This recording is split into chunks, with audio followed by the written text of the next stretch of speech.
Hello everyone, welcome back to Europa Universalis V. It's part 4, theme 4 of the Norway playthrough. The good playthrough where I really get through the game and learn it, meticulously, slowly, but very productively. There is quite a bit to talk about before we get into this though, because there is patch hell going on right now. Absolute patch hell.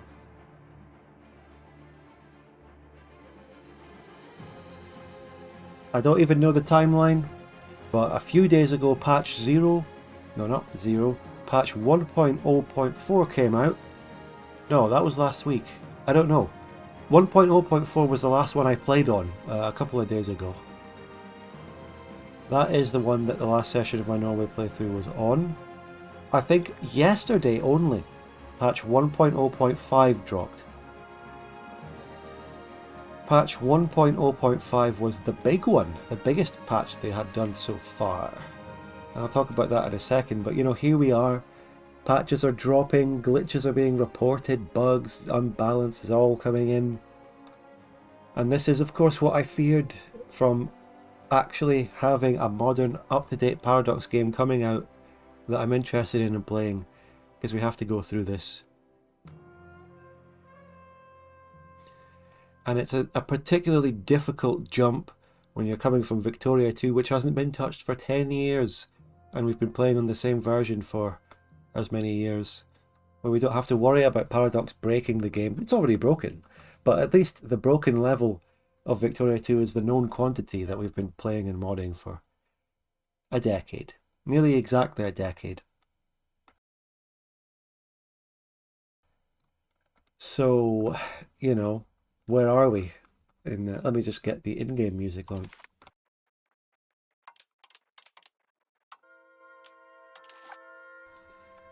We have to follow these updates. Has modding even gotten off the ground? Let alone having to catch up with the things. So, the thing about all these patches, and someone in the chat asks now, is are they breaking saves? No. All saves are compatible with all patches coming out. They are paying very close attention to making saves compatible throughout, which is very good. I could still pick up and play the Scotland run that I had on day 1 with PyChucker if I wanted to. That save would probably still work. So modding has gotten off the ground and all that, but you know, the really ambitious long-term projects that are coming, that's the most difficult one, because they already are working hard and doing crazy stuff, but having to develop an ambitious mod while the game is being updated out from under you all the time, daily basis almost, man, I don't envy them. Maybe that's why Victoria 2 modding became so active even in these recent years. People are attracted to a game which will be the same, no matter how long you mod it.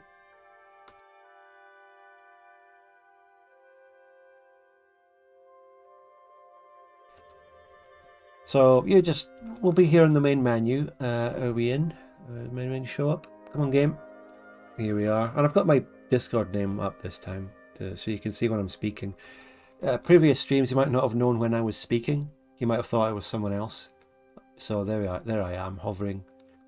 I have to go to the right a bit because the big massive UI comes up to the left there. But as you can see, we're on version 1.0.6.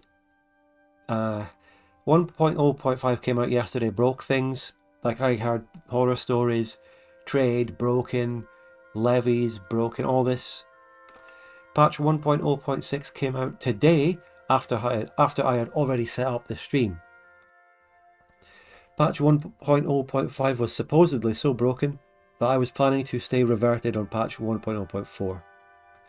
Because they finally allow you to do that. Patch 1.0.4 is the first one that Paradox has allowed you to revert to on the Steam betas thing. And given how much I'd heard 5 was broken, I was planning to just revert to that. But then 6 came out. 1.0.6 is a hotfix of 1.0.5. But you know, I just don't know the details. I'm not reading these massive patch notes. I'm only hearing rumours, small messages and horror stories. I'm not up to date. People in chat know. People will probably have to keep me up to date. I'm being told 1.0.5 cut trading by like 70%. and all that. Oh, people are even saying that 06 is still bad, but I'm going to risk the 06 because at least it's partly fixed, and if I go back to 1.0.4, I feel like I would be playing under the existing broken conditions and, you know, loads of other things. With these patches, we're only focusing on the worst things, but overall, the two patches have fixed loads of other things that were previously broken that we're just not talking about, I'm sure. So, as we get into the game and I click continue and I load my save, I am also going to talk you through a couple of things. A couple of settings and also a couple of mods I have installed, as I promised.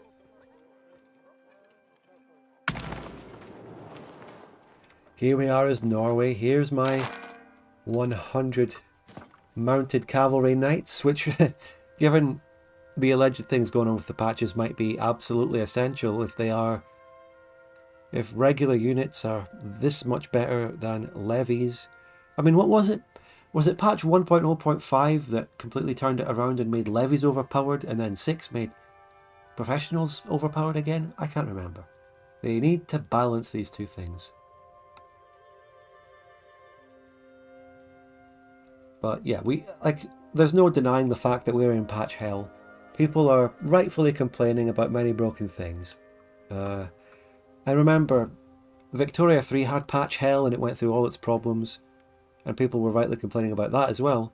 At least with EU5, the game is a solid base. Like, I'm willing to put up with other problems as long as the game has a solid base that I'm pleased with and I'm looking forward to. You can't say that about Victoria 3, so when Victoria 3 has broken patch hell times, then the tolerance for it is just much less since the game's kind of shit anyway. So, Red is saying 1.05 regulars were cracked. So, in like 04, levies were too strong, and then in 05 they tried to balance it and made regulars too strong, and now in 06, is it levies again? I don't really know.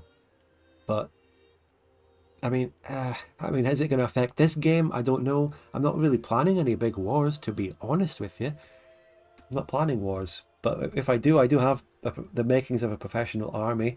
We're actually looking at getting the professional armies institution, which has appeared fully in Oslo and it's spreading out my country. And then from that point, we can get tech and build armories and really get a professional army built up.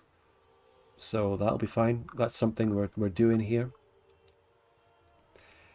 I might, the mod that I'm talking about was in the main screen, but can you notice it? Do you notice the mod? Well, let me move my name.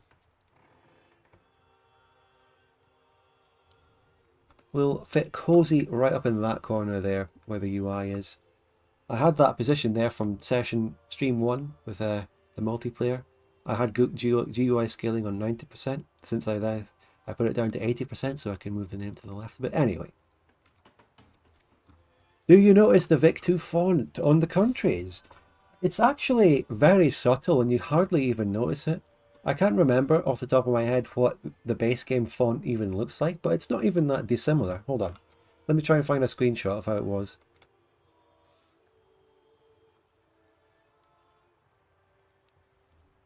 Here's the thumbnail for a previous Norway session. So we compare. The font they use in the base game is alright. I don't really have many font preferences, but Vic2 is funny because it's all caps.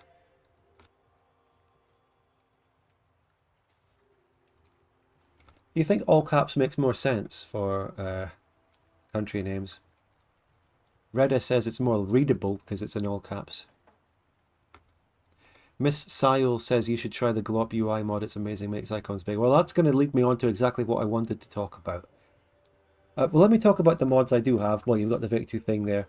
Basic one that I've been shouting out for, and there's been a massive hit mod by DDR Jake, made it himself actually. DDR Jake is like a former Paradox Tinto dev, or maybe not Tinto, who worked on EU4 DLCs or something before, then he quit Paradox and he does streams and stuff. But he made this mod that just elongates the UI at the bottom, and it also permanently keeps it up as well without having to press the tag button on the left. So the map mode UI at the bottom, I really had a big complaint about that. You know, it's small and you have to hover over to get it up without pressing the pin button.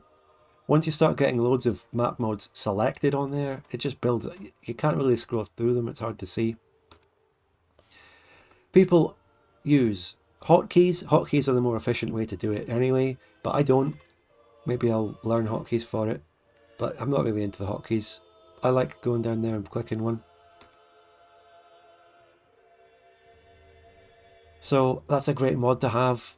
Maybe, you know, they're open to so much feedback, and when I briefly checked the Tinto forums, there was a big UI feedback mega thread going on with loads of replies. So we're going to be getting UI changes in the game at some point. And that leads me on to my next thing. So during last stream, as well as between streams, as well as on this stream, people are recommending to try out UI mods. Big mods that completely overhaul the UI already.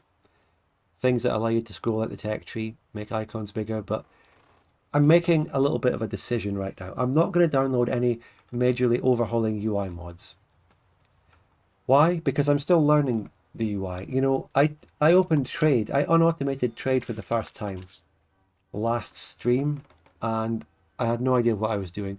I don't want to jump the gun, start playing the game under UI mods before I'm completely comfortable and know the base game UI, even if it's bad. I feel like you should learn how it is before you start to modify it.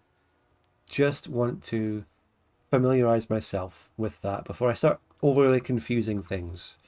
And, you know, I don't know if I will use these UI mods because we're going to get UI patches that may even incorporate some things from mods.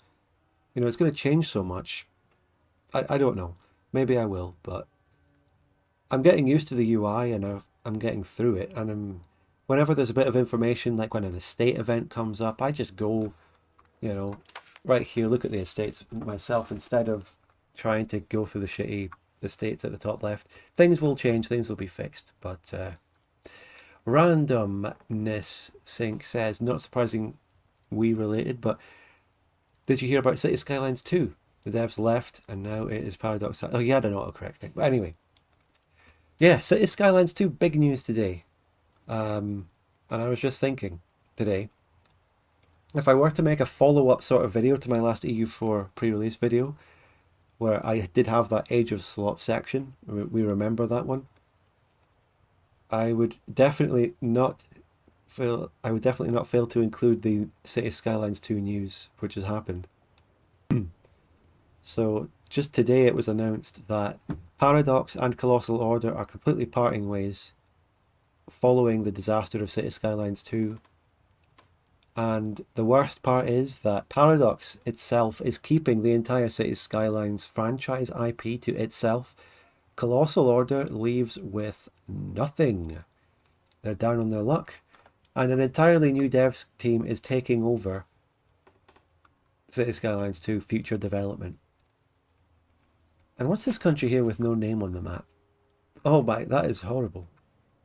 Why is it there when I zoom in and then it disappears? Hey, is that the Vic2 names mod being glitched or something?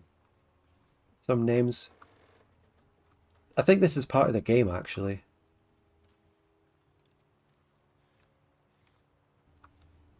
People saying, is it a puppet though? It's a vassal of the Teutonic Order. Yeah, could be it. But anyway, they're a subject, but what does that change? You know, when you, I guess when you zoom out, countries show their full name over puppets. When you zoom in, puppets' names show up independently. That's what's happening. So yeah. Obviously, when you zoom out on the Livonian Order, it doesn't show up at all. Then when you zoom in, it does, because it's a puppet. But the Teutonic Order name doesn't go over it, because it's kind of far away. So, yes, further to that City Skylines 2 news, the company that is being given City Skylines 2 is in the same city, Helsinki, as Colossal Order. There will probably be a lot of crossover and devs moving to that. So it's not It's not as if they're handing it over to some completely different thing. The situation reminds me so much of Prison Architect 2, except they didn't release Prison Architect 2. They learned from City Skylines 2. Don't even release it, guys, because it's going to be a disaster. And Prison Architect 2 is just in the wilderness. It's gone. But yeah, Livonian Order shows up here as Liv. It's showing up there, but if you zoom out, you see that on the island? It actually says Teutonic Order on the islands when you zoom out at, you know, subject master level. That there, it says TEU on the small island, and then Teutonic Order on Ursel, the larger island. So it works there. And I'm also, I made 2 YouTube shorts last week. Funny, my YouTube shorts for EU5 have done way better than the actual videos. And one of those shorts was the train of, what do you call them? Nested tooltip rabbit hole that we go down. And since then, I also wanted to change my nested tooltip settings. I actually don't want it to automatically hover and come out. I would actually much rather not have tooltips unless I specifically click for them to happen. So I've changed it at least so in order for the tooltip to actually stay, like for now it hovers where my mouse is, but if I want it to stay, middle mouse button, it stays so I can hover over other things. I don't like the lock system after a few seconds. I think I prefer, if I want to nest the tooltip, I will do it myself manually if I have a reason to do so. But I'm not sure, maybe I'll actually prefer going back to the old thing. We're going to see how that goes after actually playing the game.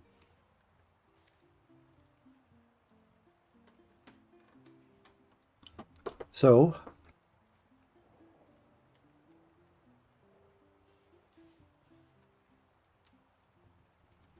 sorry, just getting my tea there. But where's the in-game music? I put it to density of 80%, but there's no music. But anyway, we're going to go over the Norway situation. I'll give you a rundown of that, like where were we? And then we're going to crack on with the game. And I promise, ladies and gentlemen, I will do some Speed 4 this time. But yeah, the YouTube Shorts did really well. I think YouTube Shorts is a great thing for a new game. There's big interest, those little things, so they get put on the algorithm. But boy, do they make fuck all money. You want to know how much money my 2 successful YouTube Shorts, with about 17k views each, made? First one was the guide to making the map this way, the classic way, and single unit armies. That short was that. And then the second one is the nested tooltips thing. They've made £1 each, ladies and gentlemen. £1 each. Ilya was suggesting $3.50. No, not even that. Well, maybe it does actually convert to be that. A fucking £1 each, ladies and gentlemen. Wow.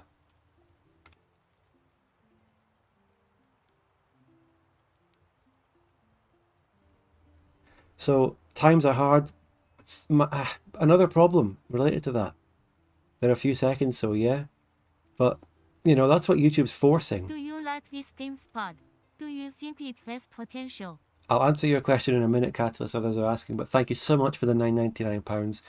That super chat alone is like 10 YouTube shorts worth of money right there. Ilya says just post 1,000 a week should be good. Yeah. There probably are loads of other good little clippable moments from my Norway streams that could be decent YouTube shorts. I mean, those are just 2 examples. If there are any good short moments in this one, I'll be sure to try and remember them, and remind me, chat. Another good short one. Remember back in stream 1 or 2, stream 2 of the Norway, how we had that event that pinned the entire Black Death on 1 Irishman? Remember that? I think that would be funny. That'd be a good one. I think YouTube Shorts is a great way to just kind of replace clips for a stream. Just, you know, they're just clips, basically. But both of my YouTube Shorts actually had some editing put into them. I took time out, and I put effort, actually. It's not long because they're shorts, they don't take long to do, but I did put editing effort into them. I didn't just throw them out there with nothing, and I had to write a description.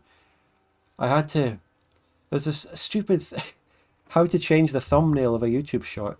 You can't change the thumbnail of it on the YouTube Studio on desktop. You can't change the thumbnail on the YouTube Studio app on your phone.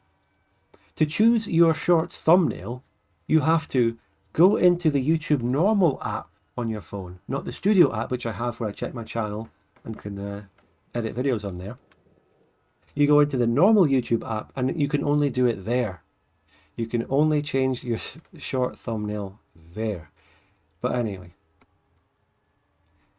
So another thing related to revenue and stuff. Second video of the Belial thing, somehow Belial returned. That video got a copyright strike which was upheld. There's this piece of music called, fucking hell, I forgot what it was. The Gladiators or something. It's that battle music that came up when Piechucker was fighting Holland and Brabant, and then I used it at the end with my war against England and that. You go onto YouTube, it's like a thing from 7 years ago. The YouTube channel is called Break Copyright, and the YouTube song is called Copyright Free, this and that. And in the description of it, it's like, oh, you give these appropriate credits and you will not get a copyright claim. And I did that. You can go to the description of the video, but it was still upheld. And it's just bullshit. Like, some other companies clearly bought that video, that music, the rights to it, and they haven't updated the video, and it's still there saying copyright free. And if you go to the video in question, you can find it. It's linked in the description. You sort comments by new. There are so many other people saying it too. Like that video got fucked over. That piece of music got fucked over. So I can never use that one again. And what little ad revenue I would have made from part 2 of my Belial bloodbath thing would not be. It's lost anyway. But it wouldn't be much because that video had 10,000 less views than the first Belial video. Great job, thanks everyone. And the ad revenue would be shit anyway. But it's really annoying. So, but you know, it didn't happen on a bigger video at least, and the first one's fine. I just need to never use that piece of music again. It just goes to show I always need to do diligence when I look up music to use. I need to make sure there's no copyright. And even if it is a video that says copyright free music, download here, give the appropriate credits, I need to make sure it's recent and it's not from a few years ago, and I need to check the comments to make sure it's not getting claimed on people. Next Viper asks, does it get suppressed if it's done for copy? No, it's just a copyright claim. It's not, don't get mixed up with your things here. It's only a loss of that ad revenue from the video. It's not a strike, it's not getting taken down. The video is still there for you to watch and enjoy. But I just don't get ad revenue from it. Some random faceless music buying rights corporation gets the ad revenue.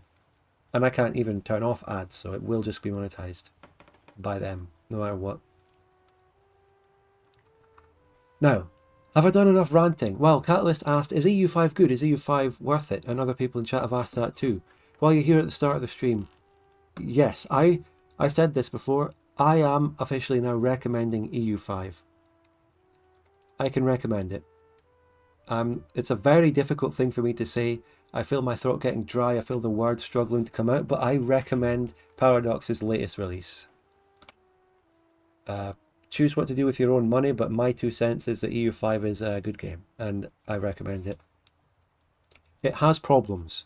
It has many problems. And it has some limitations. The AI doesn't do much. It runs into issues. But my caveat is that the problems that EU5 has, any fundamental problems it has, are no worse than any of the Paradox classic games that we already know and love and play anyway.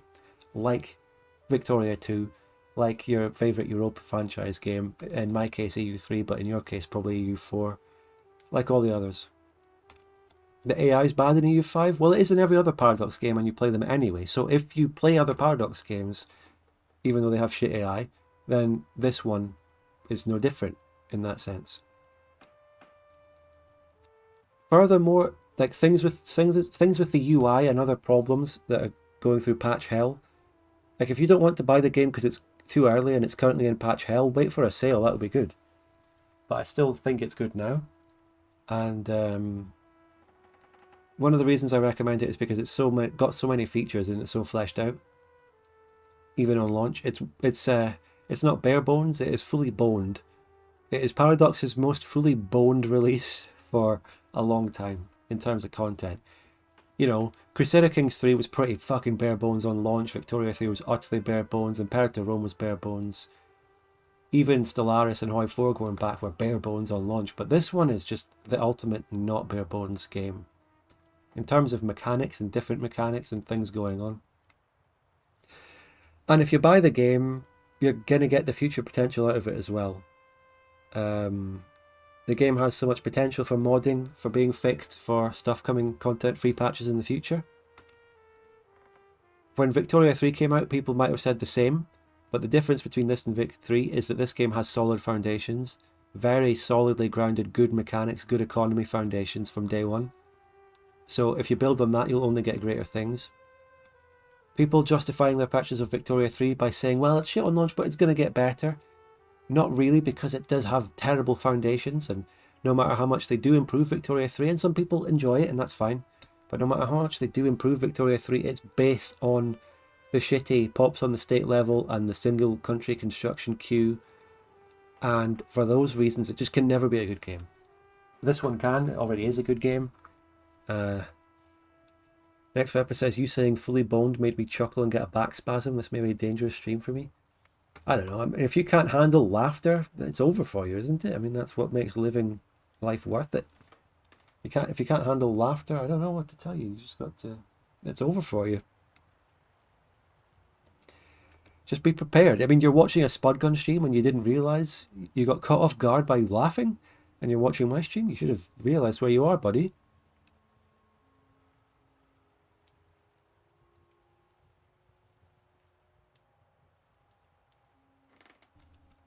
For example, Bo Cohen and ISP and those people call the game mid and say it's not actually that complicated and it's got these problems and the AI is bad.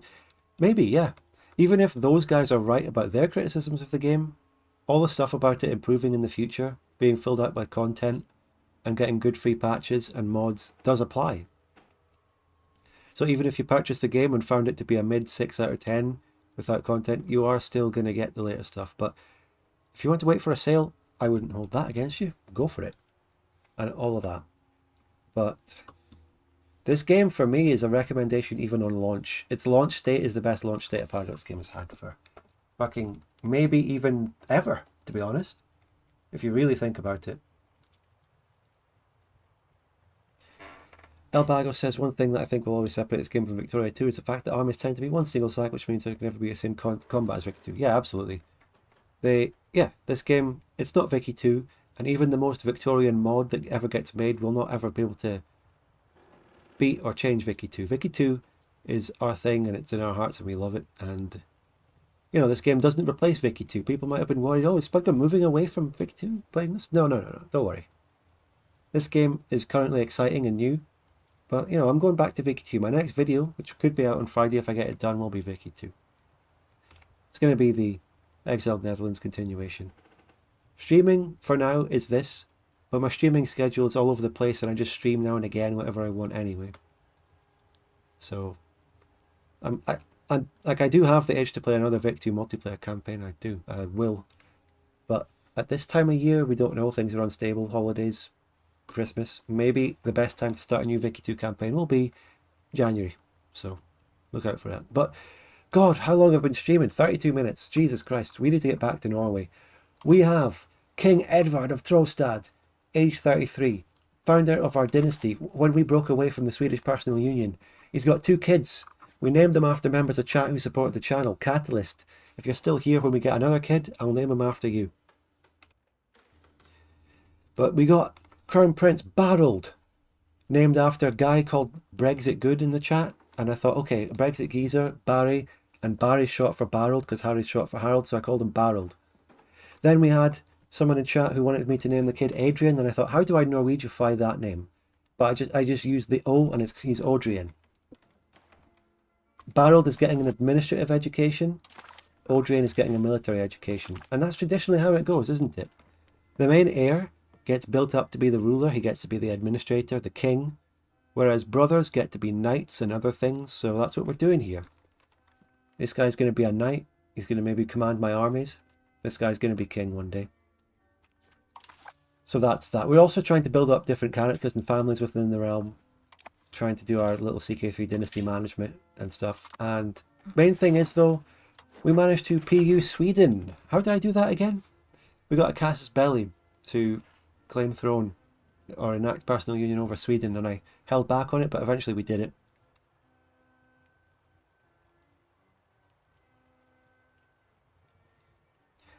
So my king, if you look at his titles, he has many titles.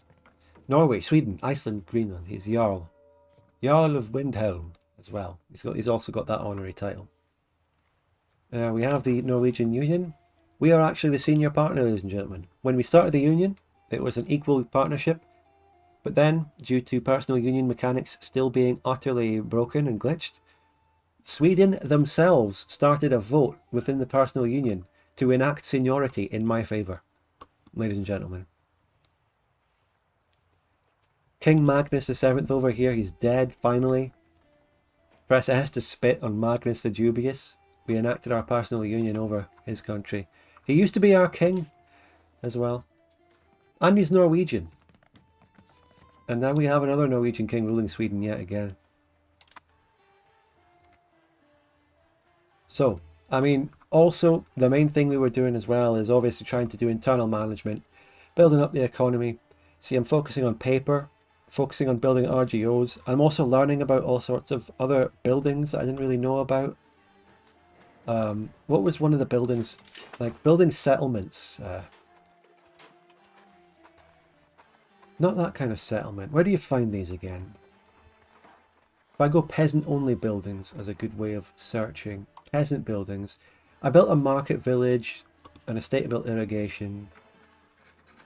Basically, the thing about EU5, one of the basic things you can say about it is your peasants are largely unproductive. They're sitting there, they're just subsistence on the land. And your goal in the early EU5 is to get your peasants doing something. If they stay as peasants, they can work in a trading village or in irrigation or something. Or normally you upgrade them to labourers and burghers and get them working in stuff. I also built storage, started building granaries. I spammed out 5 granaries because these are apparently important for pop growth. I'm learning that. The main thing bottlenecking me that is holding me back is technology. Don't like the tech UI, but I'm not going to complain about it this session. We are trying to get the professional armies institution and banking institution, and those two will allow me to go down tech paths that will really actually advance the country. Because I need docks, which comes from within banking tech, and I need armories for professional troops, which comes within professional armies. On that note, I don't think we left on any big cliffhangers, so let's on pause after 36 minutes, ladies and gentlemen. Specimen on Twitch says Sweden on the cuck chair. Lord of Kings says, how did you manage to get that Swedish land while being in a union with them? When I was under their unionship at the start, I broke free. I got Denmark as my ally and broke free from them. And I took land from them in like session 1 or 2. Only later, after a few years where we were just independent from each other, I got a casus belli to enact my union on them, and I did it last session. So, first of all, we were under the Swedish Union. I broke free, took some land, and came back. Taking the land is quite crucial, because that helps me keep the balance in my favour, and they never take seniority from me. There'll be a lower rank, hopefully, for the whole Union.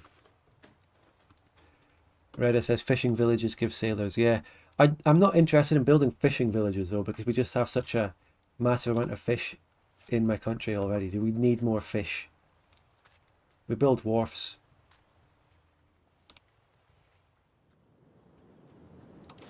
There's all the fish. I mean, Jesus Christ. We don't need more of that. We need wharfs. We need industry. And speaking of that, I do have money. Like, we can start building something. Oh! First of all, I'm not going to upgrade my marketplace in Oslo.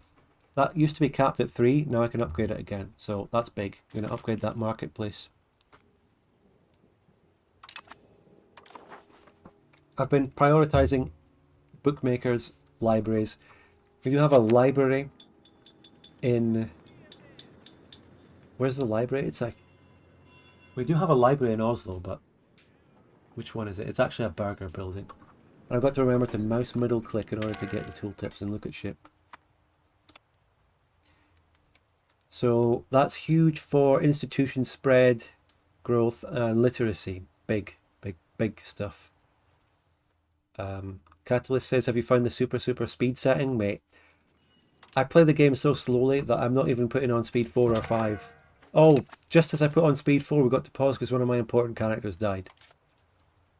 Once again, just before he died. This is a Lithuanian character who came to my court. Just before he died, he had a kid. So his dynasty is safe. Gave him a Norwegian wife. So that also similarly happened to this guy and his family. He's got a child now. Also gave him a Norwegian wife. So we're bringing these people in as good characters, marrying them off to a Norwegian noble. And Michael says, why is he important though? Because LARP and just paying attention to characters. I like the character aspect of this game, actually. I'm not spending much money, so you know what, fuck it. Let's take a stupid prestige event and give commoners satisfaction. I'm just not spending much money at the moment. I would love to build a library in Stavanger as well. Get them as many places as I can. And you know what? I can. Immediately. We're building another library.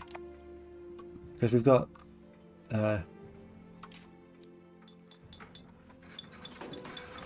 I've built up scriptoriums in multiple places.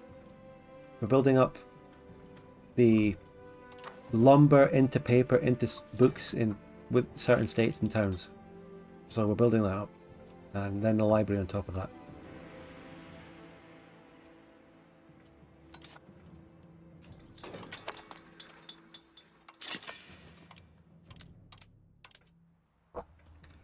Shall we build another market village? I think we should. I'm just going to select the place that seems to be the most profitable and go for it. Also, furthermore, settlements. I don't know exactly how these work per se. Where should I build a settlement? In a place with low peasants or high peasants? I don't know exactly how these work, but I know that they are important. Script room done, nice. They just give migration, attraction and pop growth, but then... So, Hussein says below 10k pops you can build them. So you build them in a place with below 10k pops, and then they build up until they get to 10k pops. So they help you grow to 10k pops, and then they stop. They disappear.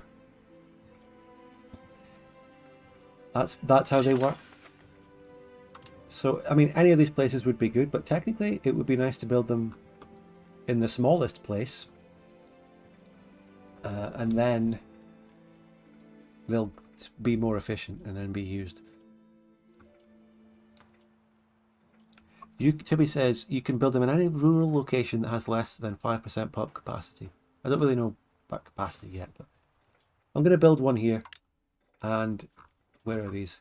I'm also looking for control. Build one there. A couple of them on the go. So we've also got an estate event.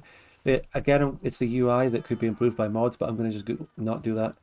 I have to go to the estate screen to see what's actually going on. Clergy versus nobility.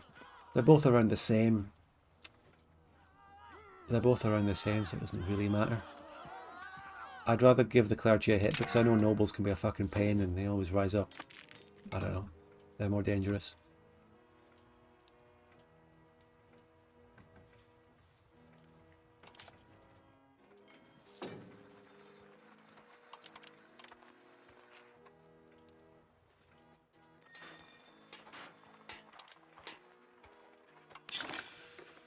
Let's build another one, eh?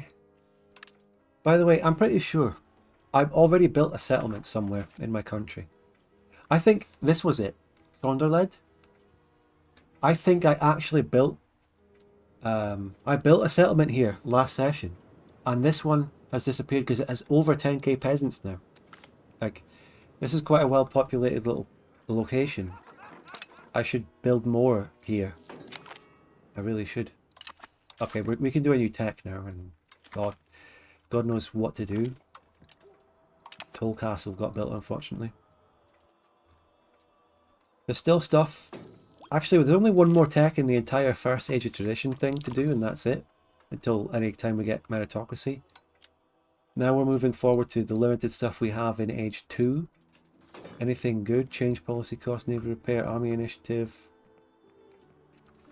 Diplomatic reputation is good for being overlord of Sweden, I guess. And I'm desperately trying to increase my relations with Sweden the whole time because they hate me because I PU'd them. Thank you so much, Marinara Sauce, for the $2 too. Economy's really good though, we're just making loads of money. I'm minting up to 0% because inflation's low. Got my library built, that's amazing.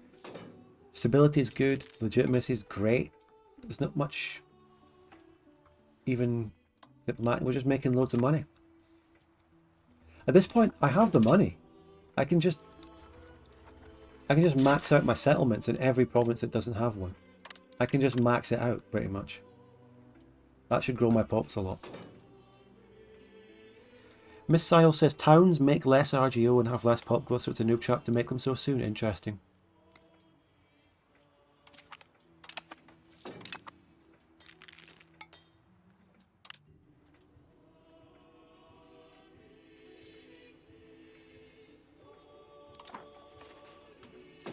So yeah, I previously made a settlement here, and then it grew the peasants massively. What should I do with this location now, chat? I ask you. Now that it got the max peasants, it's got 10k, it's like ready to go. What can I build here? Fish RGO is shit. I'm not going to upgrade that RGO really. Can't find channel name says there is a food slider. Oh yeah, there's a food slider, which doesn't seem to be doing anything, and the selling food thing is still there. Let's give the nobility a satisfaction. I know the burghers have a lot already. Maybe this food thing is just something really new and janky that they're not fully implemented yet.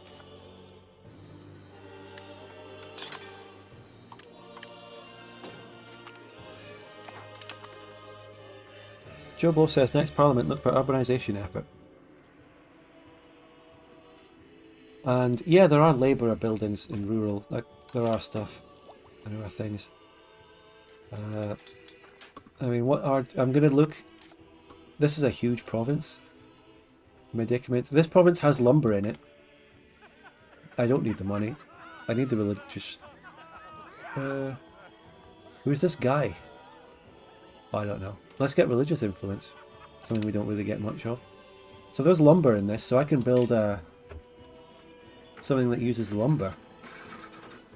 A sand pit would produce sand, which is quite useful for glass and whatnot, and it takes lumber. Let's just build a sand pit there. Therapy says it's still worth it to upgrade the fish RGO because you can get a surplus of food from a pop growth. Absolutely true. True. It's just that when I do upgrade food RGOs, I am prioritising other ones that I also see as profitable. Fish are not profitable. Other food is profitable, so I just think profit and food, rather than just food, is probably more worth it to upgrade. For example, we go to RGO Builder, now that I'm getting a hang of the UI. You sort by profitability, and I guess go to ones that are food. Like the wheat in Oslo is very profitable, the livestock here is profitable, sturdy grains is profitable and also useful. I'm going to upgrade that. Sturdy grains get used in shit. And in other news, sorry to interrupt the economic management, but Iceland is turning against me. Iceland would be turning against me, but I'm just going to take a tiny prestige hit to avoid that. Cheers, guys.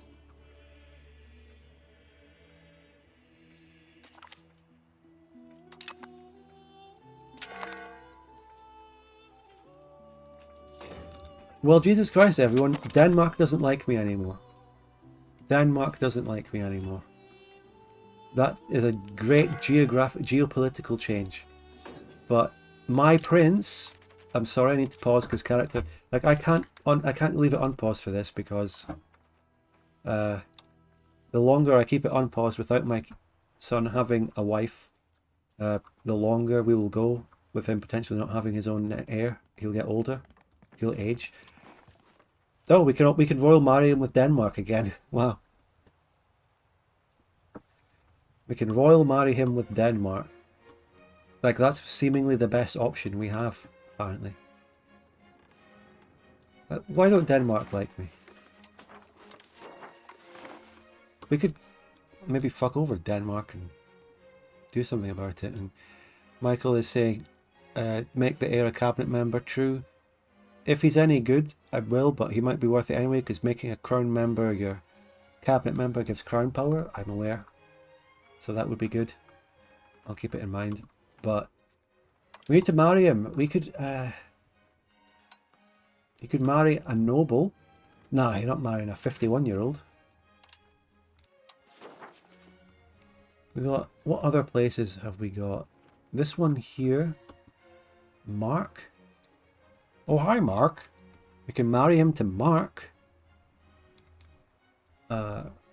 What's the sweet lady in question in Mark? Are they coming up on this list or not? What's this?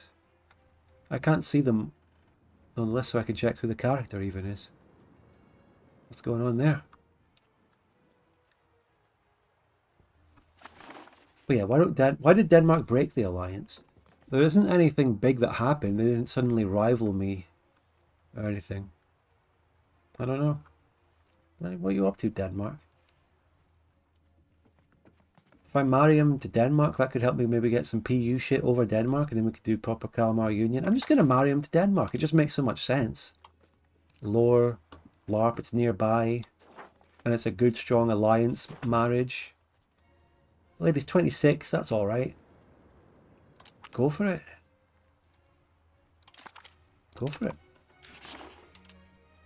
Would they make an alliance again? Not at the moment. Let's increase relations with them when I can. And yes, my cabinet. What was the kid good at? Barreled, of course. He's barreled. Keep that in mind. And let's get him in the Foreign Order of Chivalry. That's just raw bonuses for nothing. He is very admin. I'm going to put him in the admin slot on my cabinet. Or just the one that I happen to be using. I have a free spot. Like, what happened? I don't even know what cabinet member I lost, but there is a free spot. So you're getting it. Mate, barreled, welcome to the cabinet. You're doing a military action, which you're not great at, but that's fine.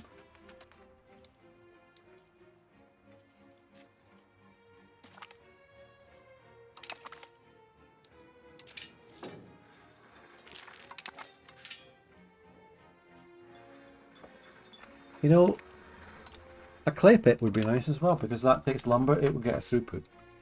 But,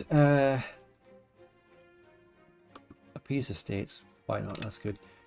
Do RGO labourer buildings actually benefit from throughput bonuses based on goods that are in the same province? I need to check that. Do they actually? I don't know. We've got unemployed burghers in Stavanger, so let's... What's more profitable here? They're all profitable, but I want to upgrade... Well, let's upgrade the scriptorum and the paper maker. Just go all out on the paper goods.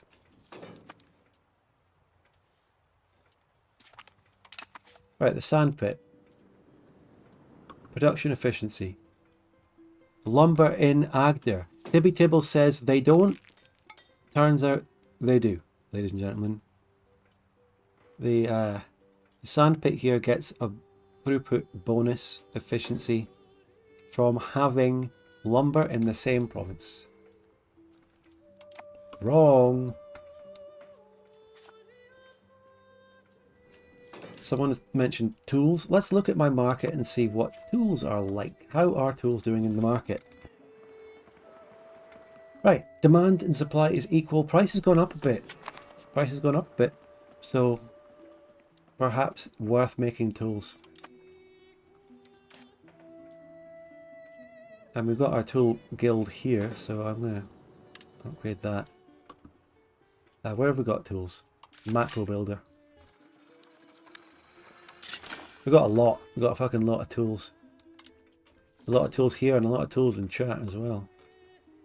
So, Oslo, Koninghala, upgrade them. So, this is good, right? We're finally... Our economy is really good. It's a fucking great economy. If I wanted to save for something more expensive now as well, I could.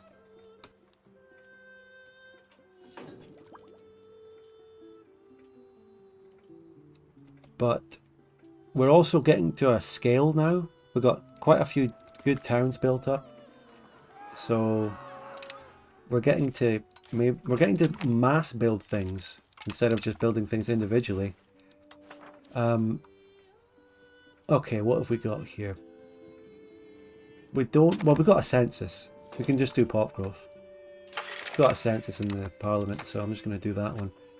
Traditional economy support, I'll take it just because we need to do something to get support. Increase opinion, lordship of Brecknock. And there's your census. There's your census, boys.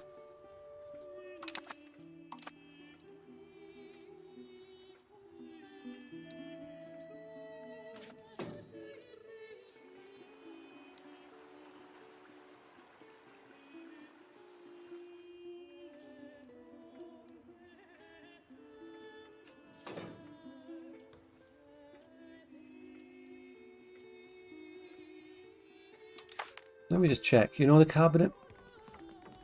How,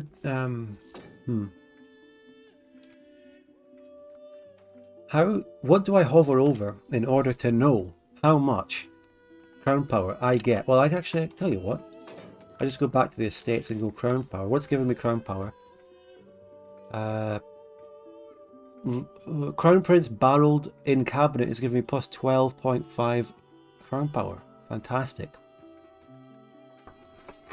I mean, that's a really good... That's one of the biggest ones. It's bigger than autocracy, bigger than royal court. I could take 5% hit in sorting. I'm also currently fucking hated. I'm coalition. Putting Sweden in my PU was a big infamous act. Pop growth, boys. Yeah, head of the cabinet. He should be in the cabinet for a very long time. Until he's king, even, so... We're going to make you the head of it.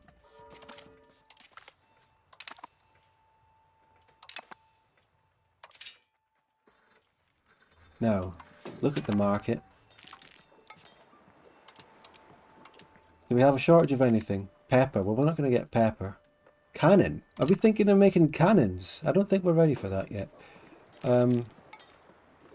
Fiber crops price has gone up recently. So...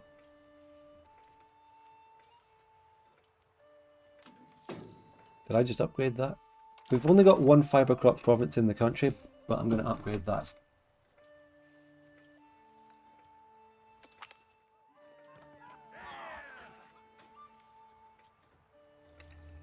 So, already we have a problem.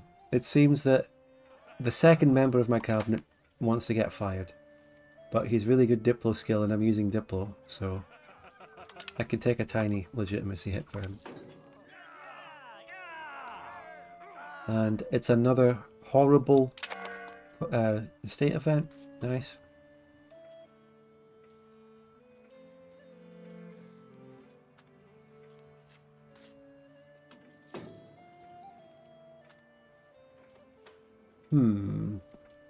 Can I make a settlement here? No.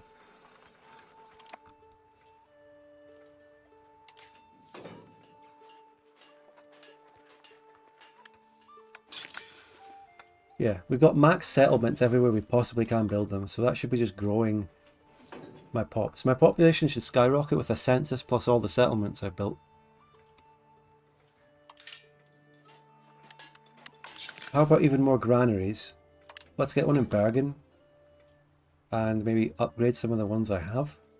Upgrade the one in Oslo, definitely.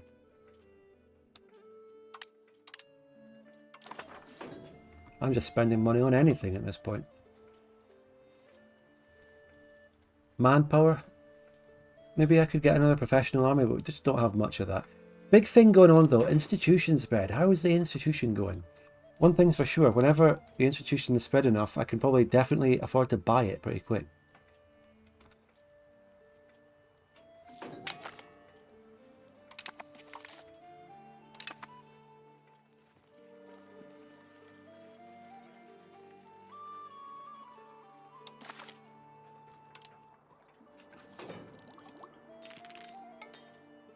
The trees that we still have access to in the tech are pretty garbage at the moment. We're looking for that banking and that army professional army thingy. That's really important. So how close am I to getting professional army is the first one, and boy are we still far away. Well, actually, we need 20% and it's currently 18.27%. So not bad.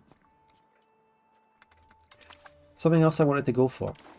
I've been setting up a scriptorum here. So, we have a big lack of burghers in this town. We don't have many peasants to go into them. Export license for nobles, what would that do? So, this town here, it's a town, but it doesn't have many pops to go into it. It needs to be built up more. But is there something you can do for that? Like, way of attracting immigration to it? I really want to build a library, and I will just build it anyway, but we're lacking workers in this town. A town with 3,000 people, and that's the whole province. The whole location. It's not great. There is a cabinet action. Is it worth using an entire cabinet action just to maybe get people there, though? Encourage migration. That's an admin task, and this guy in the cabinet is shit at admin. Absolutely shit at admin. But whatever, let's just do this a bit. Someone says cathedral gives migration. Yeah, it does. Is a cathedral actually good to... I can fucking afford them because my money is just so much. Schism's over.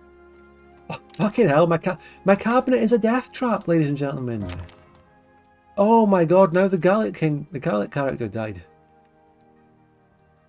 Or one of them anyway. He got 2 kids before he died. These are my noble families as well. These are the families I need to have my pool of cabinet members. Earl of Strathnavra says, how are you liking it? But I'm enjoying this game, it's good. It's good. So, someone just said -10 legitimacy. For what? Forget it. Right. We need to get that cabinet filled up. We're doing an admin task. Have we got someone who's good at admin? We've got this guy. He's of the dynasty of the deposed Swedish king. That would be awkward. Let's get him in. He's just a noble. Valdemar. Okay, anyway. Oh yeah, someone says take it. Yeah, look, I really don't have any talent. Like I don't really have any young people. I've got such a bad cabinet pool right now. There are young people, but their stats are shite. I've got the son of the guy that just died. An 18-year-old, but his stats, he's okay military. There's a fucking... Why are half my characters of the former Swedish dynasty? There's a Johan of that dynasty. If I look at the Bialbo family tree, they're all in my country because I made them Norwegian. King Berger. Oh yeah, is that... Yeah, the King of Scania, my puppet. That's such an... Oh, sorry, professional armies. Let me just pause, but... I promised speed 4 and I've delivered on that, though. We're already nearly in 1400, just this session. And I haven't actually unpaused for like half of it. Speed 4 actually blasts through the game at a pretty reasonable speed, to be honest. I mean, you can go faster. But compared to how I was, this speed 4 is really fast.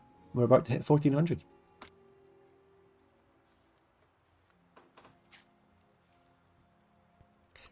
So this was the actual King of Sweden that I physically deposed by doing personal union. And when we fought that war against Sweden, Scania didn't join me because they had the same king.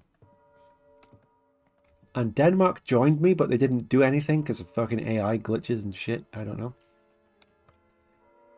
But so, like, this guy's the king of Scania, and then the other half of the available family is just my nobles, and they're Norwegian, so they don't really... They're just a noble family now. They're not really a problem unless they have any pretensions of maybe getting the throne of Sweden back. I don't think so.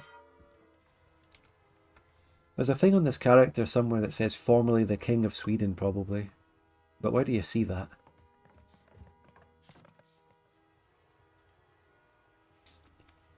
In any case, we can finally embrace an institution, which is brilliant.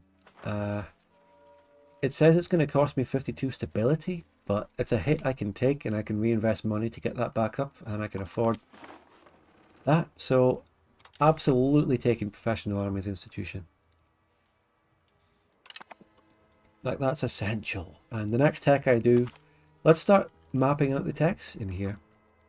Next one will obviously be the first one. Don't complain about the UI, because I willingly did not select any mods. Wow, yeah, so many new units are going to be unlocked. But pretty much, from what I know, you just beeline towards the armory building first, and then we can look at other stuff. It's like, holy shit, each of these different techs are all their own unit to build. Wow. Cannon maker and gunsmith. Like, maybe I go for the industrial buildings next. I don't know why I can't select that as my next tech.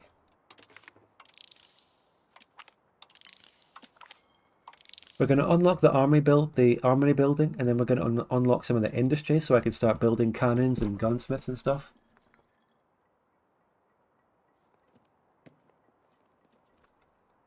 Missile says man-at-arms big. Is man-at-arms included in what we're getting here? Man-at-arms. Highland handgunners. I thought that said... Why did I think that said Highlanders? How far down are man-at-arms? It's down here. It's right after armory. So this is one of the best, is it? Let's see. What I want to see is... Sorry.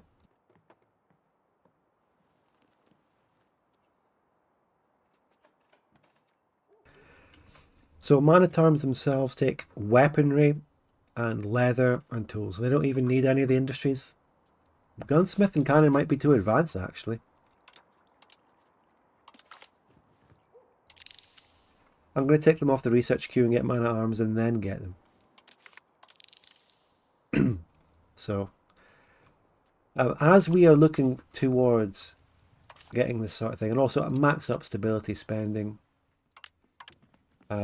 as we look towards getting new armies coming in, I need to look at my weapon market. I'm probably going to be looking to increase...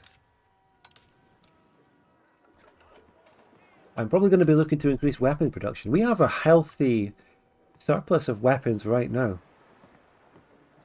Power of the Star says, no, I'm an hour late, didn't see the notification at all. Well, look, I mean, first of all, I have YouTube's normal notifications. I make a community post. I announce on Twitter. I ping on my Discord to a role that people opt into in order to be pinged for streams. You know, if you don't want to rely on basic YouTube notifications for when I go live, follow me on Twitter or Discord for the pings or something, you know.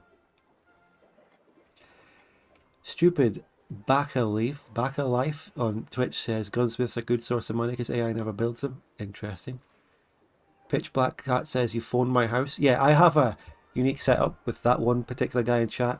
Every time I go live, I specifically phone him. He's requested that service. You know. But I don't think I need to upgrade the weapon industry at the moment. Like, we have enough. Weaponry, funnily enough, that's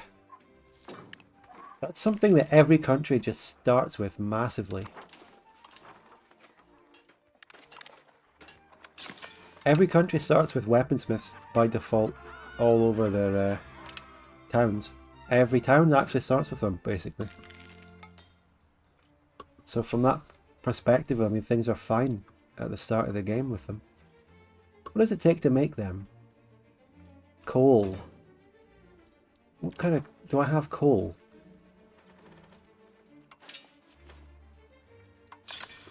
So I've got 3 charcoal kilns around here already producing that. And I didn't even notice. I didn't even specifically build them. And guess what? They take lumber, as always.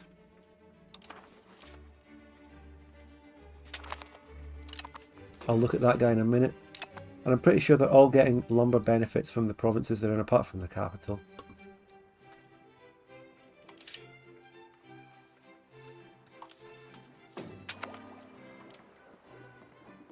Oh, so there's so many other things going on. I'm trying to look at a good... So we also have a surplus of coal. I mean, we're really healthy on certain goods. Coal, lumber, loads of our basic goods are good.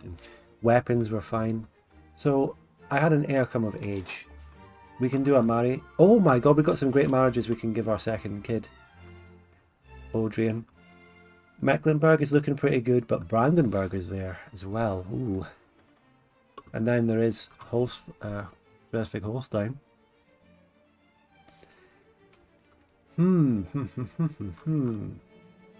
Brandenburg, Mecklenburg, or Holstein, guys. I can't remember who it was that requested the name Adrian, but that's you.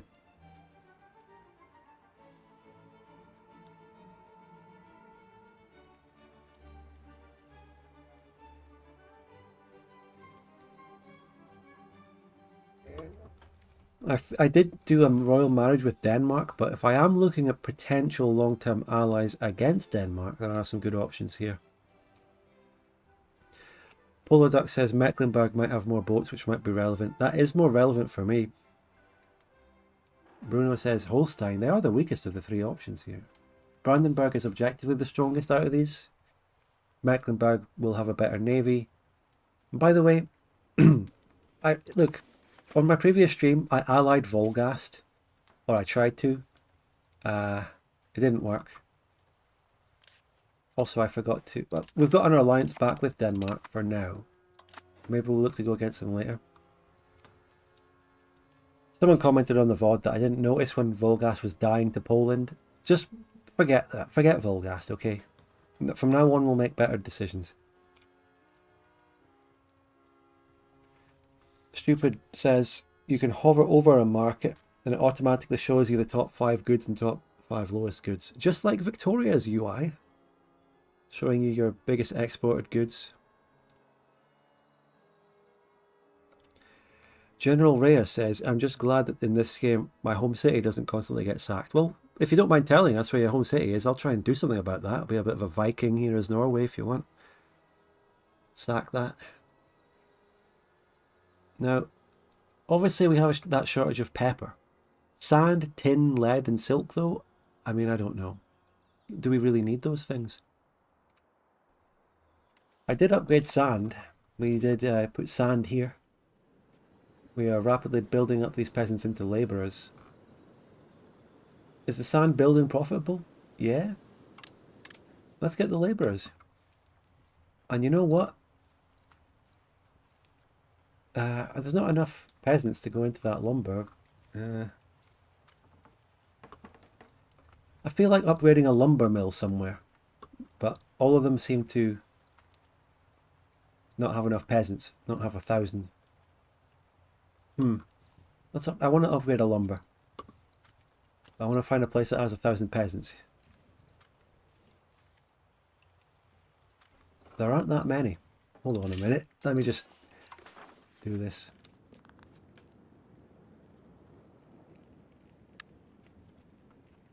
The most profitable lumber would be here. But there's not enough workers. Here. This one. This one right here has plenty of workers. Upgrading that one maybe twice. This one. We've got Borg here. You know what? We've got labourers in Borg. I'm going to build a sand pit here.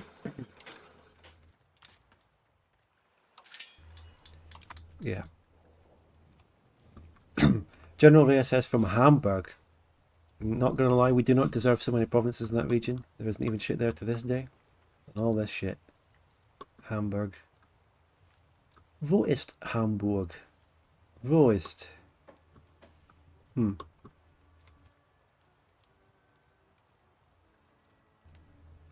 Hanover. Oh yeah, Hamburg was the one right here on the coast. Get Hanover and Hamburg mixed up. There you go. You know what this reminds me of, looking at Hamburg? It reminds me of the TGC mod for Vic 2. The provinces are pretty big in base Vic 2, but TGC adds almost EU5 level of detailed provinces. And I'm pretty sure Hamburg is one of the ones which is tiny and shaped something like that in that mod. TGC and EU5 are a match made in heaven.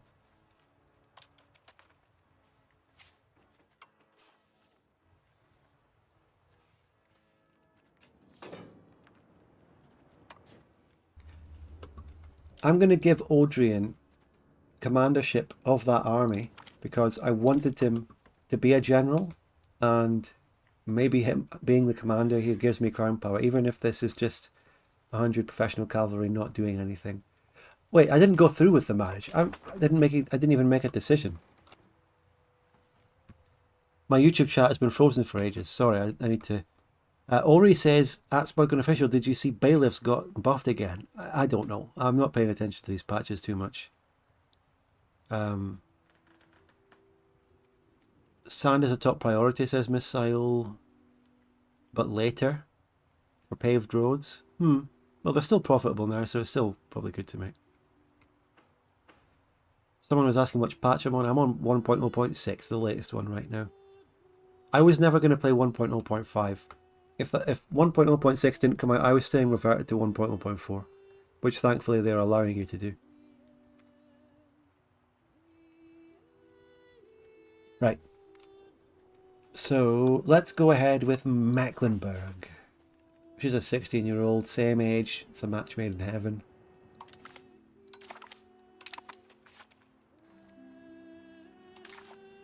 This province is starving. Oh, this province is a fucking disaster, mate. This one's a disaster. Not enough people. Wait, is the migration working? Because that is more peasants than that place had, remember? The migration attraction thing must be working. Oh, and by the way, if you want a comparison, cabinet equals national focuses. That's what they are. That's what they are. Don't tell me I'm wrong. Increased by 1.2k people. Well, that's how you do it. Oh, now I got to pause and look at something. We can change a law. We can change a law of the union of me and Sweden. It seems that economic laws are the only one. We can do inheritance laws. That could be important. It's because I don't have an economic policy in the union, but it might be important. Okay, right. Okay. Assuming personal unions actually work properly, they are a fascinating mechanic in this game.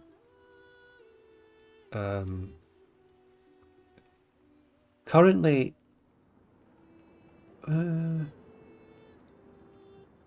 mean, what does it say? Codified inheritance is our current law. I need to hover over to see what that does. Oh, look at this. We can make an infinite chain of the same thing. Just a complete circle. I want to know what codified inheritance is. What does it mean? Or what is... I don't get this.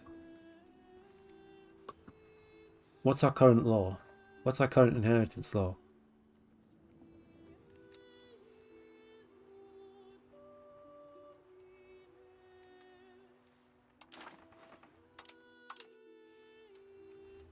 Right, okay.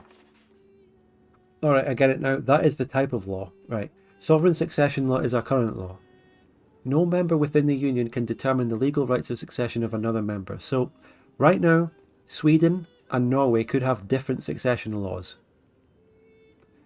That is what is currently in. They could have a different one from me. Do they? Or do they not? I don't even know. But I could enact the vote, which makes it so that we both have the same law, so that they can never leave the Union by having a different inheritance from me. I've heard about this one. We talked about it way back when we were originally looking at the first personal union, I believe. This could be very important. Probably more important than an economic law for now. So, but do Sweden and I have different succession laws? I don't really know. This increases our integration level by 1. Yeah. But Sweden can change theirs. Now, okay, if I go to laws, is succession law one of these? Also, is this a new update, by the way? Tabs for different kinds of laws? Or, no, that was already there. Air religion is something. I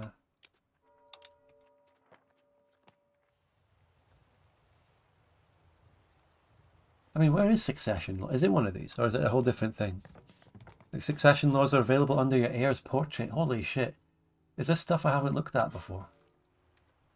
Change cabinet. Oh, I mean back on here.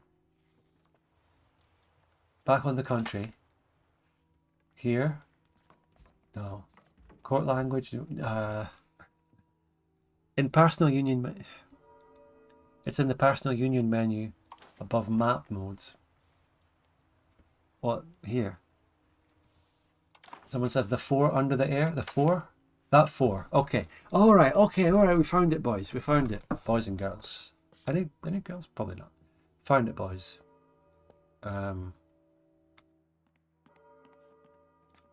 ONLD says, how do you form PU in this game? Is it like CK3? I don't know what kind of personal union shit CK3 has, I forgot, but this game does a very interesting thing, which is broken on implementation, but makes sense. So our succession law is cognatic primogeniture. We could change it, couldn't we?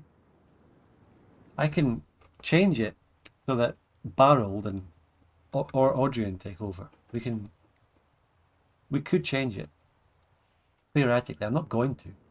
It costs a lot of stability and legitimacy. So keep in mind, we have cognatic primogeniture. This is a way out of a personal union, isn't it? So if you go back to the start as Norway, you could get out of the personal union by changing your succession law. And I didn't know that at the time. Now I do. But Sweden could do that to me. I don't assume the AI is smart enough. So if I go to Sweden and I go to their king, they have the same succession law. Their heir is Barold. Their heir is Barold. We wouldn't want a situation where they changed their law and Audrian became their heir, where Barold was mine, and then we would have a brutal brother v brother war, which ultimately ended in a 1v1 combat duel between them to determine the fate of Scandinavia. We don't want that. Although it would make a great film. It would make a kind of, what was the film called? The Northman. It would be a Northman sort of thing going on there with the brothers.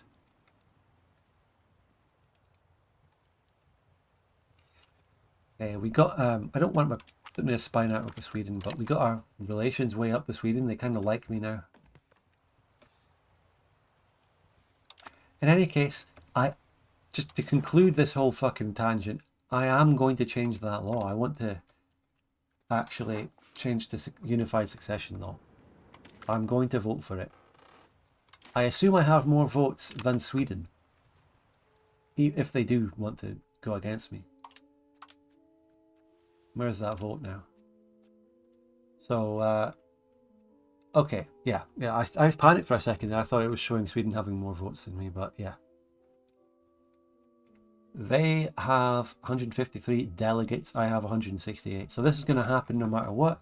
But knowing the AI, they probably will vote with me. There's a good chance of them voting with me. They don't really use this mechanic properly, as I've learned.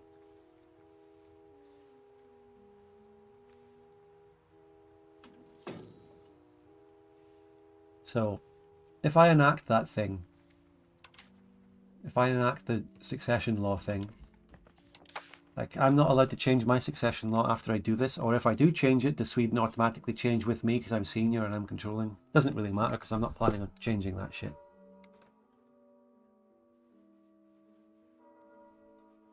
Power of the Star says, if they don't vote with you, they lose 15 estate satisfaction anyway. Yeah, but the AI, they don't care. They'll just do that. Probably. Yeah, they did vote with me. Good on them. They're a good little Sweden. A very nice, good little Sweden. Good job.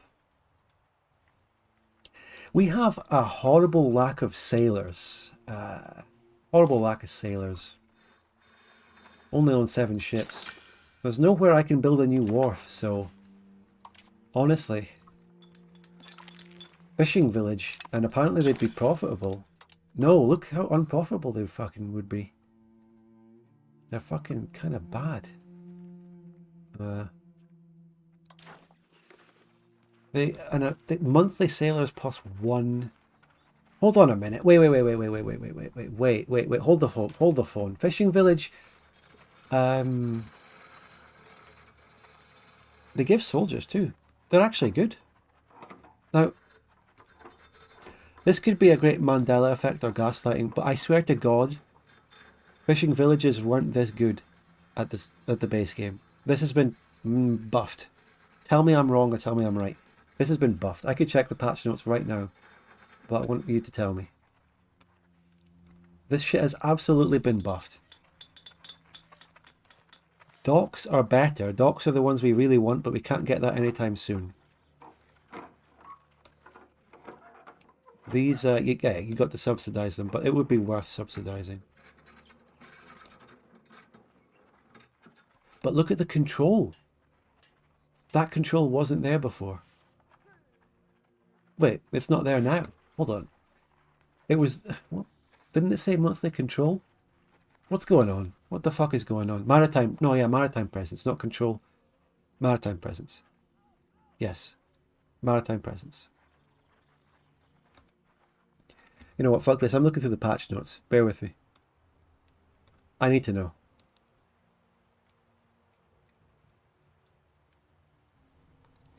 I don't know which patch notes. Yeah, I know they only give soldier pot capacity, not manpower. You're telling me that. I know, but still.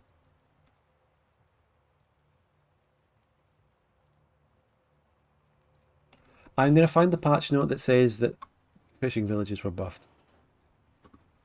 Well, the latest is 1.0.6. It's probably not there because that was just a hot fix. Where do I even find the patch notes? Where's 1.0.5? Searching on the Paradox forum. I search 1.0.5 and I just see all the threads fucking complaining about it, not the actual patch notes. Shit. I'm going to go on Steam. Hold on. I'm going to get the patch notes through Steam. Community Hub? Where do you even find this shit? 1.0.5 patch notes. I've got it. Control F, fishing, nothing. What?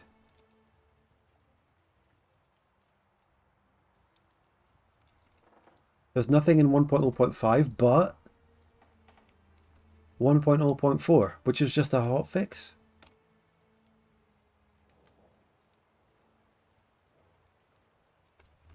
Nothing on there. Fucking hell.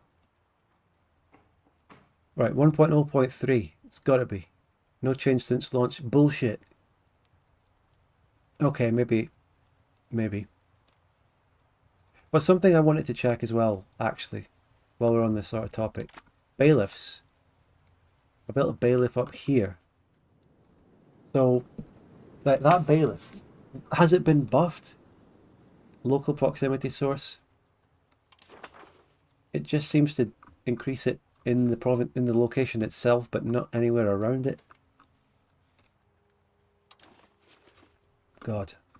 My control is still terrible across the board, by the way. Not doing great.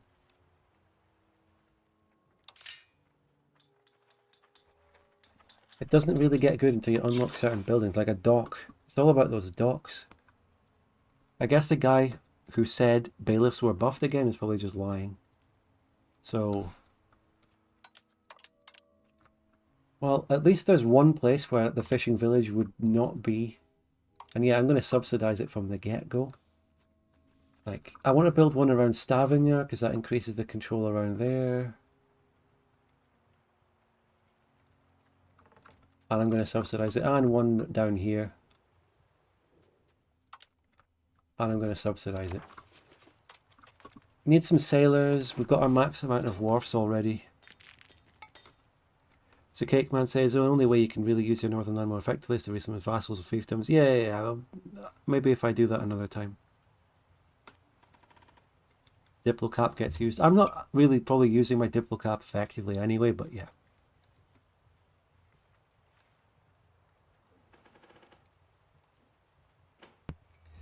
But look, I am about to make it out of the 1300s for the first time ever in EU5 for me. Where do you even see Diplocap?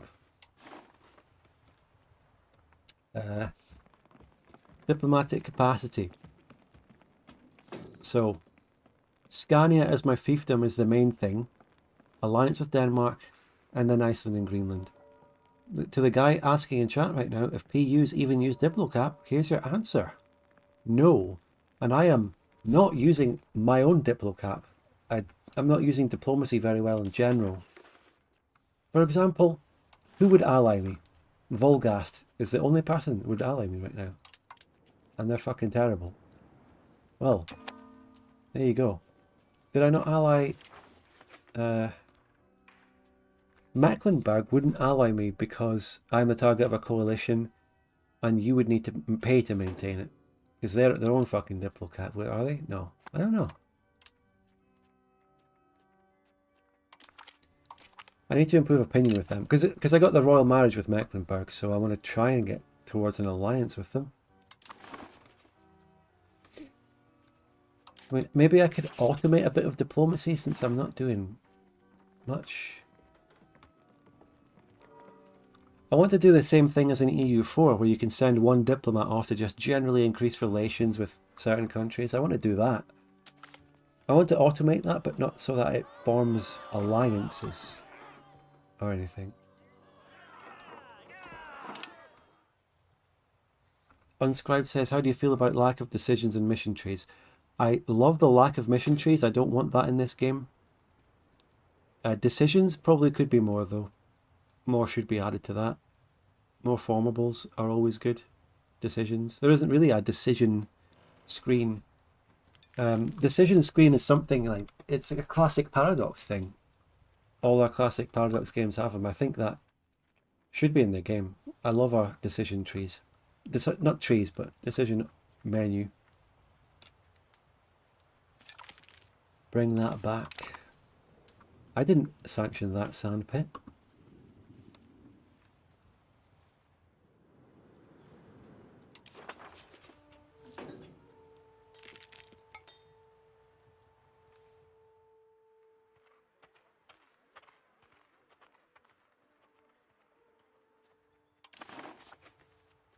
Is there one of these buildings that sturdy grains could go into? Just lumber tools. Lots of lumber needed for everything.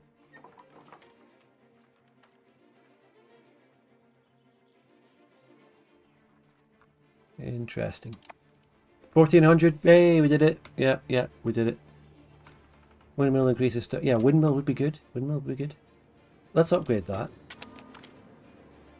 I don't know what that is.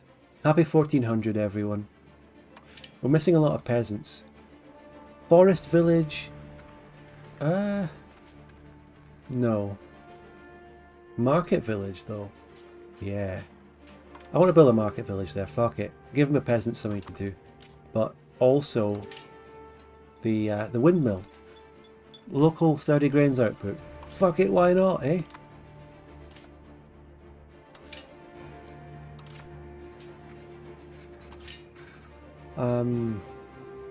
Yeah.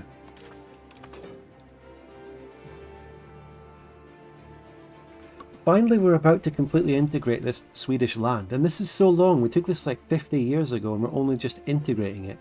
That was crazily slow. We've been wasting an entire cabinet action on that for like 50 fucking years.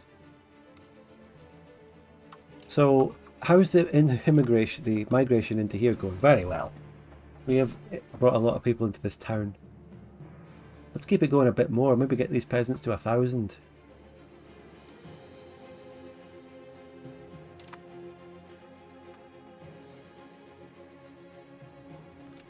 Michael says, show your roads map. Okay, I will much easier show the roads. It's tiny. I really haven't built many roads because I am under the opinion that Norway does coastal control. I'll explain my road network. I built a road out to the silver mine. I tried to build a road through the mountains up to the north, realised it was too expensive and didn't give me much benefit and gave up. That's my road network, ladies and gentlemen.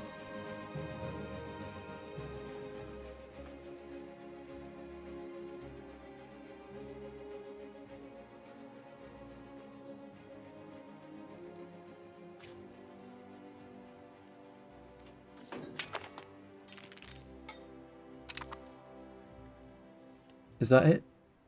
No, we're still integrating. No, that is it. Hold on. Wait, how do you even know if something's integrated? I think the cabinet member is just sticking to that for some reason. Yeah, we did it. We did it. So this guy has got a good admin skill. Let's give him an admin task. Let's give him increased control. Give him increased control. Down here. This province doesn't have a town, but whatever. Cultural opinion. Okay. I don't understand cultural shit. Don't explain it to me. We'll learn that later. Who's this kid? Did we have a kid? Who? What? That's a kid of a kid. Oh my god. Barold is pumping out kids, guys. Barold is pumping out kids. He's got 2. The dynasty is propagating, and my heir has 2 kids now. That's really good. That's really good for the future. Yes. Can I rename these ones, though? They might not be under my direct control. I can't name these to encourage subscribing to the channel so people would name them. In any case, future heir gets military education. Not military, admin education. That's the way I'm going to do it. Future heirs get military education. The most profitable RGO would be wool here. And then the wheat of Oslo. And the wool is profitable. Wool is profitable. We got the vote, guys. Unified succession law. Great stuff here. Next law we can do will be an economic law.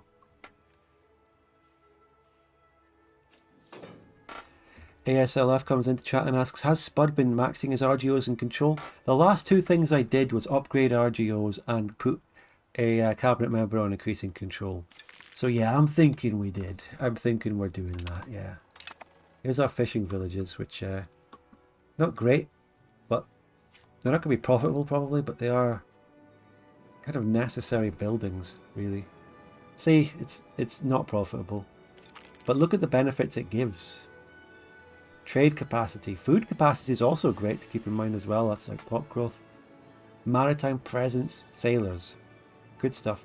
These are the best things you can really do until we get those docks. We need docks. And speaking of that, Renaissance. What about... how's banking doing? Banking. 12.63%. 12.63%. We can definitely afford that when the time comes. Michael's saying my market access is horrendous. Well, how do I improve it?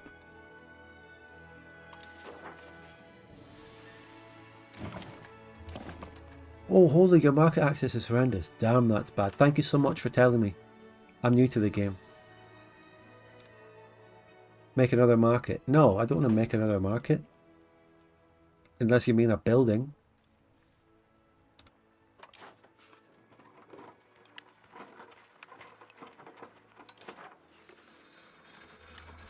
increased naval presence. Big problem right now. I got marketplace and market villages. Market warehouse?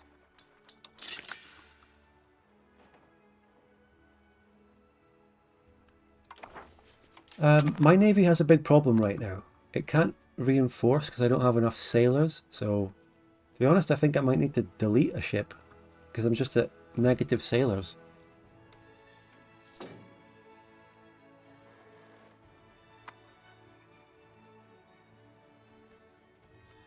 But still, is upgrading a marketplace or two good? Probably. Trade advantage. It doesn't seem to increase trade access and all that. Is mothballing a thing?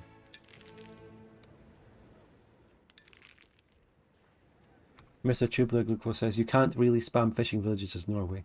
I know. I built a few because I wanted to get some navy control out there, but they're really bad because they produce fish and we have enough fish, thank you very much.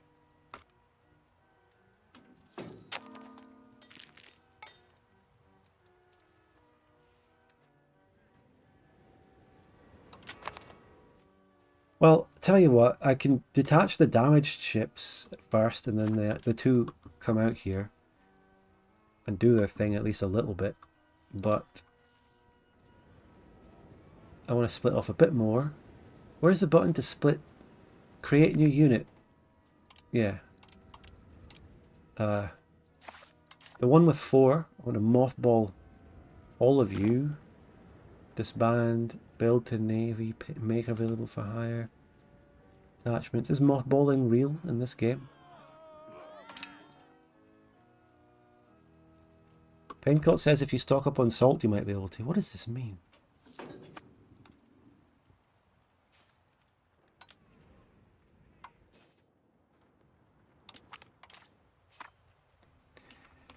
I'm looking for it. Trust me.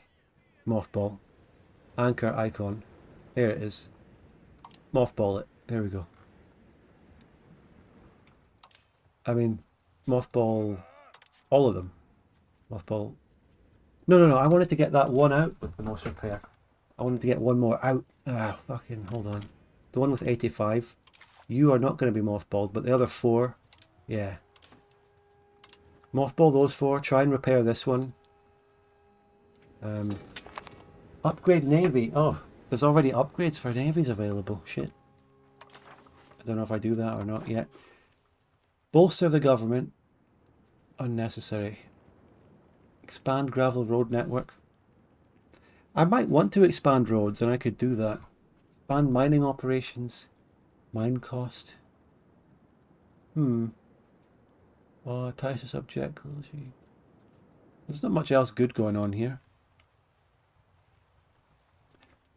I could go for the road network one and then actually build some more roads. Like, I've got so much money coming in that I could probably afford to get it across that mountain, maybe. With that, not mining operations, road network. And as people are saying, it also does centralization, which is great. You want that. Change policy.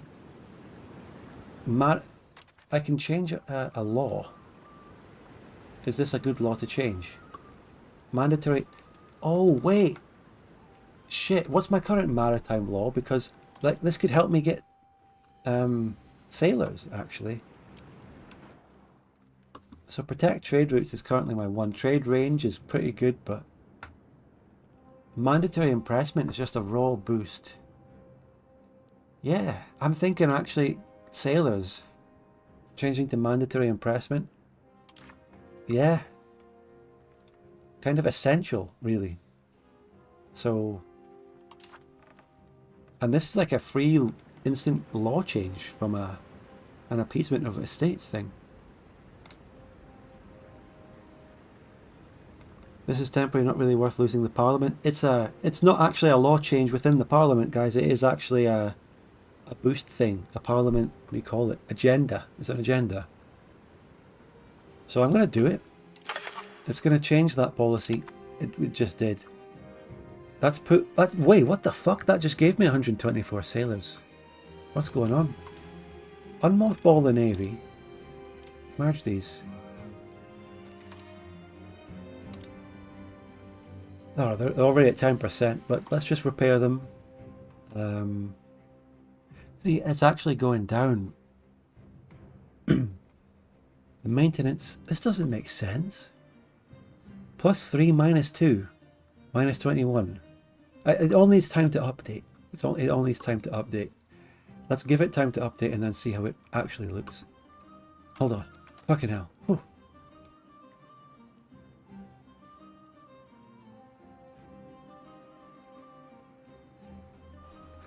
The thing to wrap around, it took me a while to wrap around the month tick, not ticks, the daily tick thing. It's going down, because ships are repairing, it's showing it properly now. But even, so here's what it is, right? It's +3, -4 without the repairing. So if I put it, if I take one ship off and mothball it, if I take one ship off of that, that would put it to like 3-3.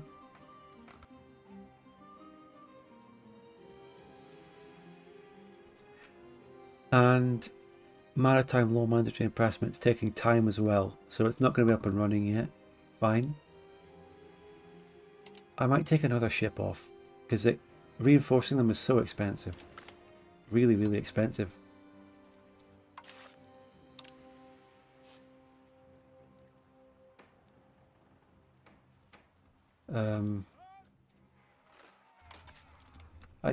The UI for selecting units and selecting only certain units and cancelling other units is, I don't know, I haven't learned that. It's a bit weird. Once this road law gets passed though, I'm gonna fucking complete the northern road. I should also make a road through to Bergen, because that's a good city. Stavanger and Bergen. They need love too. Hammer almost doubled in pops. From 3k to 6k. Keep the actual scale in check here, but it is. Wait, whoa. Fucking hell. You need to be building the roads now, the modifier is only while they are voting? What? Oh shit. 101 days to build as many roads as I can? That is something about the game that is difficult to fucking tell. And it doesn't make sense, and maybe it's because of EU4. That's a bit weird and it doesn't make sense, to be honest. The way you intuitively think is you start your parliament voting for something, and then when it's voted on, they pass it, and then that's it. It lasts for some time. It should be like that. I know it says when debating, but look, people have already crucified me in my second edited video for not reading the thing that killed my king. But you don't get it. You don't read every single thing in the game. You have to use your intuition as well. Sometimes, okay? You have to use a mix of intuition and reading. By passing, you get the centralization. Yeah. Spy behind you says, in EU4, parliaments didn't work like this. Yeah, I know how it works in EU4. You start the debate, you sway the people to vote your way, and then when it passes, you get the bonus from the modifier of it passing for, say, 10 years. So in that case, I would have expand gravel road network for that amount of time. But for now, let's get the fucking road built. The road goes through Hammer. And I can afford it. Oh my god, even with... Oh my god. Where's the modifier saying the cost? Inflation. Yeah, it's this expensive with the bonus, ladies and gentlemen. Fucking hell. What if I were to try building the road to Stavanger? How much is that one?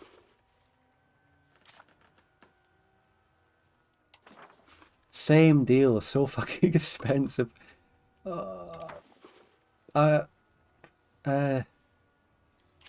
Maybe...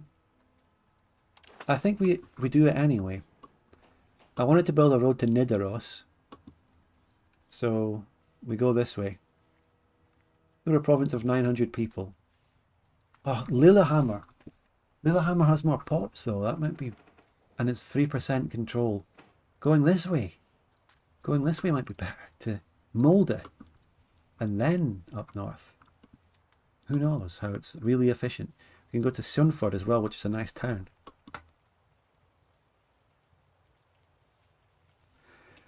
Someone in this chat is saying something about giving the burghers rights to build roads. Yes, they have it. The burghers can build roads, doesn't mean they will. What are they trying to build now? They're trying to build a merchants guild in Bergen. Oh, see? They have the right. Just because they can doesn't mean they will.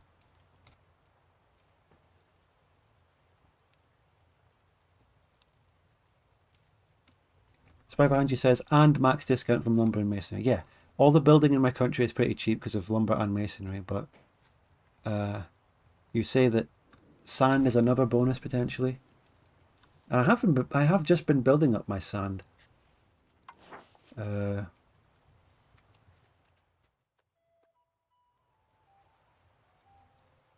I do have some of the bonus for sand, but not all of it. But even then, if I maxed that out, it wouldn't do much more. It's fine. The bonus I have on sand at the moment is okay. But anyway, let's build the road to Lillehammer and shut up. I am going to go into minting to make more money to build roads during the time I have the bonus, if possible. It makes sense. I'm going to max my economy as much as I can to try and afford a few more roads. I've only got 89 days. That's like 3 gold ticks. I think I might be able to get 1 more road out of this. 2 month ticks. 2 income ticks. 2 more. One more road after this, ladies and gentlemen. I mean, even though I'm already building the one to Lillehammer, can I build this one at the same time?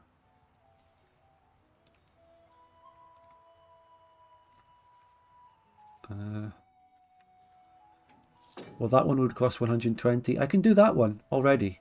Wait. Which route is better, this one or this one? They both have lumber. This one has more pops. Cakeman says perhaps it's loan maxing time. Fucking hell. Building loans just to take advantage of a short-term road building boost? I think that's too far. I'm not going to do that. I've got 1 more tick. I'm going to build this road to Valderis. My other advisor in chat says loans are toxic in this game. That's what I've heard. I've only ever taken a maximum of like 1 loan ever at a time. And I think that's where I'll leave it. 1 more tick and we'll get the road to Valderis. And then it's smooth sailing up through the mountains from there.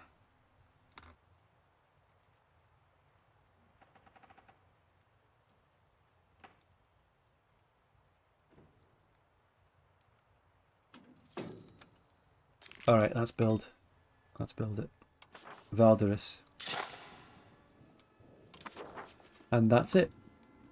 Let's stop the crazy minting so our inflation doesn't go up too much. And put legitimacy back up to equilibrium of 0 because it's maxed. And stability full again. Okay. Now, I think we've given enough migration to Hamar, and what I actually want is stability. I'm going to put cabinet on stability.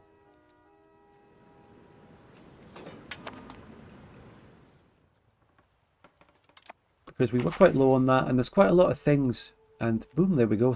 Plus 10 towards centralization is huge, is it not? So that was a good one. And checking our possible diplomatic options. Who would ally me? Still just Volgast. Absolute dog shit. Who do we... Any good one to build a spy network on? You know what? I'm going to build one in Scotland. I'm not allied to England anymore. I used to be. Still have great relations.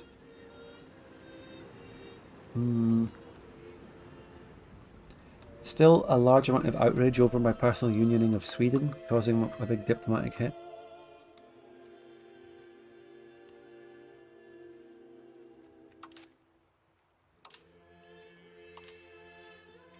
The navy that I'm repairing is at 80%. We're getting there. The monthly sailors is +3, the maintenance is +3. So when it's fully reinforced, I think we might be at an equilibrium on sailors. We might be alright. We'll be alright. Professor Thought says allies kind of suck. The AI constantly calls you into wars or rebellions they don't care about. Damn right. Denmark called me into a fucking Novgorod war.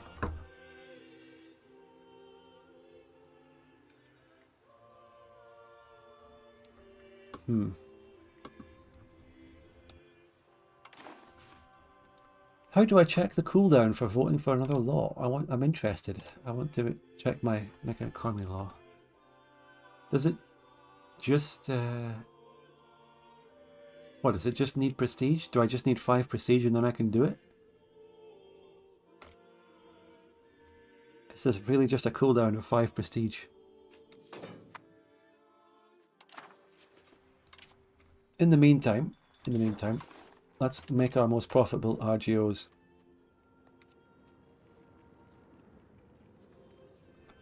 I don't think we have enough workers for that one. The wool here, yeah. The cows there, yeah. And the wool there, yeah. Prestige sounds like you need to canonize a new saint. Okay. I haven't really looked at religion much. I have 98 religious influence. 150 what? Religious influence, so I guess we might be somewhat close, 2/3 of the way to making a saint. Maybe by the time my current king, my current king could become the saint. Ah, fucking, was I planning to go offensive or defensive? I had a debate about this previously. Offensive gives movement and siege ability and assault ability. I think I was going for that. Because I felt like playing the game, I want to move around, I want to siege enemies faster, and when enemies are sieging my forts, I just attack them and hit and get into a defensive battle anyway, so I would go for attack, because as a human player you need to take the initiative against the AI and attack and do stuff. Defensive might be okay in a multiplayer scenario. That might be an actual choice to make, but I don't know.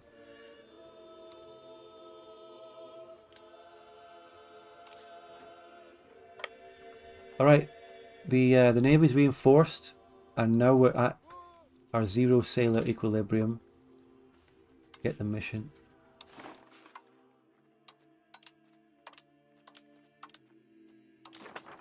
Alright. Now I've got 5 ships patrolling the seas. That should help a lot. We're back to normal. It's been a long time since I had my ships properly patrolling this shit. Ever since some war. Yeah, the sailor is on a balance of 0. So they can just do this indefinitely. Hopefully the navy doesn't take any attrition. I think my navy taking attrition in some previous war was the reason why my sailors fell through. Chudy over on Twitch says, is EU5 any good? I like EU4, am I going to like EU5? Well, I don't know what it's like to be an EU4 enjoyer, because I don't really like that game. But I do like EU5 and I can recommend it. I don't know.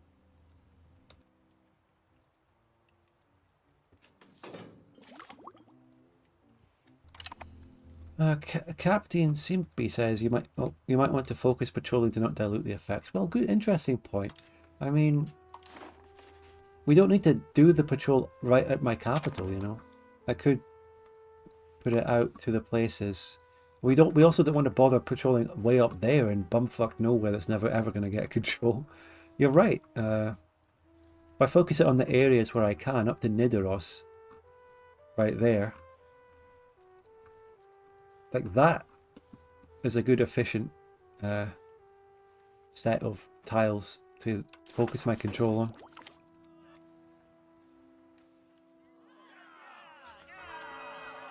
Well, just as I was trying to get religious influence, I lose 5, but it's okay. It's okay.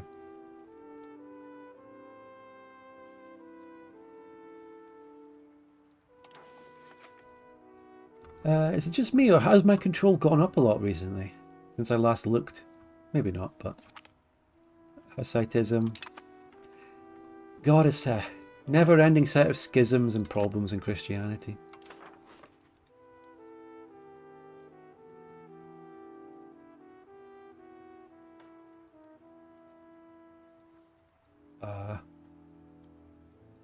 Fucking hell. The road building is slow. We have to stop during the winter. Professor Thought says you really need docks to start pushing maritime presence. I know. I fucking I'm trying to get the banking. Trying to get banking. Banking is spreading. It's spreading. I built 3 libraries in the country. Institution is spreading. How close are we to it though? 15%. Come on. 15 fucking percent.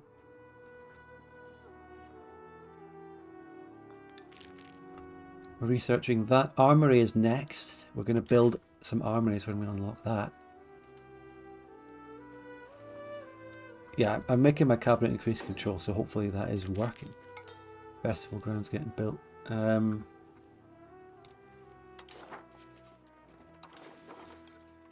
Anywhere to build a settlement? No.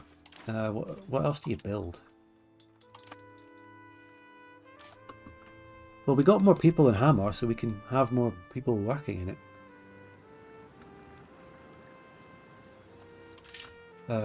Market. How are things in the market?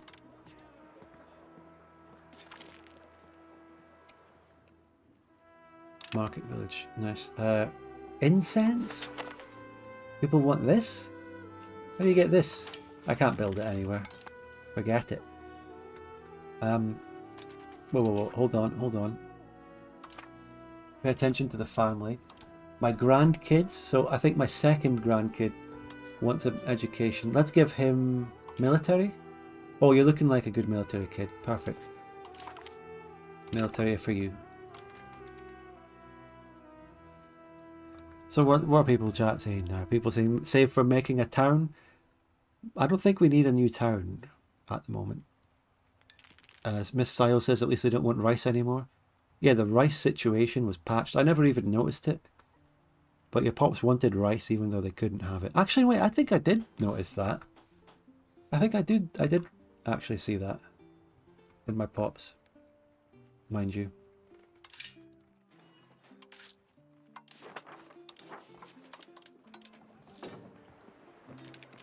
Otherwise though, what would be profitable to make?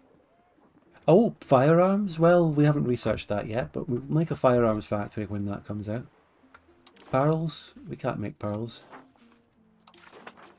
Out of the stuff I can have in my country, we're doing fine for everything. And there's nothing much to prioritise until new stuff gets unlocked. Maybe tools? Maybe tools again?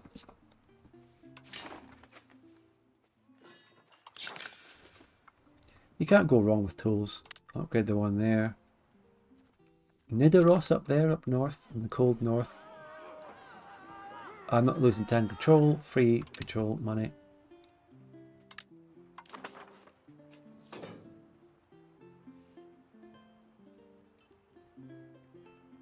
Books, paper, glass and tools. So there's your tools. I did upgrade a bit of sand already.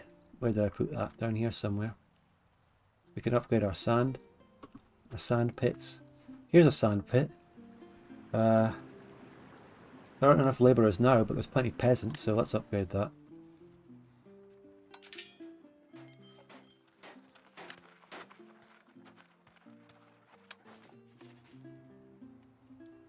As you can see, we have a glass guild there in one place, down there.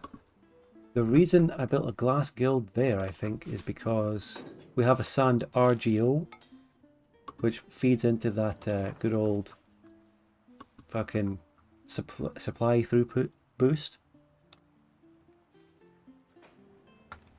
I have a sand pit in various locations, unemployed, no one working it. Is it not profitable? Well, it would be if people worked in it, but I could make a glass guild in Oslo or there.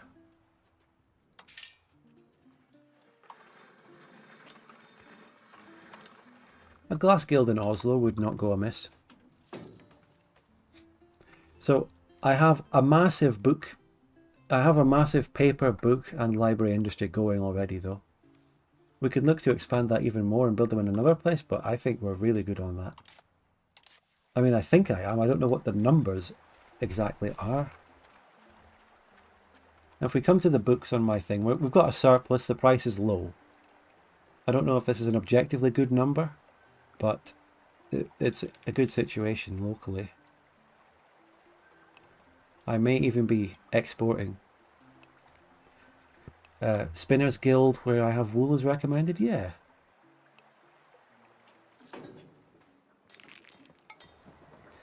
You just tell me right now if I have a really good balance of books.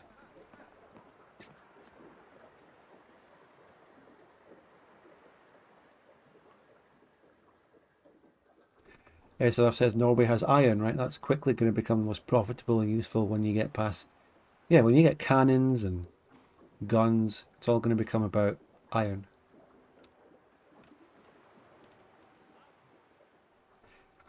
So I wanted to look at Spinners Guilds. We have 3 up and running at the moment, and obviously that. We basically just have... Get off these stupid fucking filters. We have very upgraded Spinners Guilds already. So I can look around, right, where we have wool. We have quite a bit of wool in the country, and wool itself is profitable. I've got wool up here, so that would mean that Nidaros could benefit a lot from a Spinners Guild as well. We have it in the province.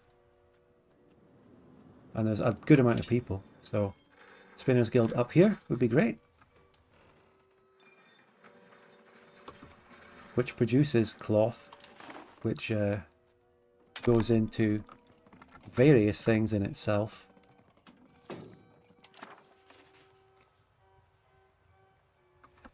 Okay, AG says you will need a lot more. A lot more what? Because I moved on to cloth and wool.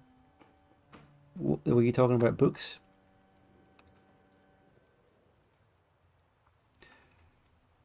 Michael is asking, don't you have wool in Oslo itself? In this province, no. I have some over here, I think. Yeah, we have some in this province, which has the town of Tonsberg in it, where I have a Spinners Guild, right? Yeah. I'm getting the throughput here, as you can see. Production efficiency +10 from having wool in the province. So this place has got a really good Spinners Guild.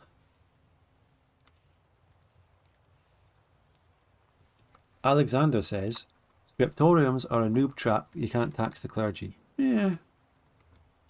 When I'm building buildings, I'm not thinking about taxing the people working in them. I'm thinking about getting the resource. I'm thinking about getting books. I've got a very robust economy that's making enough money anyway. I can afford to have books.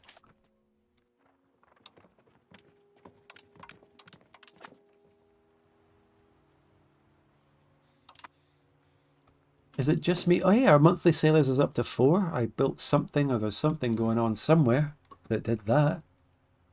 Oh, that's the mandatory impressment coming into effect, isn't it? That's great.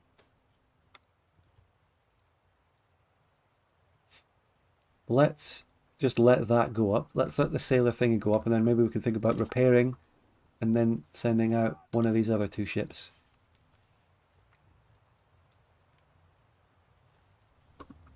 God, the road building is fucking slow, but it's worth it. It's worth it. How much does one of these next roads cost? I was going to Veldemes, so the next one is going to be an Otta. 0 control. 0 proximity. Or we're going to fix that. That one would cost 167. Which, it seems like a lot, but I can afford it.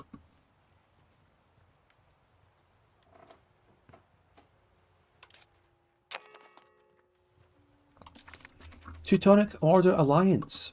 It seems good on paper, but I feel like they're going to come into a bunch of bullshit wars against Poland and Lithuania. But, you know, I can't turn it down. Content.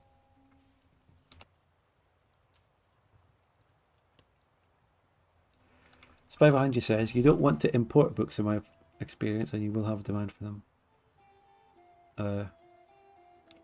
Well, I mean, I was told from the start, people have always recommended it, and it just seems absolute common sense that getting a lot of books in your country, all that, is good for literacy and institution growth. I've got 3 libraries up and running. And then apparently in the next age, books become more abundant and then you have a glut of supply. I don't know. The literacy boost now, though, I think that's important.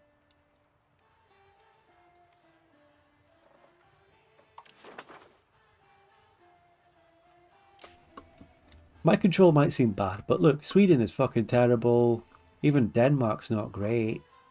Teutonic Order, garbage. Unintegrated crap. Poland, ugh. Bohemia, wow, fantastic. Austria's pretty good. France, terrible. Hungary, garbage. England, awful. Scotland, alright. Did they put their capital in Dumfries? Dumfries? Yeah? I mean, how do you even tell what a capital is? That's something I struggle with. I mean, what's the capital? Province? I don't know.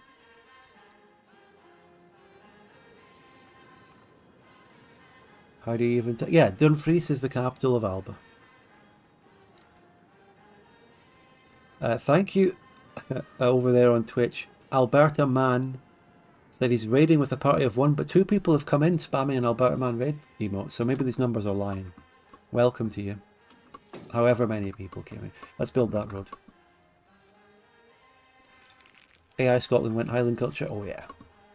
It shows the optimal path. We're going to get this road to Nidaros, okay? However many migrant workers from Bangladesh need to die, we're going to get it done, okay? Alberta Man says, howdy, it's cool to see you on Twitch instead of YouTube. I'm a fan. I've been multi-streaming on both for a long time. And before that, I switched between YouTube and Twitch a lot. Going back when something bad happened on one of the platforms, moving to the other. So, thank you for stopping by with a raid. Appreciate it. We can drill our armies now. Fucking armory buildings are next.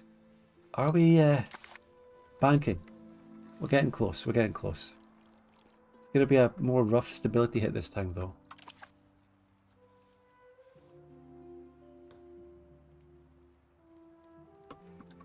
Can you show your harbour capacity map mode? Oh, I can. I can. Let me just see if I can find it without searching for it. Which icon? Over here on the right. Yeah. Harbour capacity. Well, there you go.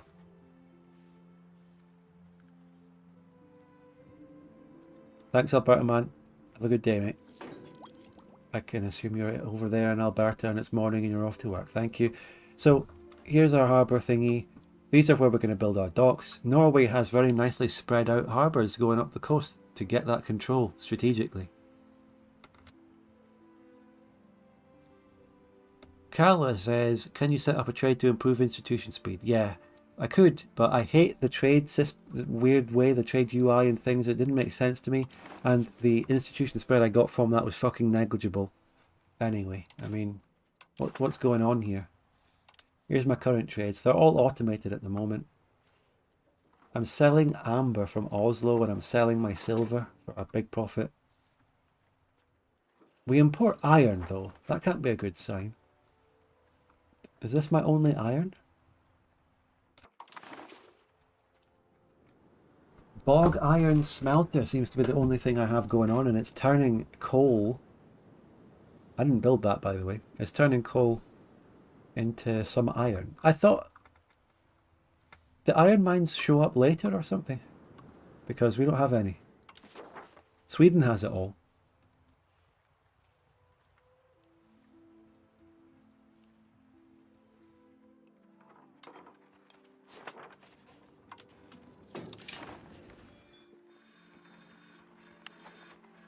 Perhaps we ought to build more of that. What do you think? We can get some on the go. We can get them in hammer. Labourer building for 200 employees. It's like an RGO thingy. Well, I don't have any iron sort of natively in the country, but we have the ability to make these buildings. Are these good to make?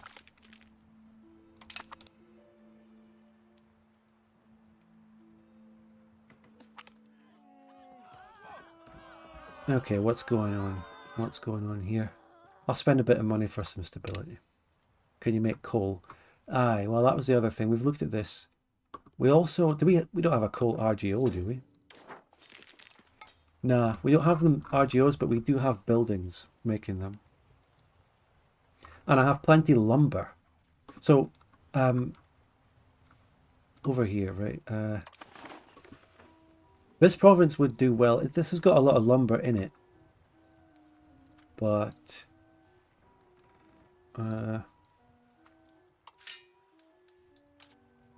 can the fucking... Hold on. Wait, let me just get my head around this. Charcoal kiln? No. Bog iron smelter. What's the requirement for where you can even make these? Get the fucking filters off. Hold on. What's the requirement for where I can make this? These are the places I can make it. What is it about these places that meet the requirements?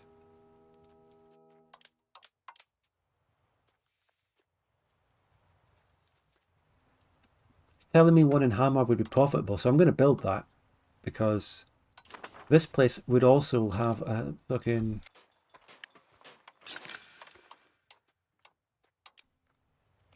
There, I don't know if the throughput bonuses work like this, but this one has got a place where I could make the coal building, charcoal kiln, so we can make a little supply network there. The terrain, what is it about the damn terrain?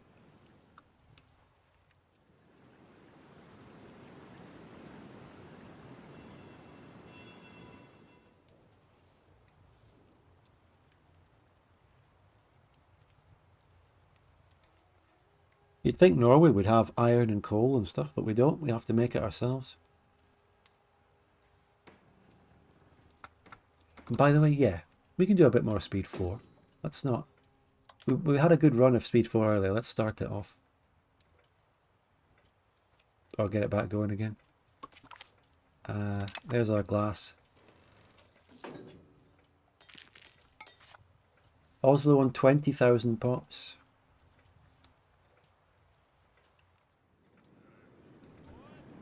For the low price of 1,200, I could upgrade this to a city.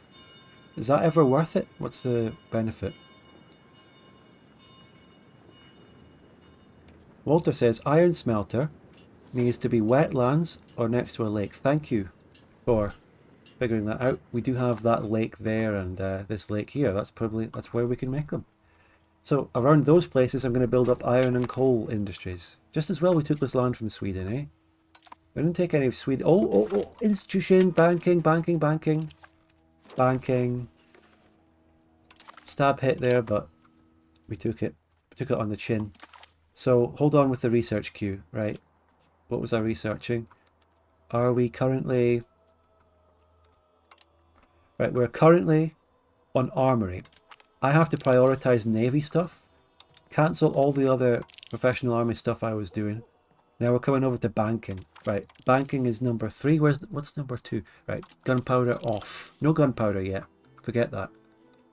I'm not even planning war at the moment. We're really doing internal nation management. So we go banking, and then again the UI shit. County hours, rag paper, all sorts of shit there. Dock. So we go merchants and trade next, and then dock. Colonial range, which is... That's something I want to do, you know. Let's get the colonial map. So this... what does this mean?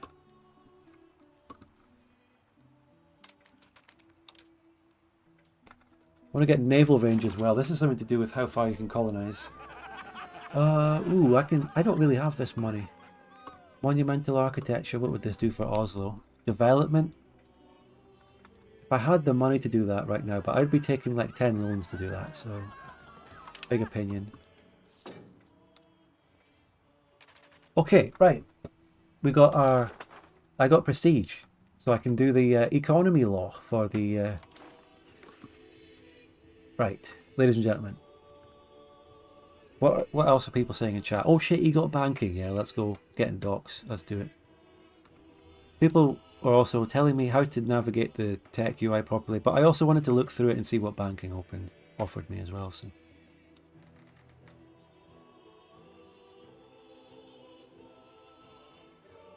Fortunata says, do you get naval range through Iceland and Greenland? That's what I'm questioning. Can I colonize through the range of Greenland and Iceland, or do I have to get there manually? I don't know. I don't know how colonization works other than the thingy I did by land. Right, so. Unified Treasury would put me towards integration level, which is what I want. Union contribution. So this is just going to make Sweden pay me. Is that really it? I'm going to vote for this. You can use your subjects to launch expeditions, says Carlos. Okay, cool, cool. Unified Treasury. We're going for this, right? We're going for this.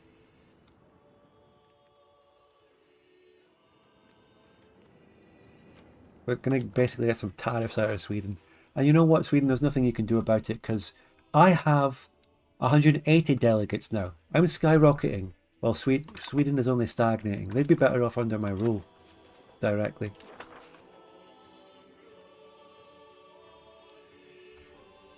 Gotta get institution New World.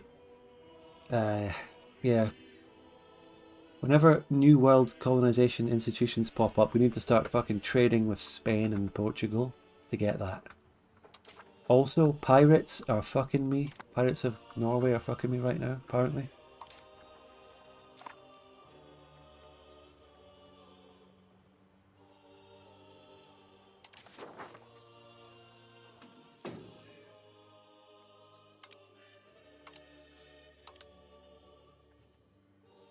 Let's see which way Sweden votes. Will they vote with me or against me?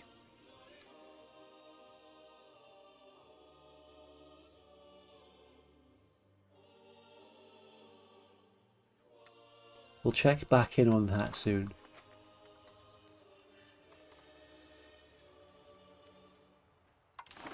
So some of the roads are getting built. We've expanded the road network by 2. Got that one and that one, I think. Or we already had that one and we got that one. Now we're getting the Vadras and Otta. They're getting built slowly. Got diseases, smallpox, fucking shite.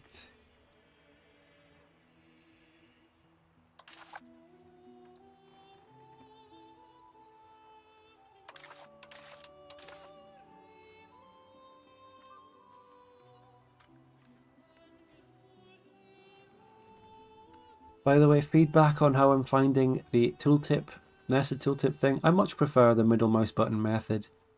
I don't like the automatic popping up and waiting thing. If I want a tooltip to be nested, it's an active choice I'm making and I'll click a button for it. That's my way of thinking. I'm happy with that. Glass Guild, ladies and gentlemen, is not profitable. Not profitable. Ooh, not profitable. But it's still nice to have.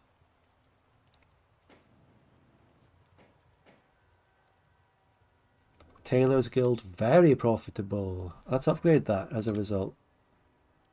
We got our dye maker, quite profitable, but that's feeding into the thingy. Alum. Ooh, thingy spotted. Open up the glass guild to see why it's not profitable. Yeah, I'll go back to it, but alum is going into quite a few of my things. Do I have that? Alum? Hello?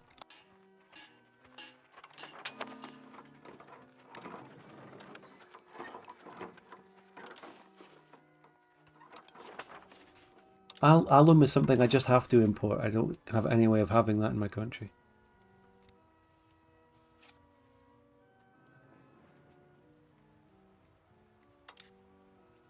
Right. This building would be profitable if it used a different production method, but I have that automated, so why aren't they using that other one? It requires lead and alum and shit that they would have to import, but for some reason, the other one isn't profitable. Other news, we got armories. We have to build armories now. Anyway, we do have to think, okay, unprofitable buildings. We have a few, but not many. Out of our entire country, only 4 buildings are unprofitable. Naval Supplies Guild, Glass Guild, and the Market Village. I mean, come on, this is good, right? Look how easy it is. Yeah, we're researching docks. Armories are huge. Let's get our first armory, shall we? Armory. Monthly manpower plus 10 can recruit regiments here. Yeah. Armory. That's our first one getting built. In Oslo. Where else? Got plenty of soldiers, right? Yeah. Loads of soldiers in Oslo. Armories require guns, so you need gunsmiths first. Well, this one doesn't say it needs it. It's expensive. Well, I'm just getting one as an experiment. Sandstorm asks, how's the Oslo silver mine? Well, it's been sitting there. We've had it level 5 for years and years and years. There's not much more we can do for it. It's just sitting there making money. We're exporting a lot of silver. But one question I do want to ask is, how can I ever allow for this to get a bigger level? What is bottlenecking it? I want to upgrade it to a level 6. How do I do that? Okay, someone in the court came of age. Can we just get you a marriage? Yeah. We should be arranging a lot more marriages in the characters. More pops. Well, fucking hell. I still... If we take the cabinet and encourage migration. Maybe I should have been doing this a long time ago, but encouraging migration to it. I mean, it does it for the whole province, right? But yeah, let's get that going.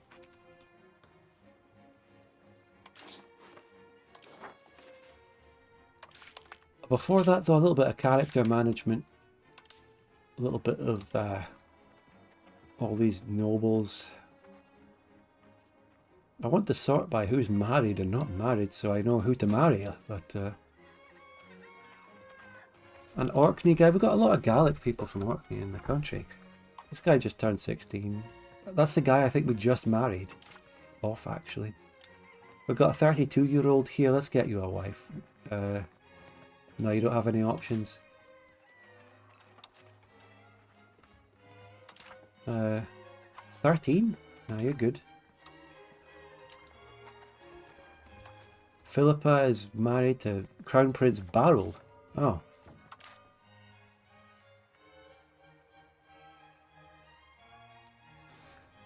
Alright, I'm being told that the migration is location specific. It is migrated. Yeah. Keep it rural. Keep what rural? More pops will make more silver RGO levels, but it's minimal. Keep it rural. Alright. Okay, we got... Oh yeah, you're so right. I've got filters. Right. Available in marriage, adult. How about that?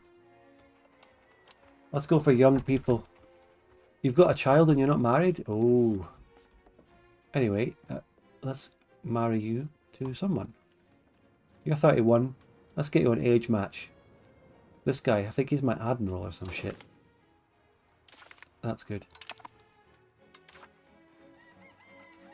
Any good aged people? There's a 20-year-old woman. Again, another Gallic or Irish lady here.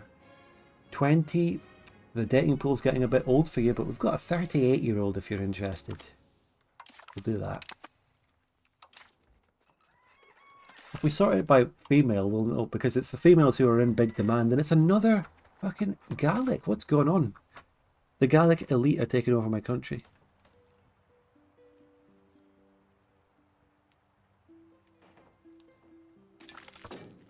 Anyway, so we'll marry you to the youngest possible guy I can find you.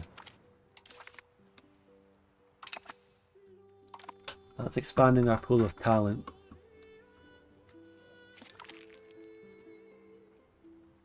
The iron smelters are coming up. We're getting iron. Bog iron smelters, let's go. We're getting iron in our market now finally, which is great.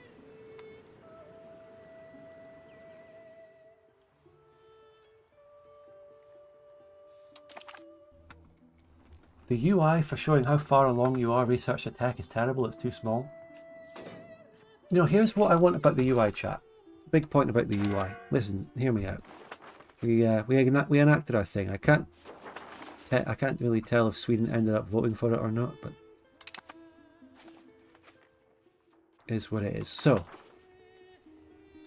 in terms of GUI scaling, I want my menu on the left to be exactly that size. I'm happy with that. But I want the bar on the top to be bigger.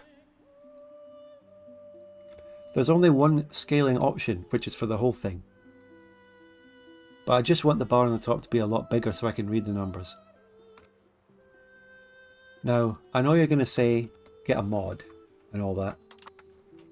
But it's also important to give the base game feedback so the devs can change shit too. Check how much money you're getting from Sweden on your income tab. Diplomacy. Holy. No, that's not even them. Norwegian Union. Oh, it's terrible. It's fucking 0.24. The fiefdom of Scania is giving me 6.6 ducats a month. That's where the money's at. And someone is recommending me to get my legitimacy to 100. Well, okay, we can easily afford that. Let's max legitimacy, it doesn't take long. Hussite wars, oh my god. But Bohemia is at war with everyone. Diplomat mode. Oh Jesus, that is a fucking gigantic. This isn't even the 30 Years' War, mate. What the fuck is going on?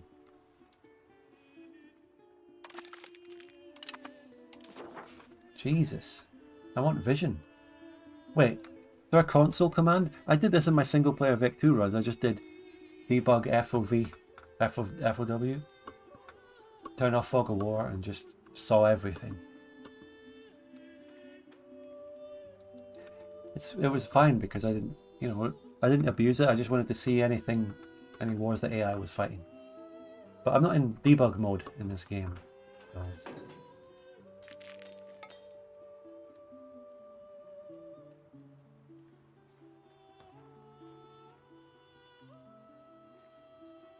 If I were to enable debug mode next time I open the game, does it change anything? Can I just have it on all the time and it would be nice? I don't want to use any crazy commands. I think it would just be cool to turn off fog of war and then look at Europe in a massive war. That'd be really fun.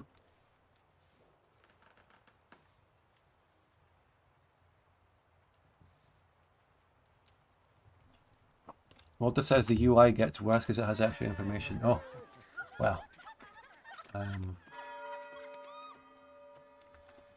Let's get religious influence. I want some of that. There was something really good we were going for with religious influence. Canonizing someone. I can't remember what that does. Prestige, because we have such low prestige. So, yeah.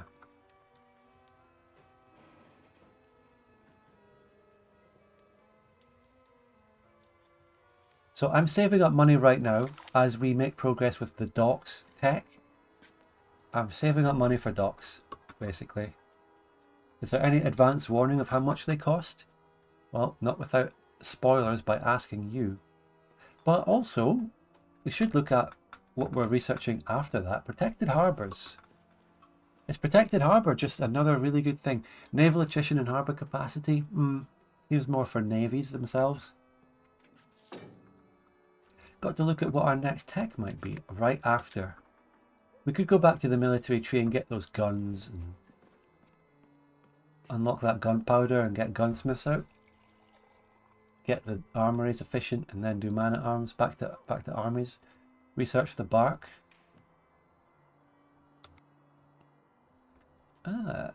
Trading vessel.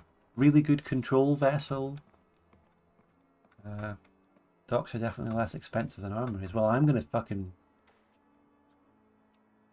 spam as many as I can unless it's something you can build in every province.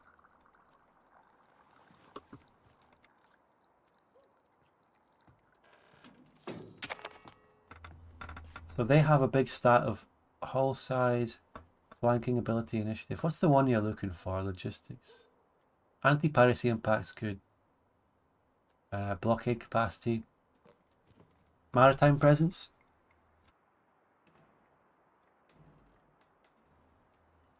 Hey Terror says Norway has an exclusive technology for colonisation. Whoa, whoa, whoa, hold on. This? Oh, exploration preparation time modifier. Oh, you don't notice this shit. Unique text for countries is a pretty fucking cool thing. Yeah, let's get Barks and then whoa, whoa, whoa, hold on. Then we go back to minting. Pop promotion speed. Okay. Maritime presence plus 10% on that tech there. Keep that in mind. Holy shit. Seems like every tech you could research before this was shit, but when you get banking and professional armies, that is when some fucking actual good techs come out. Everything else before this is fucking terrible. But now the game is starting.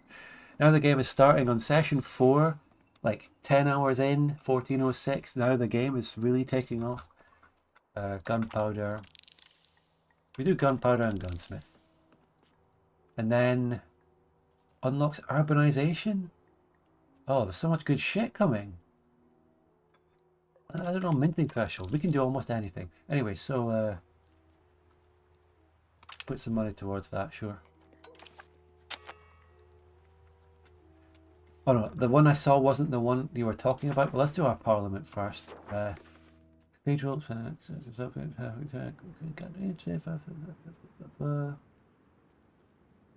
Develop the interior. No, that would put me towards land, and I want to be towards naval. But development is always good. There's a census. There's always a census.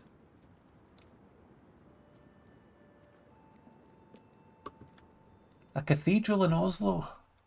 Migration attraction, conversion speed, literacy for clergy.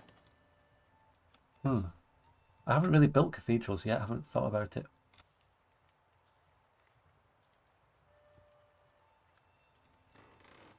But, you know, pop maxing is the name of the game in a game that has pops in it.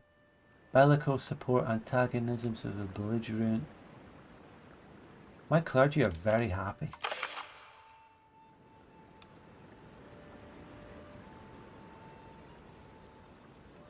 Wait, I can get rid of a pirate haven at the expense of some commoner support. Yeah, get rid of pirate havens, yeah. Yeah. Why not take some nice little parliament bonuses?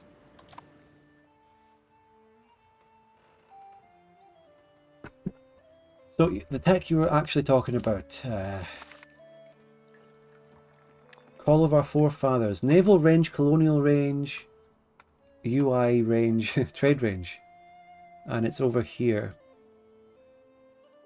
right next to docks and all that. Anyway, okay, I don't think we're going to colonize just yet. Oh shit, universities, Renaissance. Renaissance is the next one we're going to get. We're on the market for Renaissance. It's probably spreading too.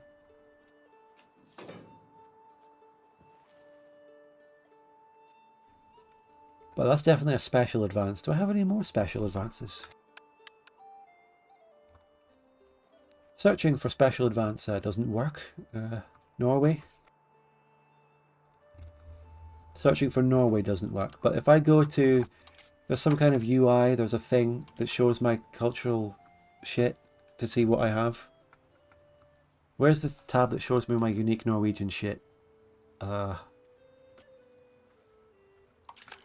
Society, culture? People? No, I don't know. You're gonna have to tell me. Society, oh it is. Banking. Wait, so... why did I think that the next tech I was about to research was the one for docks? We have to go through 2 first to get to it. I was wrong. We do have to wait a bit longer for docks. And in the meantime, I probably will spend some money. But you did say, what, society's culture? Is it in here?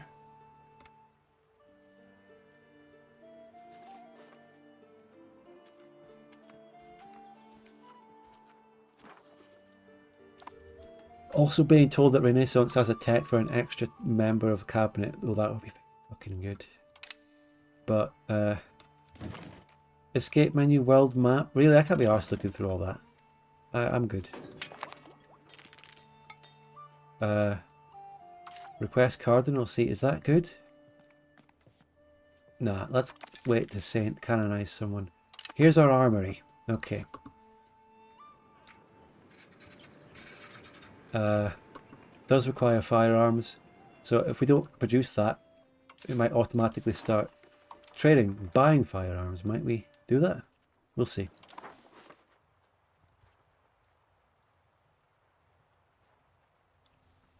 I mean, what else is going on? We've got a lot of money. Got a lot of money. We're kind of saving up for docks. Also building these roads. Let's build the next road. Build one road. Fucking expensive. That took like 200, half my money.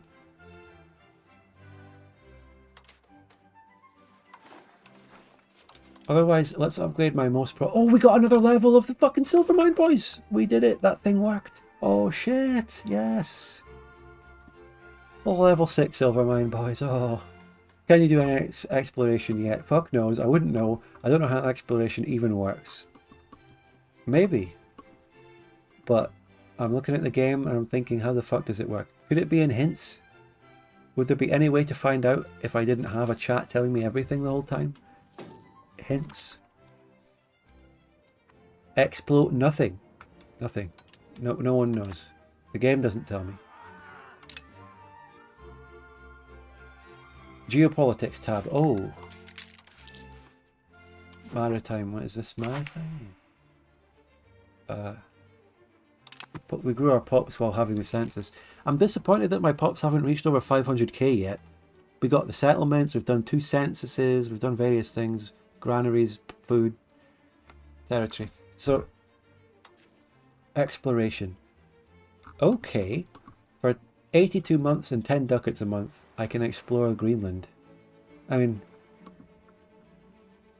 Yeah? Oh, what's fucking all this? What?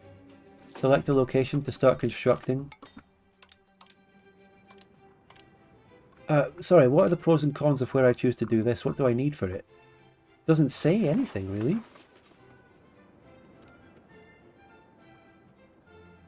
It's going to take pops and it's going to take money. There are green and things on the map. I can't do it from my puppets. We're going to sponsor a person. Well, that's cool. I like that. Always like how it comes to characters. We can choose one of our special LARP characters. Gotta be someone young so he doesn't fucking die mid-journey. But boy, is it expensive, eh? 10 ducats a month after a immediate lump sum of 100. Wait, I had to update the chat there.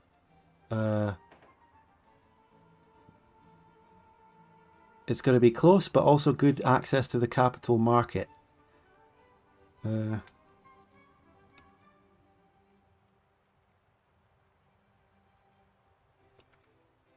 Stavanger. I'm choosing Stavanger. Alright, we've got to pick a character. So, this guy was a good character. We just got him married. He is 33, which is a decent age. He has a naval trait of navy movement speed. I don't know if that will actually affect the expedition, but... Navy maintenance -5. This guy, holy shit, where did he come from? 100 military skill guy. Where has he been all my life? What do we really need, though?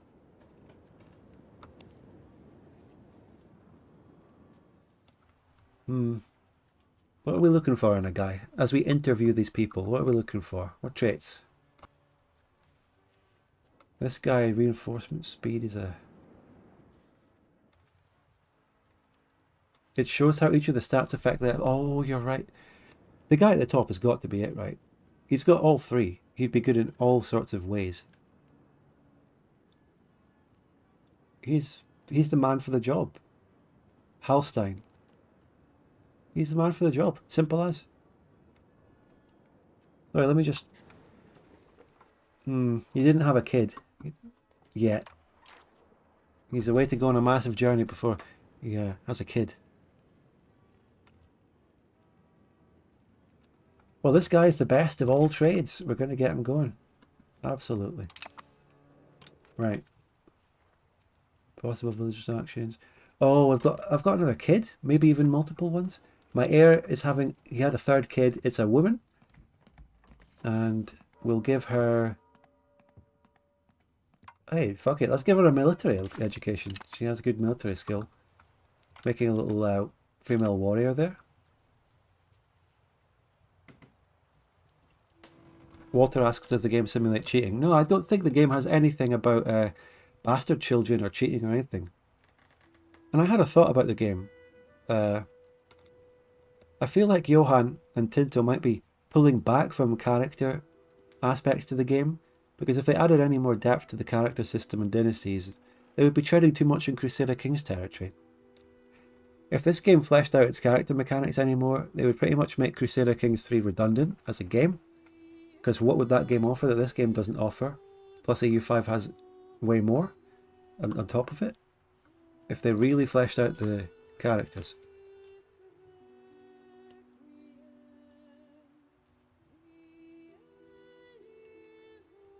So maybe Johan will hold back a bit on the character thing. He already made it way better than EU4. He added characters as a thing.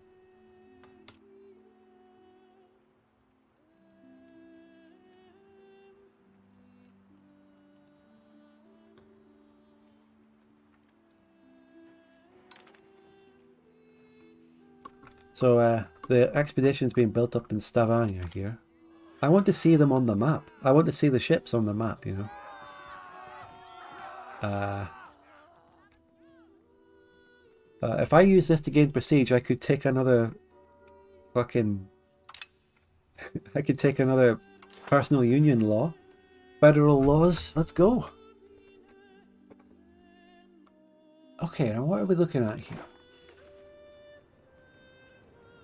Mutual offence?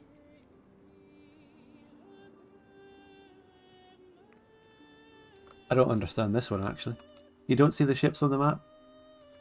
Oh, I thought the game was all about modern 3D shit, and they didn't do anything. Members will join offensive wars if the following is fulfilled. Always, always, always. They're all the same. This is me wanting to vote for the way that Sweden will always join my offensive wars if I call them in, by default.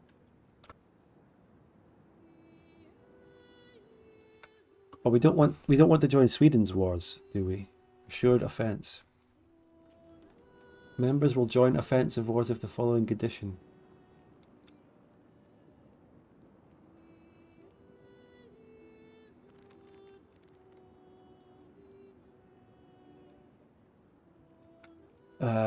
People have actually told me to vote for each of the different ones.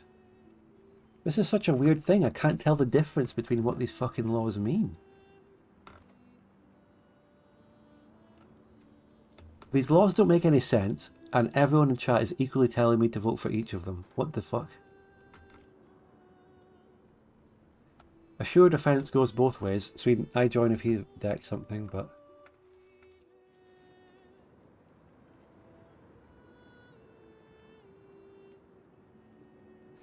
Assured guarantees it. Possible and due to give the opportunity for partners to join.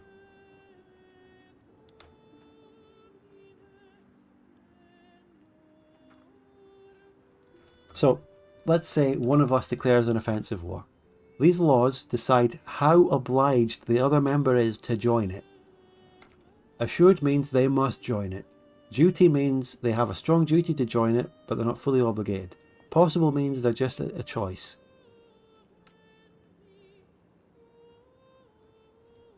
Right. But where does my seniority come into this? Because I'm senior in this relationship. Sweden has no power here.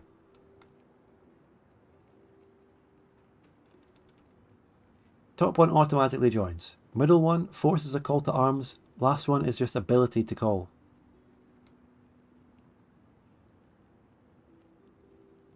Let's do the middle one, call to arms. Let's just get a call to arms if Sweden does something. I mean, if I decline a call to arms, it's basically the same as being obligated, because I think I'd probably be massively fucked over if I declined. And then Hey Terror is saying you can have Sweden declaring their own wars and expanding. I'm happy with them doing that. I want them to expand. It would be nice.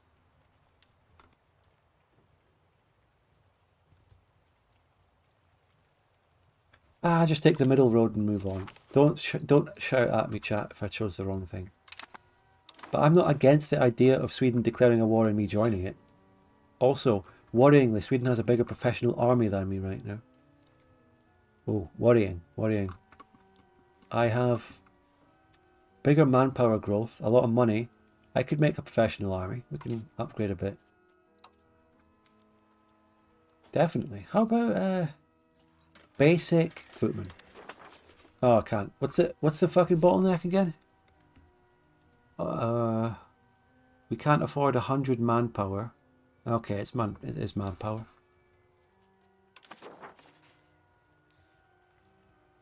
Sweden can already declare the laws about whether I join. So, yeah, right now, if Sweden declares a war, I get called in, and I'll probably join it. Unless it's utterly suicidal, like they declare war on France and England at the same time. But likely targets for Sweden, you know, Novgorod. I can do a war with Novgorod, that'd be okay. My king died at the age of 48, ladies and gentlemen. How did he die, though? He died at sea in my navy.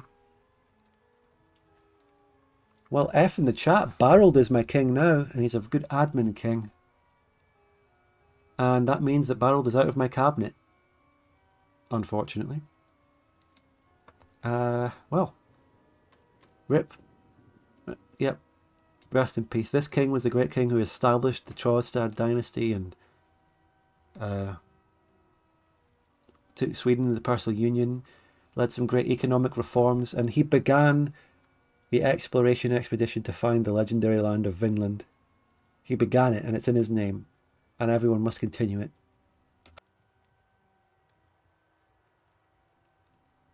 His sweet words have kept the world at bay. Long live the king. Did he have another child or something? Who is it that I'm being allowed to give a better education to? It's probably just to do the expensive education thing. No, who's this? Edvard. Didn't I already give you... Wait. I've got 2 Edvards to manage. What the fuck? Who's the other Edvard? I'm managing the sons. Okay. Audrian is having kids now, and I'm also managing them. There's 2 called Edvard. Fucking hell. Can I change my heir's name?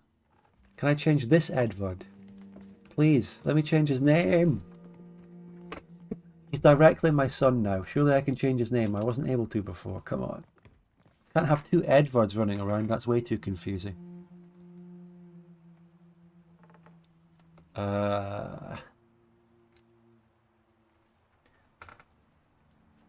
Other things going on? I don't know. Nothing really. It's great that we're having this many brothers and siblings. They're going to be good crown member of characters. Yes, that's true. But managing them, naming them all, having them have the same names, fucking confusing. Anyway, what happened to my cabinet though? We have an empty slot for a good admin guy, if possible. Look, we have a distinct lack of talent. We have a real lack of talent here, and they're all a bit old. We've got to try and find the balance between an old guy and someone with actual talent. Our best admin guys are in their 40s, but this guy's 34 and he's alright. I'm going to get him in. He's like middle of the road, but he's 34. He should last a while. Ladoche says, having people of your own dynasty on the council increases your crown. But I know. My current king was on the council for like 15 years himself. He should know. I just don't have anyone else to put on it right now. Barold, Where is Barold? How old is he? No, Barold is the king. I'm talking about Odrian. Odrian is old enough. He could. He's 23. He's not on the cabinet right now because I've already assigned him to be the general of the thingy. You put him in chivalry. We've got some options. Let's get him. He's going to become Albanian. He's going to learn the ways of thievery, pickpocketing, and scamming, and gain some great new skills for life. Gain some great Albanian skill.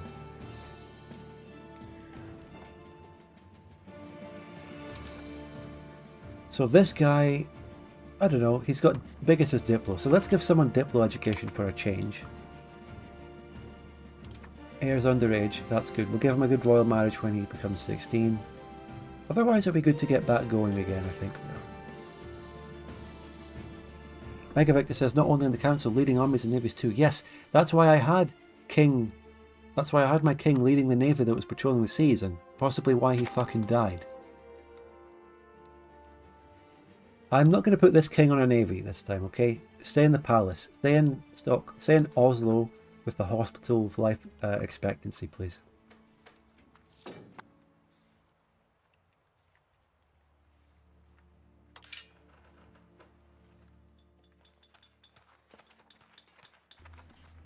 Ah, fuck it. Build a random trade village there. I don't know. Maybe a trade village in the same place as the silver would do some good thing.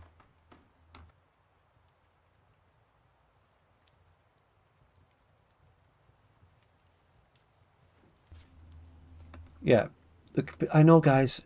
My dynasty is still quite young. I've got a lot of kids now, so I've got in the future and in the not too distant future, I'll have enough kids to have various princes on my armies and navies from now on. Okay. I mean, for example, someone to go in the navy. I just don't feel good about putting the king on this one. Odrian is busy leading the army. Halstein is about to lead the expedition. Shouldn't you? So you shouldn't really be the admiral. This guy's got 100. I mean, navy maintenance minus 5%. So if he goes on that navy, that'll decrease the maintenance, right? So he should definitely be. He's a noble, but I don't care. It's fine. We do have good crown power. Hopefully this will work, right? Yeah, the maintenance went down. It's not showing up, but it went down, right? Hopefully it's not a thing where it only counts if he's like the king or something. That stat works on any navy. I even though it doesn't say it, I'm willing to have faith that that is what happened.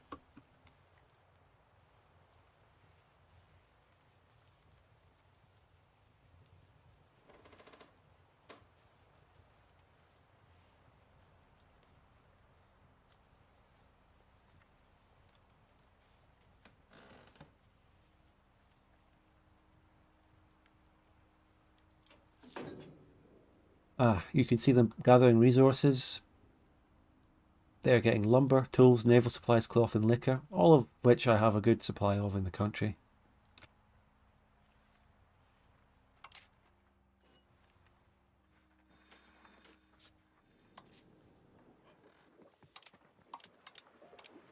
So nowadays, incense, fruit, again a little bit of a lack of fruit. We have one fruit RGO province in the country. Gems, well, we're never going to get that. Firearms not really coming up yet, even though we built the thing that requires firearms. I don't know. But yeah, that fruit RGO seems to be one of the most important RGOs we have. We don't have enough workers for it. Let's, can I upgrade it? Yeah, upgrade. Let's put speed 4 on for a bit, shall we? But, yeah. Might need to do some migration out here as well.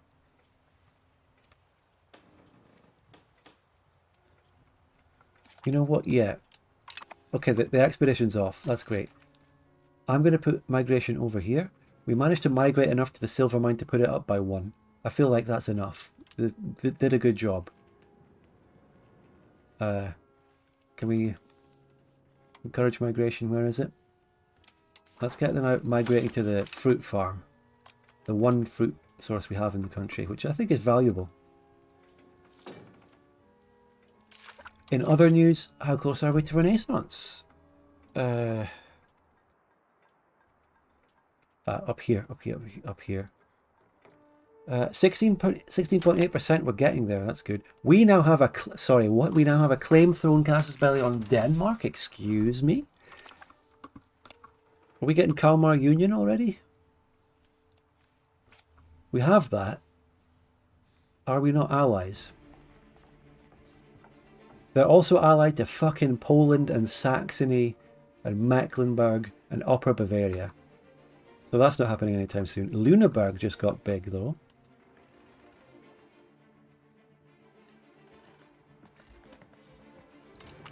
Let's get relations with Lüneburg as a potential thingy.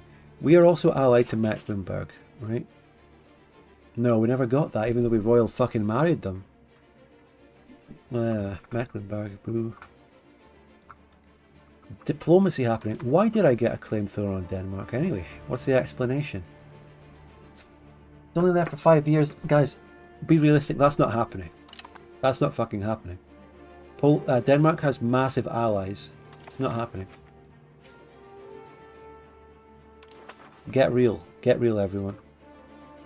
We married them, but why does just being married to them automatically give me that claim? I mean...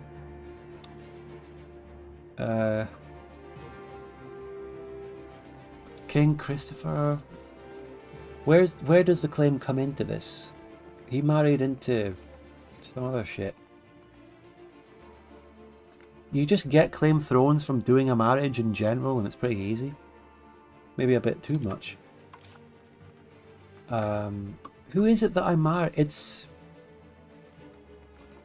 Our consort, our ruler's wife. We did it. The current consort, the queen right now, is Danish. But how is she related to their king?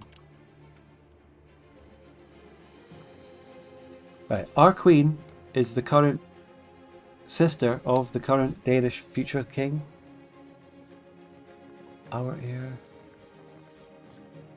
Open your family tree. Consort Philippa. Oh my god, this fucking family. Where's Philippa?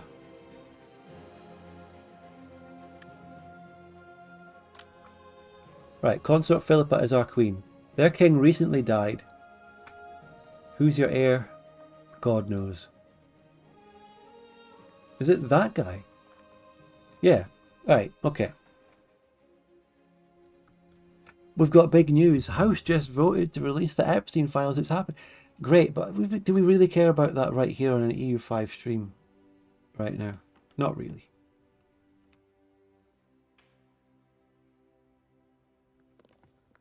I know we got a claim and it's all that, but I'm just trying to figure out the exact mechanics of this. Let's get back. Consort Philippa is our queen. Is she the actual regent of Denmark right now? No. No way, right? Our ruler's distant cousin.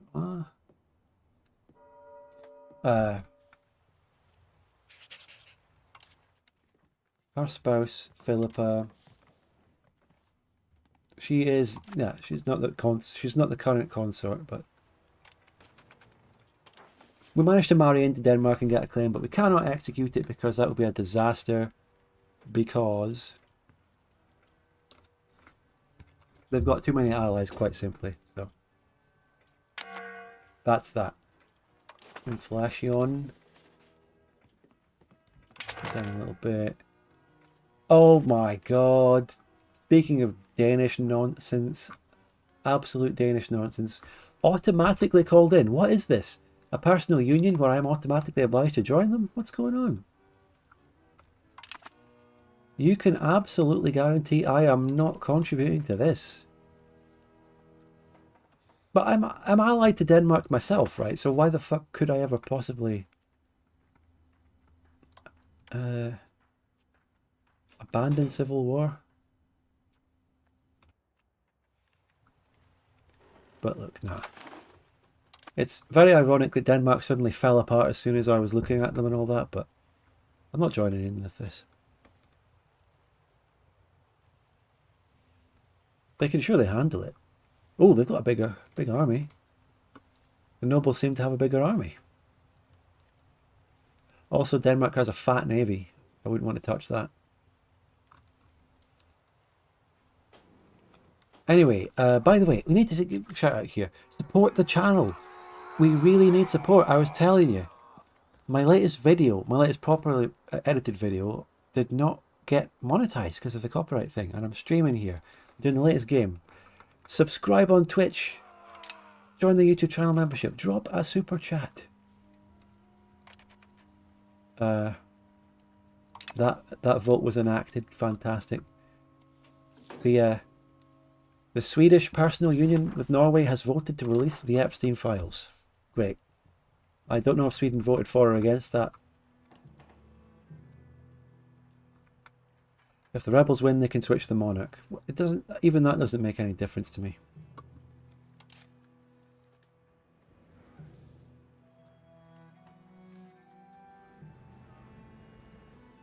I am doing my part. Thank you, thank you, thank you.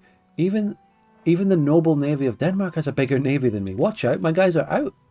My navy's out, increasing control. Fucking hell. Thank you so much, autonomous worker drone. $2. Thank you. I'm getting it back. Okay, one more tech, right? And that's it. Docks. Docks is next. This trade, naval and colonial range thing must have been good though. How's the exploration going? I wish there was a way to manage and see that on the map, but no. Territory. You can see it. Can I see where you are? I mean, it just shows him being in Greenland, I guess. He's in Greenland. Location Eggers. Give my money, SPUDGUN. Thank you, Ahmet Dalk. Thank you. Hey, it worked. Thank you so much for the $10, Ahmet. And Dog Burglar gave him his Prime on Twitch. Thanks, guys. We're so back. Where is Egger? Egger. Specifically. Location. Oh, he's moving around. Petersvik. He's there. He's right there. I don't know where Egger is, but he's there. He's on the move. God, I wish you could... Like, modern Paradox goes so far into adding 3D shit on the map. You can see shit moving about. But then suddenly for the coolest shit, expeditions, you can't see anything. Also, congrats to... Oh. Wait. I need to give you a sound effect for the Greenlandic guy here.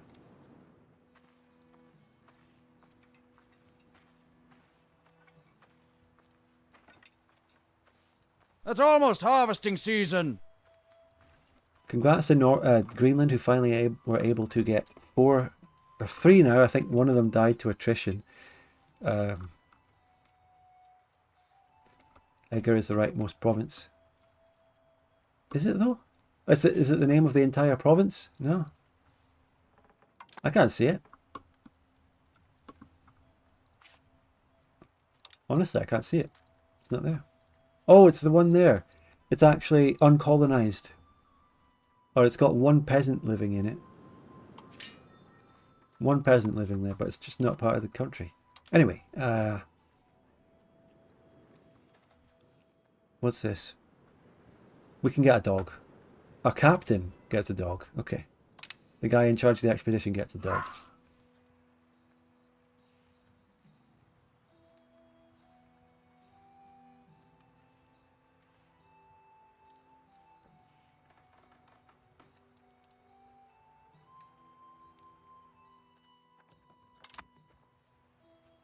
Very good, very interesting.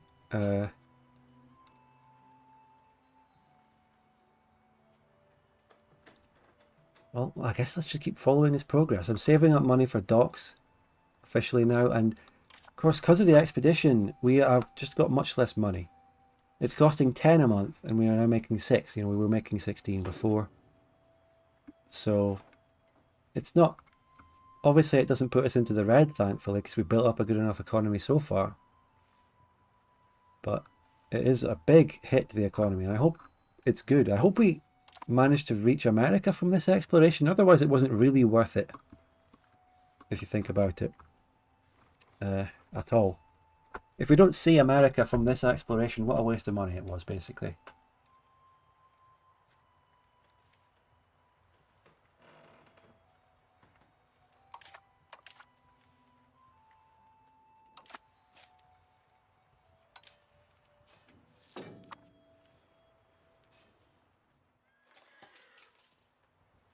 So the armory has given us loads of manpower lately. I think I can actually make a man-at-arms, a footman. So let's get that. We could make another one. Let's vary it up a bit. Let's make archers. I'm wasting my money on that, by the way, when I said I was saving up for docks, but I also wanted that. You know, I was talking about getting that.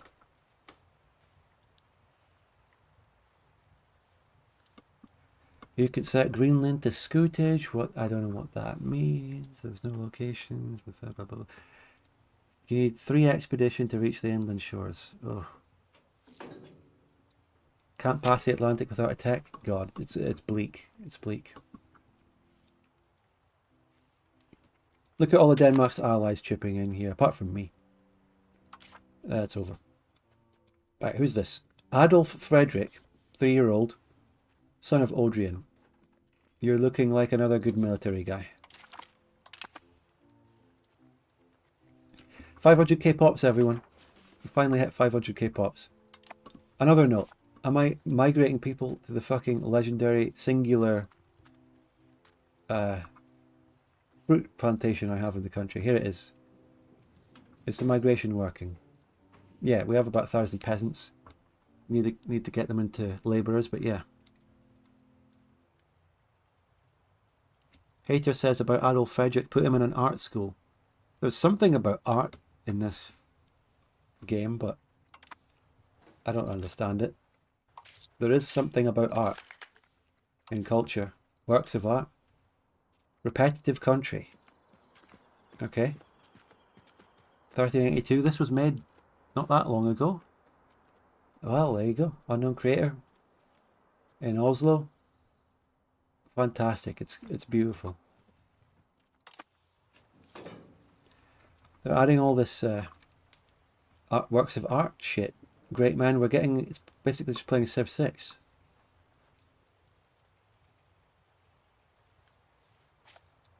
Right, we've got all these nice men-at-arms. And I guess another reason we're not making so much money is army maintenance went up by default when this noble war started.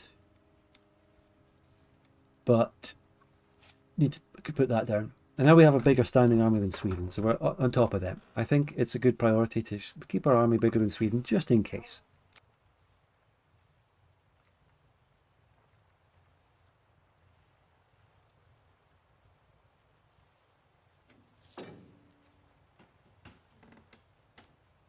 Look at Denmark, they're building their armory as well. Cheeky. Does Sweden have an armory? Castle, sergeantry, no, not yet for them.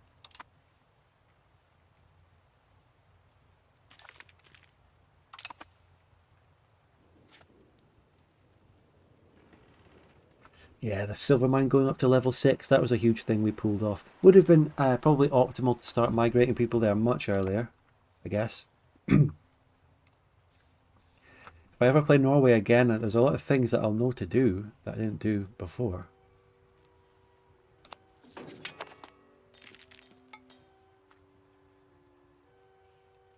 Oh my god, Renaissance! But my money! My money! That's going to cost me 158. Oh, fuck. I'm not going to be able to afford docks. We're only halfway to docks. It's so important to get this. I'm going to lose so much stability as well. We have to get it. We have to get it. Not that we can do any text from it yet, but we have to get it. Just have to. It's so good.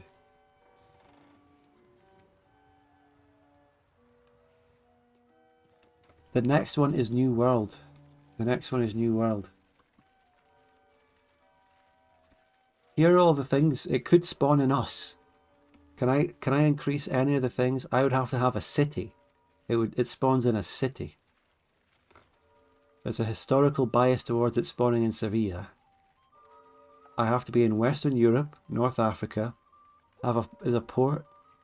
Have 2,000 or more burgers. I have to have already discovered a load of shit. This will never happen. That shit's never spawning in me.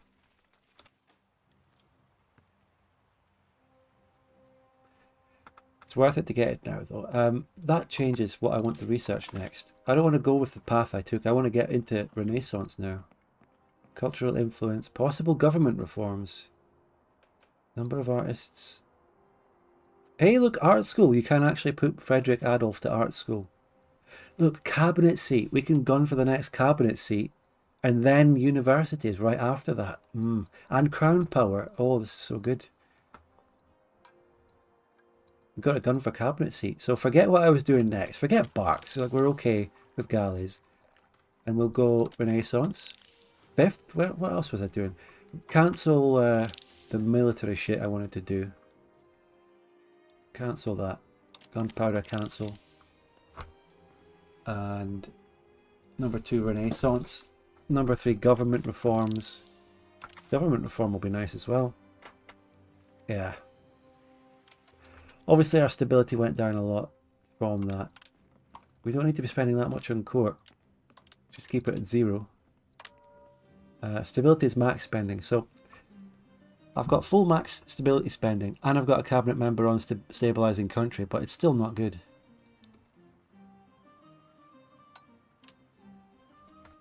Cabinet. I could maybe put my... If the other guy is better... Okay, yeah. I can swap what my cabinet members are doing because the other guy has slightly better military. So if I put you on something random... Oh, we got our expedition done, which actually is great because we get more money. You discovered fuck all. Did you just go one tile out? That was a fucking waste of space. It was fun and interesting to do it, but... anyway, change the title values to more centralization, just for a minute. I'm just using a placeholder. You are now doing stabilized country. And you know, we got enough, definitely got enough migration, so you can do an admin task. What's a good one? Well, migration was good, but just go back to increasing control, actually. And when your legitimacy is 100, it automatically pays out enough to maintain. Oh, that's great news. Wow, didn't need to do that. Port maintenance don't need either. Getting our money back just in time. What did we even discover from that shitty expedition? Colonising the rest of Greenland? I mean, could I even do that if I wanted to? There's wool here. Fantastic. Great RGOs. Ivory? Hold on a minute. Ivory, though? Isn't that pretty unique? Ivory? There's none of that in Europe or even fucking Middle East or North Africa. Are there mammoths out here? Colonial range. Is it under naval range? 7 stability? Yes, please. Is it under naval? Yeah, that looks like it. Naval range. That's it. No, it's not walruses. What are you on about? There are fucking gigantic Hyperborean mammoths in Greenland, right? Island hop. So it looks like my naval range doesn't come from my puppets. So if I directly owned Greenland, I could hop through them. But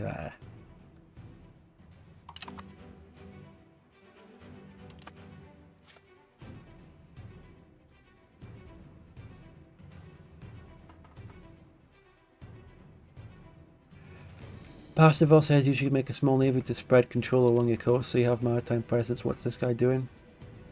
What's this navy doing? I don't know.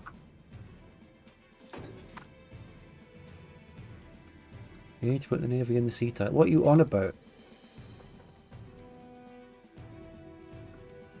They're in our sea tile. It is not docked. Come on. In Freyr Fjord. That sea tile is called Freyr Fjord. Get out of here. Get out of here. Do you know a lot of streamers actually ban people for giving wrong shout-outs and misinformation? You know, I'm not that kind of guy, but, you know, I'm just saying some do it. So this noble war is still going. Where are the nobles? Oh my god, they were in Estonia. Don't worry though, they got Mecklenburg to help them out. What fucking toadies.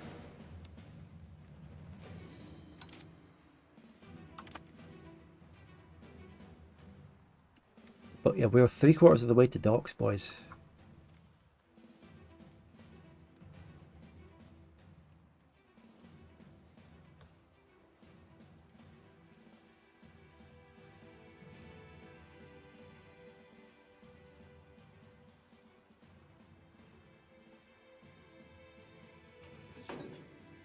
So has patch 1.0.7 come out midstream? I could believe it.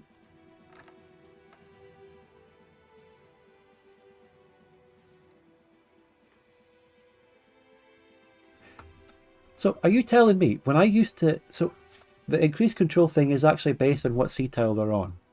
That's actually why they've been sitting in one sea tile the whole time. And when I used to have it just set to everywhere, I thought it was an automatic thing where it was actually automatically going around all sorts of places. But it was just sitting here. And all it was really doing was increasing control right next to my capital anyway? Or were they actually going around and increasing it in all sorts of places the whole time? Speed 4? Nah, maybe. Are we feeling that? Bit of speed 4? They do it one at a time, but do they sit outside the one they're actually doing it in? It moves to the... Missile says, it moves to the tile, does the presence there, then moves to another. So the whole time they were just doing the ones right next to my capital.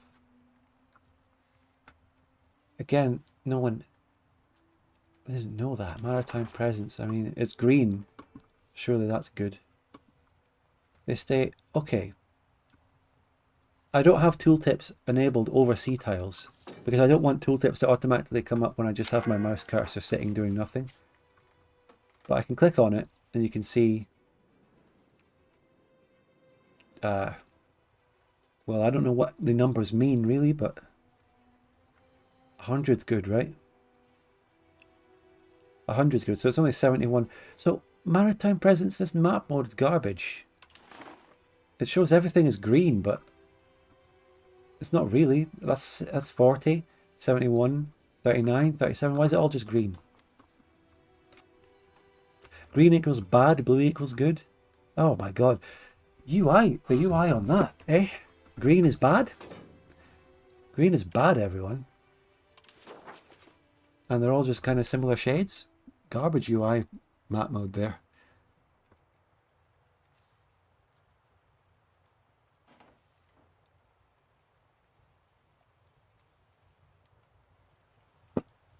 But look, I get it now. And they're increasing control here, which is nice.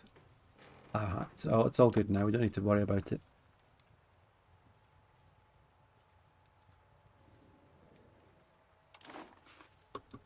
I mean, I guess green, it goes brown, green, and then blue for absolute best in all of them, I guess. So, yeah.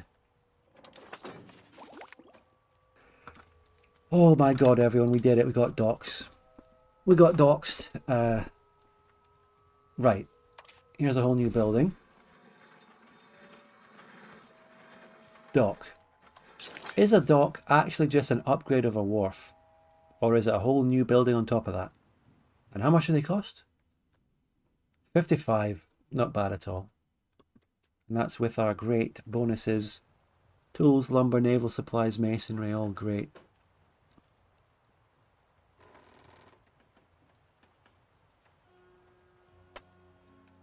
So a dock would give us monthly sailors plus 16. Okay, one dock would instantly solve all our sailor problems and instantly allow me to build more ships.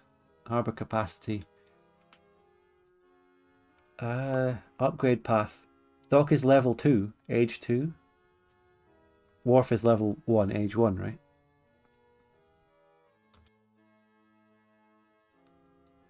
I like to think so anyway, but who cares? So, why can't I build one up in Oslo? Oh, get rid of the fucking filters. Ah, fucking filters. Always. Oslo doesn't really have enough workers because it takes soldiers. All our soldiers in Oslo are trying to fill up the armory We're using up a lot of soldiers there. Maybe it wouldn't be best to build a dock there yet. Besides, also isn't where we need control, right? So don't build it there.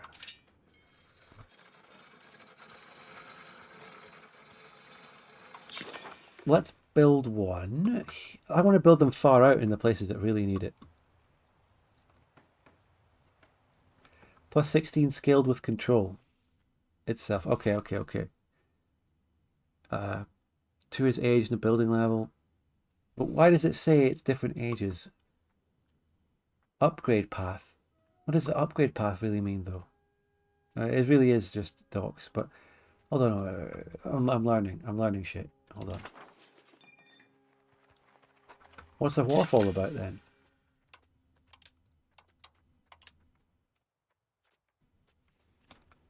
So a wharf is just a one-off thing that doesn't have an upgrade, or is just... Okay. The dock, on the other hand, does have some upgrades. I don't know. I can't even see the upgrades for the dock now. Fuck it. I don't know. Ooh. Anyway, let's just build them anywhere. Build one there. One there. One there. And then we wait for more money and keep... I'm going to just stay on this menu. We have to build them.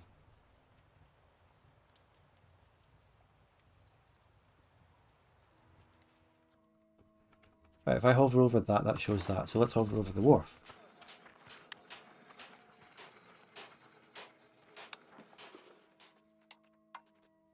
Yeah, the wharf has no upgrades. I got it.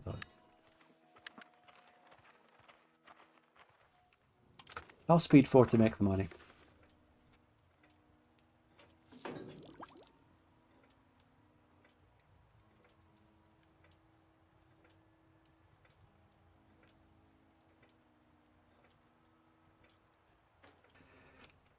But if docks are really all about building ships, I'm not going to be building those ships in question yet, because what we're really going to be wanting to build is actually barks. So I'm going to put barks...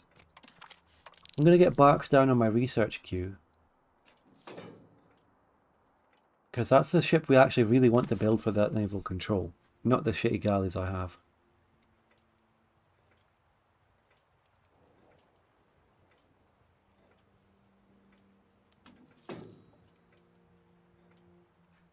What is the Oslo harbour capacity? I mean, fuck knows. Good question, mate. Good question.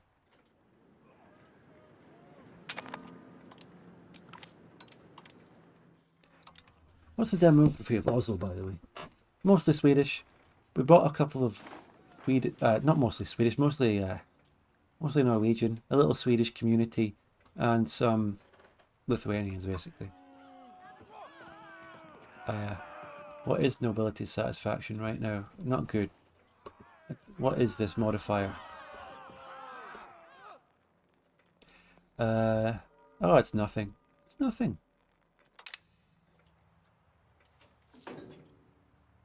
Small icon anchor next to town image. Anchor. There we go. And people are saying harbour capacity is why you build docks. You want to build a dock so it gives you more harbour capacity. Oslo's already 85%, so isn't it really good? I don't know. I'm building one down here, am I? Yeah. And this one has it really bad, so upgrading it would be good, because that one's bad. Stavanger's really good as well, and I'm building one there. Harbour capacity goes above 100. Okay. No, building one in Oslo is difficult because we don't have the people for it. We don't have the soldiers. That's the problem with it.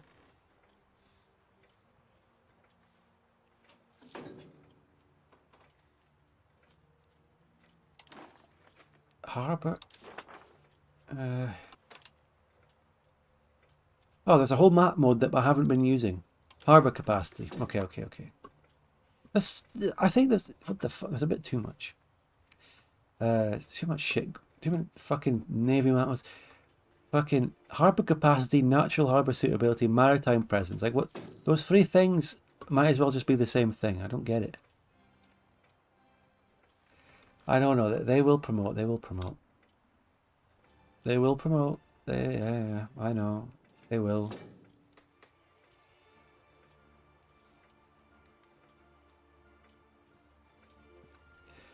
So tell me this, you so-called experts. Do I want to build a dock in a harbour capacity that's already high to boost it and scale well with it? Or do I want to build one where the harbour capacity is low to build it up and get it good? Answer me that. That'll determine where I choose to build my next dock.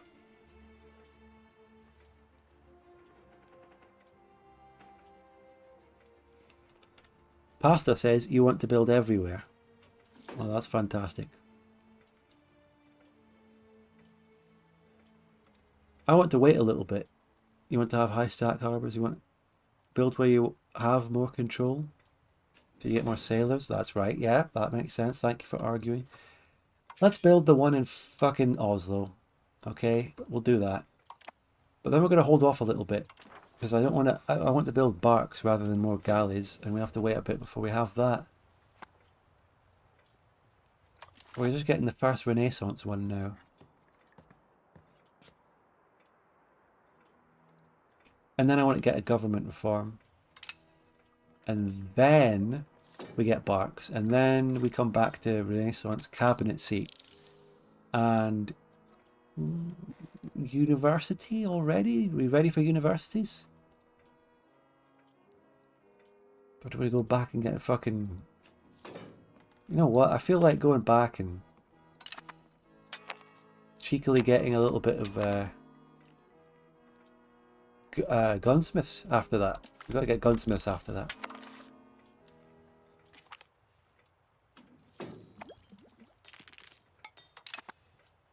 Our first... What's this ship doing? Fucking hell. Our first dock's down. It's in Stavanger. And boy, do these things take... Who died? Eric of Bilbo died. That's a guy... He fell down a set of stairs. That was the son of the former king of Sweden, who became my courtier. He died with no kids. What a sad end to a sad man. Waifu Pater asks, are you still involved with the Open Wiki project? How's it doing? Still involved with it. Good things are happening. But it has a YouTube channel now, which has put a few updates out not too recently, or recently in general. Quite recently, but not immediately recently. And recently, what was the latest thing to get added was that someone is adding the logic behind where artisans choose to, what artisans choose to produce. That logic is getting added. That's the latest thing. I think we should get a dev there before the end of the year, combined with a video. But it's time for a parliament, so shut up everyone. What have we got? Looking through them, looking through them. Urbanization. We can build a town in Sondele down here, which is a place where I'm building control, where we have some industry. It has 12,000 pops. 12,000 pops, another town. What do you think? I think that's a perfect location for a good town. But do we need a town?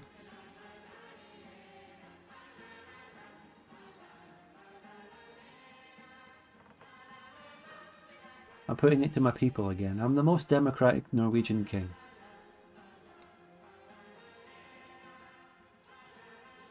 And the fact that it's a shit RGO is good because we can build other things instead of trying to build up an RGO because fish is shit. Another positive. Harbour capacity. What about the natural harbour thing in terms of eventually making it a dock and all that? Not good. Not good for a dock. Not good for that. Temple for control. How is the existing control here? I'm using the cabinet, but it could go up a lot. It's close to the capital, so this could be a town that has high control pretty soon.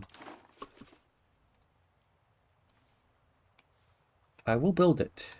I think urbanization is a unique, a unique fucking parliament thing that we haven't had yet. Traditional economy. Spiritualist, humanist. Do we want traditional economy? I don't think we want that, but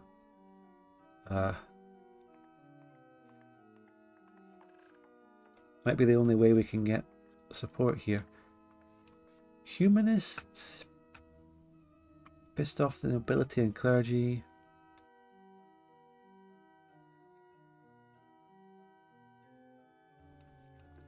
Traditional economy and call it a day. Do we want to cast a spell on anyone? No. Do I want a law change? Not really.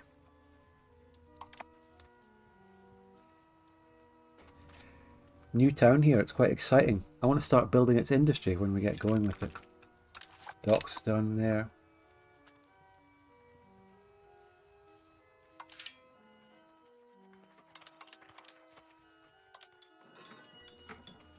What's my most profitable shite?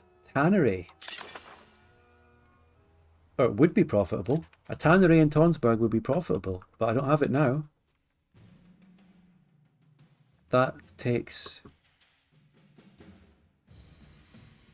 I don't have any of the RGOs for it directly in the place though. I'm not seeing throughput bonuses. It's going to be profitable, but I don't see the throughput bonuses.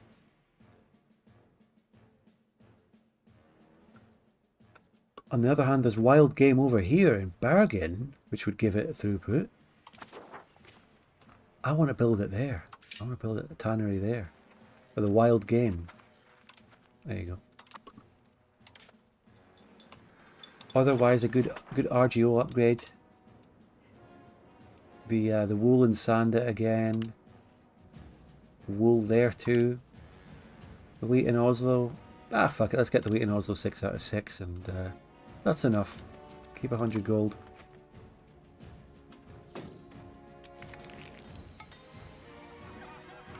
That's 5 prestige. That's another law. Diplomatic liberties. Okay, right. Unified external diplomacy is another integration level.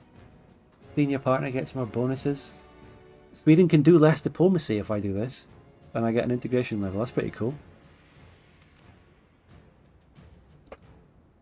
Currently don't have a policy.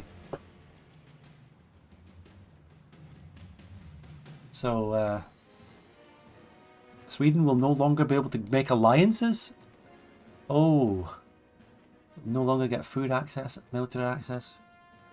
Can't create subjects. And I can just pass this for free and they can't do anything about it. Sandman is here, says, so you figure by next week we'll hit the Reformation. Next week we may be getting colonisation. Okay, we're not thinking that far ahead. It's not EU4. God knows how the Reformation works. So, you know, I just want to consult my people a little bit before we go ahead, but I'm strongly considering just doing that.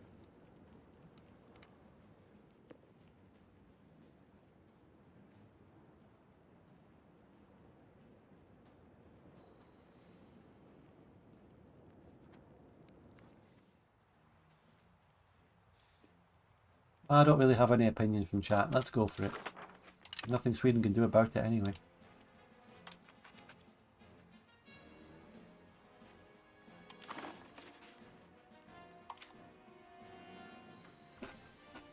Where's all my money gone?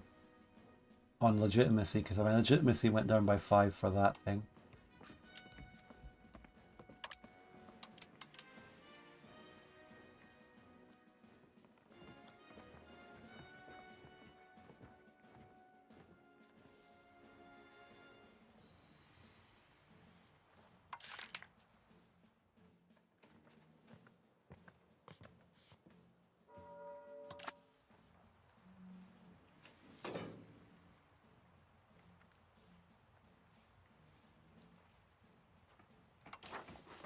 It looks like people are still being thrown out of windows in Prague.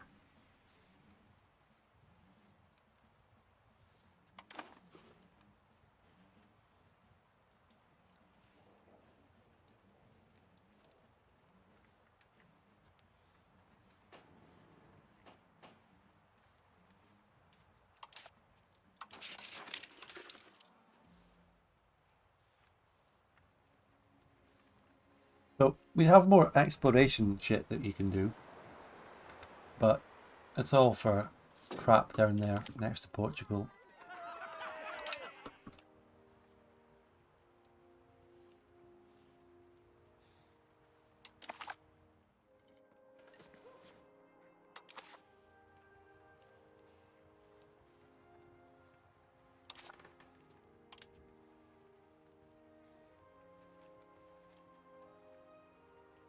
So first of all, now that I'm getting docks, I'm going to unmothball my 2 traditional galleys that I had mothballed and repair them and maybe get them out, joining up with the main fleet.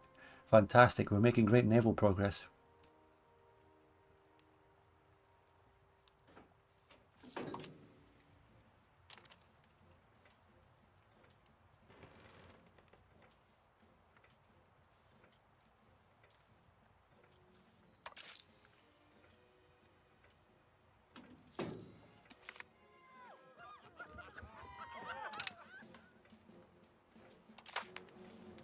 I mean, this parliament's going really well. We could... oh, change policy, what's this? Close borders.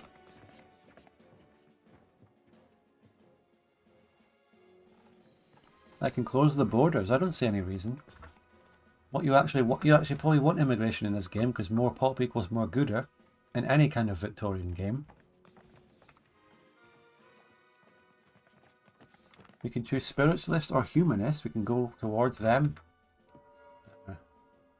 What's better in that regard? I have no idea.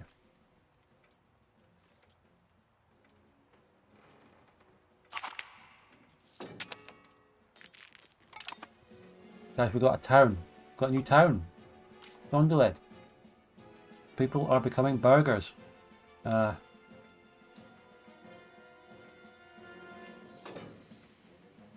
This is a big province which contains many things. There's wool and lumber. And that's all you really need to get a great industry going. Got wool and lumber.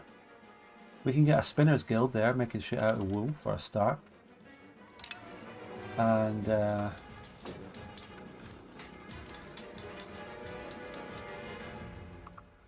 well, anything that comes out of oh, we're going to be cheeky and get another paper makers guild? Ooh, could do that. All sorts of possible shit here. Church, you want to build a church? I've never prioritized or done church building. A temple? Temple is max control. Guys, fucking hell. I just have to pause and say this. I've not built a single temple in the game yet. I've never done it, even though it increases control. And it's really good.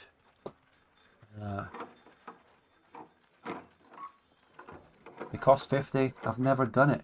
No, but if I've never done it, it's because no one in chat has ever told me to do it. Because you know, in these streams, I'm pretty much just a chat-directed streamer in this Norway game. You know, it's just my first real campaign. It's just such direction from chat. Hopefully in the future, especially if I do multiplayer, I'll be just playing myself by myself, focusing on the multiplayer. But for now, it's all down to you. Make sure every town and city has a temple. Oh my god. Well, we can do that now. Big issue. I mean, we already have 6. Largely it's something that's already done, so it's not as bad as I thought. As a matter of fact, not even remotely. I already have one in all my towns, really. I just didn't build them myself, so they either start there.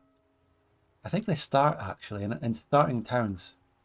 They do start, but in my new town, that just got founded, yeah, let's make it. Sondeled. There is another town where there wasn't one down there. That's also a new town. I can't remember, but that town didn't start. Did we get that from Urbanisation Parliament as well? In any case, build one there too while we're at it. Great.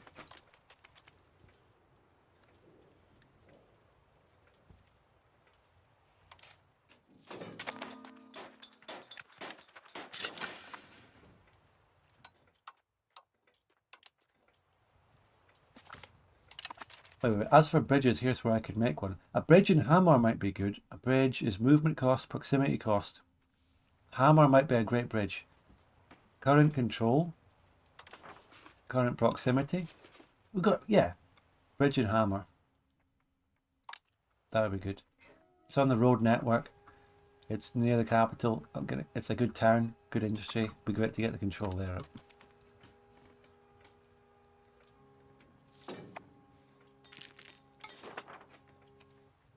If you want to see my road network again, I am desperately trying to get a road. Building through the mountains. It's been a decades-long project, but we're doing it.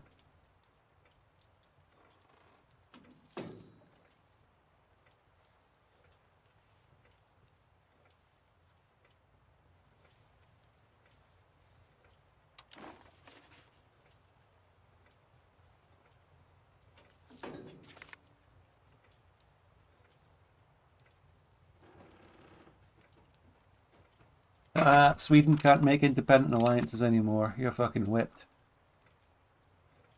But yeah, okay. EU5 early game, every country, no matter what it is, you're playing basically a city-state. Because you're just building up around your capital. Michael says bridge to silver mine. I've already done that. I have a bridge here, don't I? Maybe. Didn't I? I built roads to my silver mine, that's for sure. I mean, that's early shit I did in session 1. Another bridge, though. Get rid of the shitty filters. No, yes, look, I have bridges.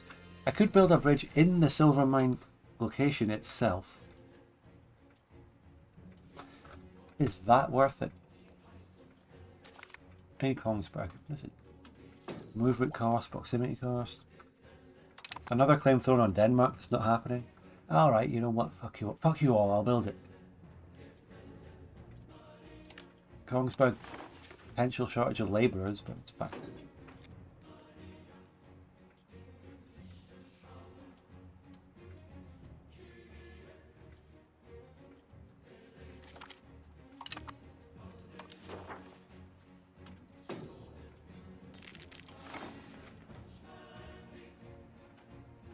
$250 for that.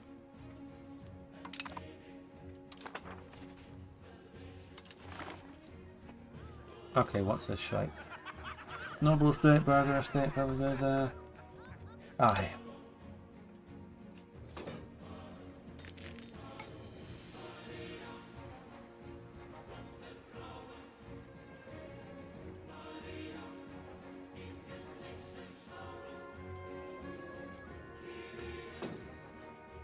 Don't build roads up north because hotels are worth this. Oh, it hurts watching you build roads up. Now, fuck off. Ah, come on. So much. I do get so many conflicting things in chat, though. Come on. I've been building those roads the whole session. There was this whole time where, like, different viewers earlier were like, "Oh yes, but I build your road network through there." Yeah, there was a Parliament thing where you got road construction. And everyone was like, fuck yeah, it's a bit of a LARP road as well, so just fucking let me build it.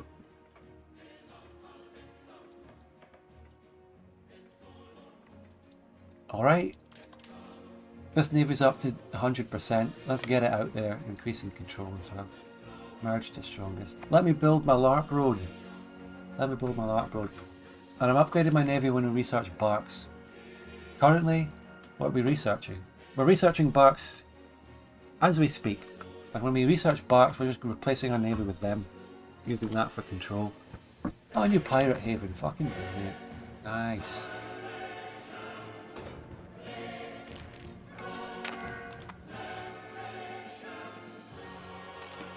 Whoa, whoa, whoa, whoa, whoa, okay. That's my current heir. That's my heir. We can marry him. Oh, England.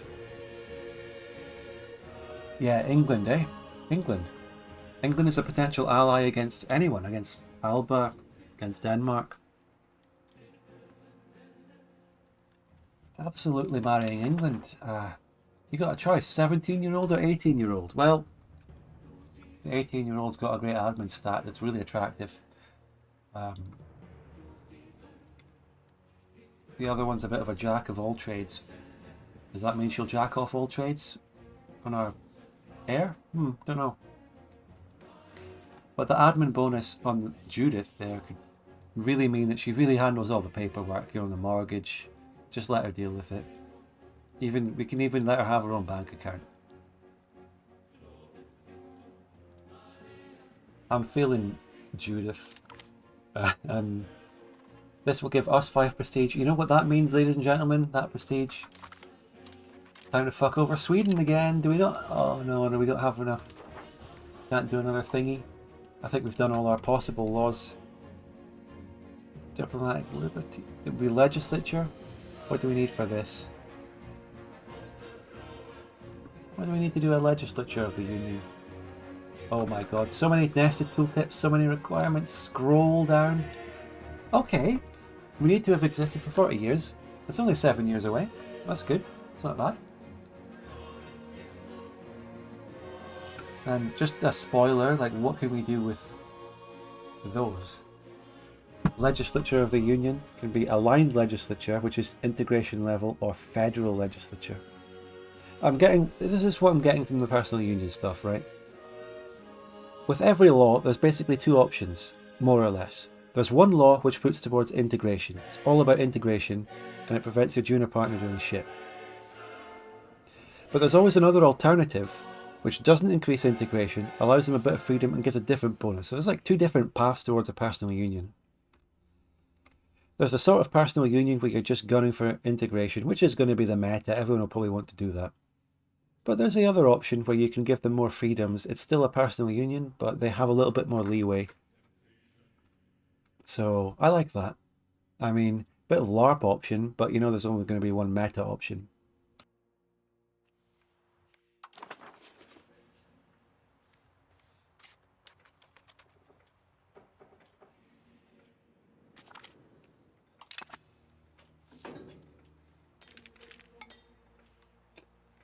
Can you imagine maybe in multiplayer, if you've got a PU with another player, it might be fun to have a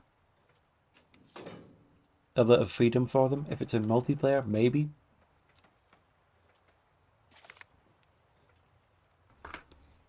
Or in other words, a hug box.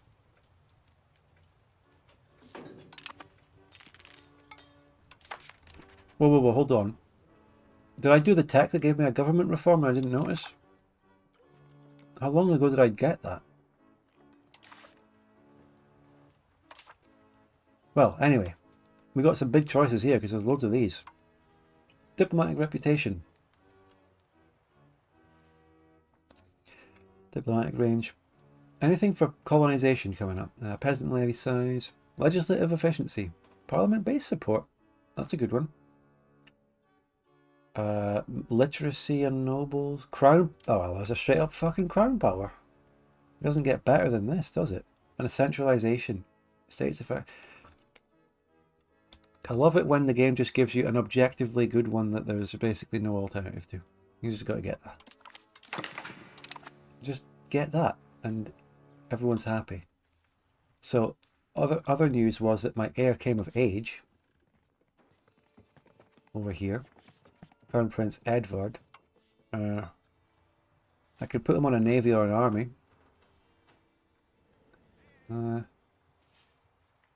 Or, actually, no, the cabinet. My heir should be in the cabinet.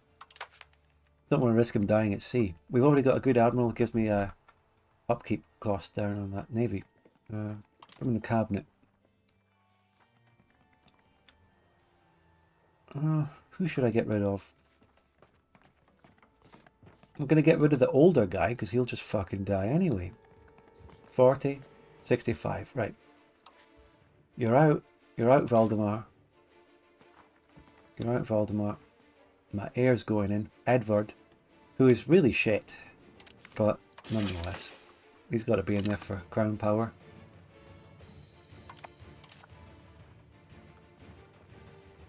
There. Surely that'll update the number after everything actually comes into effect. More than 29%.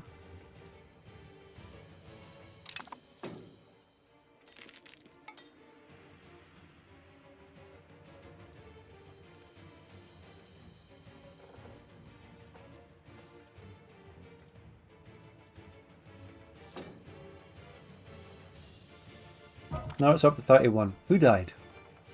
Johann of Bilbo. The entire dynasty of Bilbo, of the former Swedish king, is dying off. And they're dying off childless and wifeless because I didn't marry them. Because apparently they became my entire responsibility.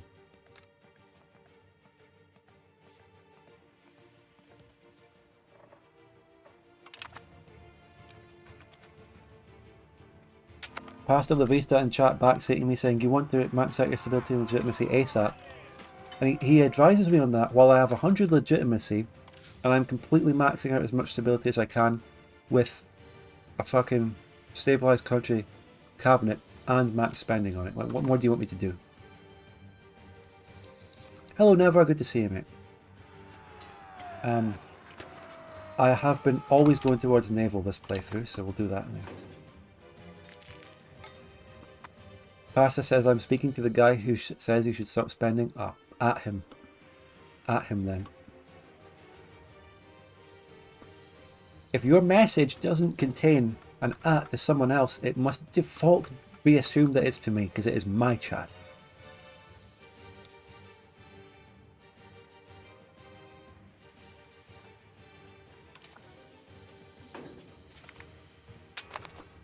Right, barks have been unlocked, okay?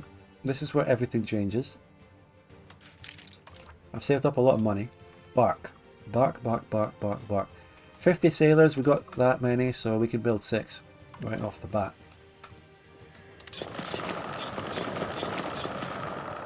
Now we are fucking cooking, as the kids say nowadays. Now we're fucking cooking. Bark's coming out. Never says you can upgrade ships. Ah, these are galleys. I do have galleys I could upgrade to better galleys, but eh.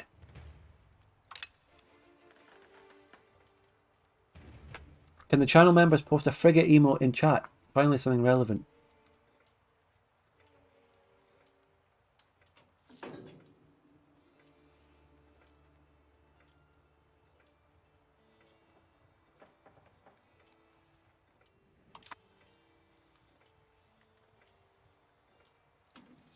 Guys, remember, sorry to bring this up again, but remember the whole Victoria 3 cope about, you know, it's a game more about internal management.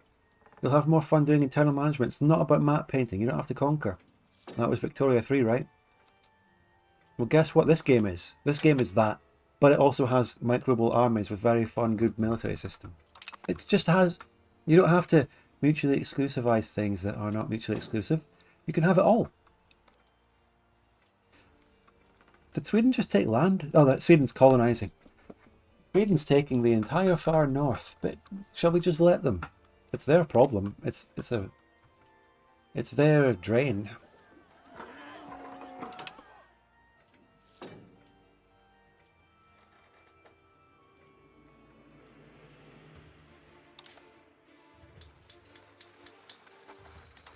Right, let's build the rest of the docks that we can, shall we?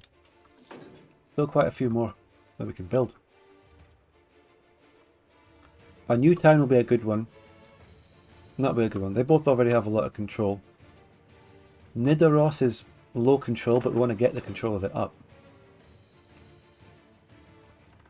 More docks, and then in turn more barks.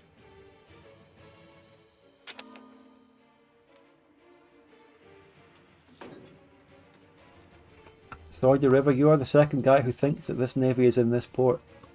Wrongly. You think it's there? It's increasing control.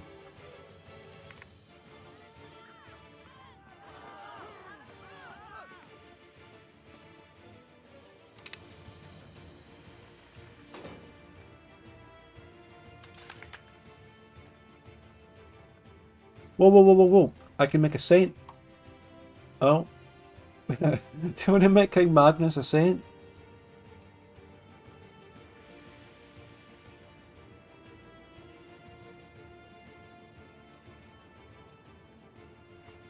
Surely. Who was our first king again? This guy. King Carl was the first king, right?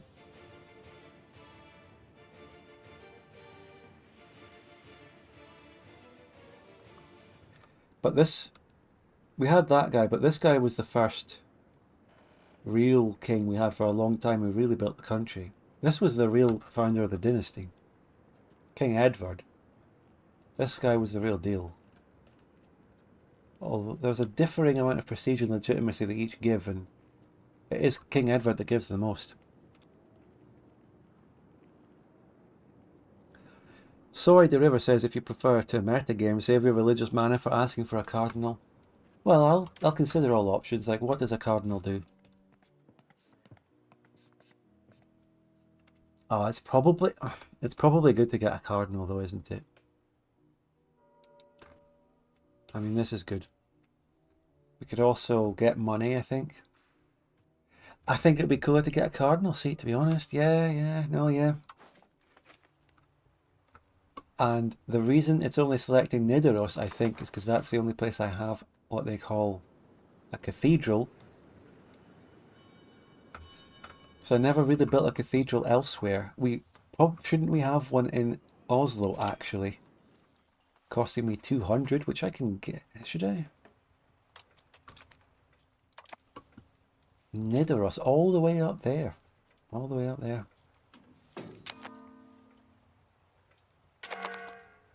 Wouldn't it be cool to have my...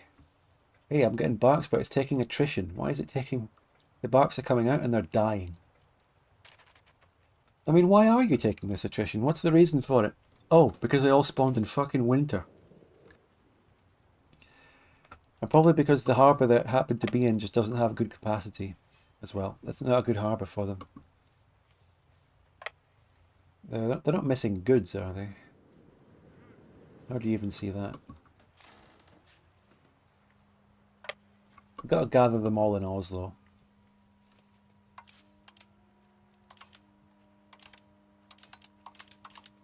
Gather them all in Oslo. Gather them all in Oslo. Whoa, whoa, whoa. Slow down, slow down. I built 6, right? Where's the 6th? There's another construction going on somewhere. Isn't there? I could have sworn I built 6, but I can build more. Yeah, there is one. We're building the one in Nidaros, all the way up there, is still being built. 2 more, 2 more. But yeah, so yeah, just merge it with the existing navy, which consists of shitty galleys, and just keep it doing that. Keep it doing that, but now we actually have good ships doing it as well. And if you build them from the Navy's menu, it'll automatically merge them. That's right, just like EU4. Except, off the top of my head, I couldn't tell you how the fuck to do it in this menu. Over here? No. That just split them.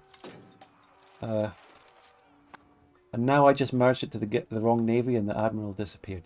So that button doesn't do it. Hammer on the bottom left. The EU4 UI for this was a lot better. I'll tell you one thing about EU4. It's got a good UI. Maybe even one of the best in Paradox. Because it benefited from being old school where they did everything right, plus loads of updates where they refined it a lot. Maybe EU4 does have one of the best UIs. Shit game. God-awful mechanics. Development. Modifiers. Crap. But boy does it have a good UI. Macro builder. Oh yeah. Good stuff. Don't even think the macro builder was in the game day one. So we got another child we can educate. Who's this? Egil? They're just making people up now. Who the fuck is this? One of Audrian's kids. I wish I could have named these. I wish I could have named them. This guy is a military genius in the making.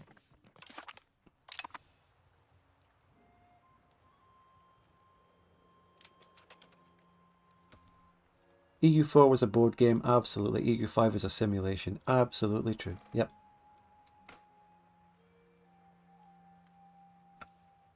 You know what? Fuck it, let's just get that cardinal seat in Nidaros. Let's not try and wait until we make a cathedral in Oslo. Let's just get it up there.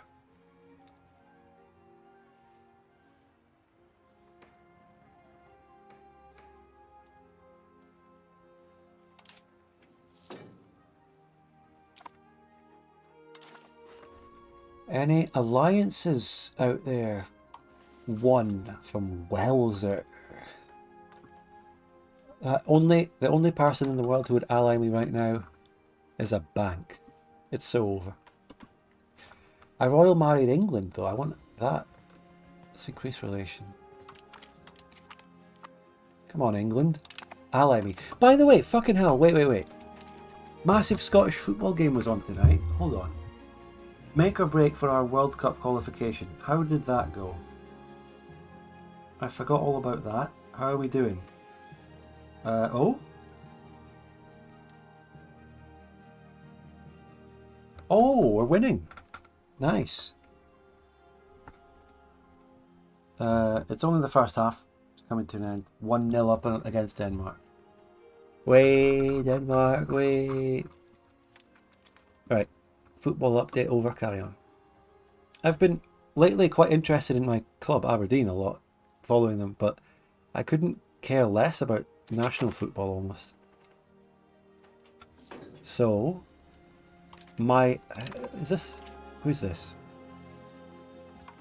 My second son has come of age, and he's pretty militaristic. So what, can I just split this army up and give him command of half of it? Sokobian says McTominay with an insane goal. Well, I'll see that later. Wonder how maritime presence and control is now. It can't have gone up much yet because it's still early days. I've still just got my barks out, so don't count on it changing too much yet. 74 control here in this new town is great. It's up there now. Some of my best controlled places.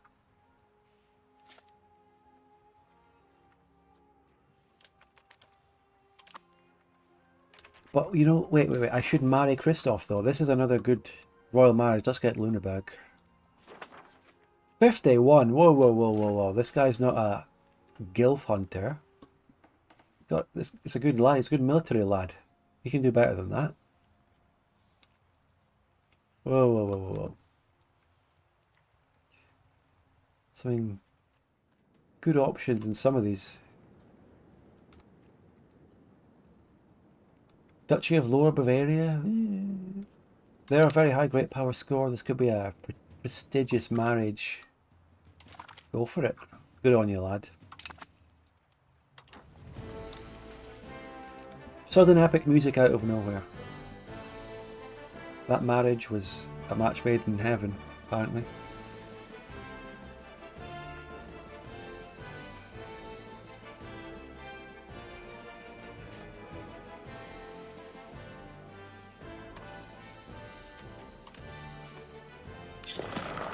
Directly built into that navy. So, yeah, the fucking...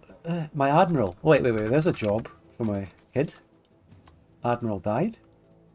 I've got a job for you, Christoph. Yeah, Christopher. On you go. On you go, son. What was I saying? Right. I was saying the early game of EU5. It's fucking... It is so slow.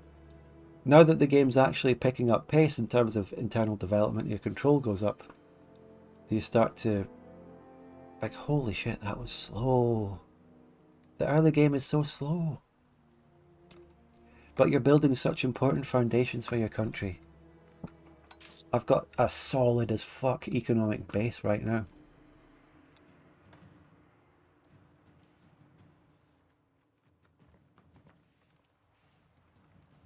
Sweden. Oh, Sweden's opinion of me isn't great. We need to up that. Pretty low for my thingy.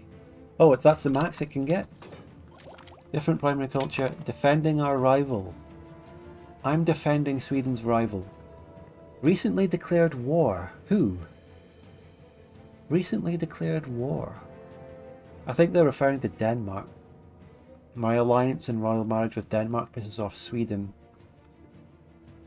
Cabinet seat +1, that is huge. Let's get... Have I got a free crown guy to get in there? We'll see.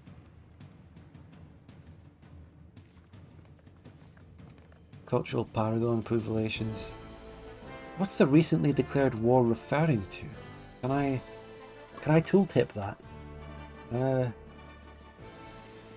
No. Just when you need the tooltips, there's nothing to be seen. Walter says, it's from your war on them to get the PU. They're still holding that against me? Mate, that's not even in living memory for anyone anymore. It's... Come on. No one remembers that. They've been a Norwegian junior partner forever, as far as anyone can remember. But you're right. It used to be a lot lower. The relations with Sweden right now are actually good. It just used to be way lower. Fucking cabinet position. Ah! Who am I putting in here? I don't have any available crown people. I've got a crown guy on the army and a crown guy in the navy. So for now... Oh, but everyone's so shit.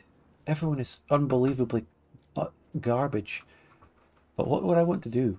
Let's pick the action first. Just, how about... Just straight up development would be nice. Just dev my capital. A little bit of EU4. Because look at my dev map mode, it's crap. Dev the capital. With admin. Who's the best admin?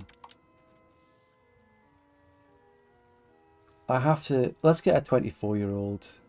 He's one of my many Lithuanians. Marry... Plenty of people for you to marry. You can marry the Gilf. Literally called Gilf. Augustina Gilf. Marry. Let's marry some of my characters. See if you can get kids out of that one. You can get a wife too. Malise of Torshavn.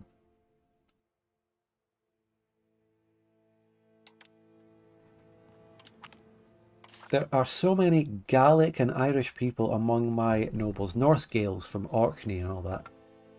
So many of them among my nobility. They've got a big presence and I kind of invited them in. Oh yeah, changing a national value would have been a good shout for my cabinet as well, but I feel like, let's look at the development map mode, which thanks to the mod I installed, you can just instantly go to. If you compare me to the rest of Europe, we're garbage. I want to dev up.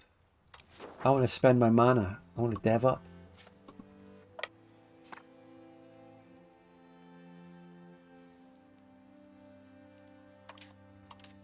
Centralization is going well anyway. Navy is going well. We're already well going towards the ones that we want to go towards. I'm fine with where we are on values.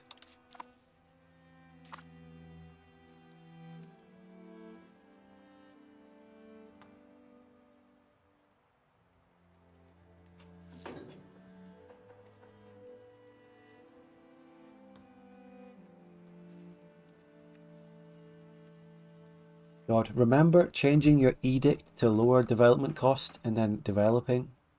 God, imagine playing that game. Neither of those features were in the base game. You couldn't even manually dev up provinces in base game EU4, and edicts were a long gone thing that weren't coming out for like 5 years. Also, a road construction. We're so close to finishing this road, we might as well go all out on it, right? Come on.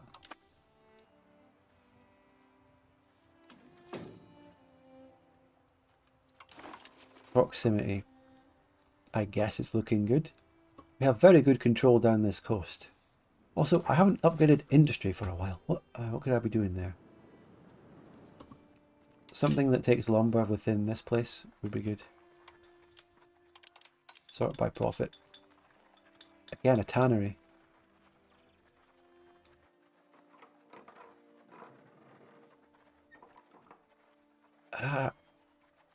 Can we go wrong with a weaponsmith? I don't think so.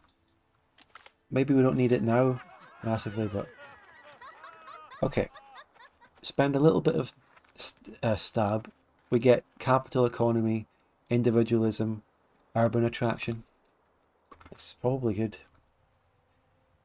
Towns and cities migration. Is it good? Bit away from traditional economy, just a little bit, but not much. Or, I mean, 7 stability. Rural migration attraction, traditional economy. Bountiful harvest. I feel like we stick with tradition for now. The stab is really important right now.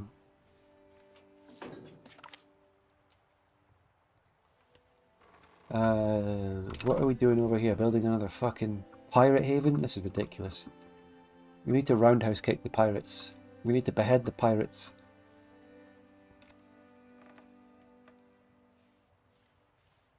It needs a wharf too. Oh, Michael, great shout.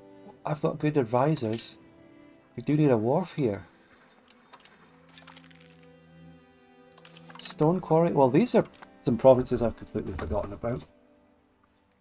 Orkney and Shetland. Wool there. 571 people live in the Faroe Islands, which I feel is very similar to how many people live there today. Orkney and Shetland. 0% control. Just garbage. Wait, this is... Oh, wait, no, wait, hold on, you're shitting me. This has been a... Orkney has been a town the whole time? What? We have a wharf there already. And a little bit of control. Oh, shit, there's been a town this whole fucking time.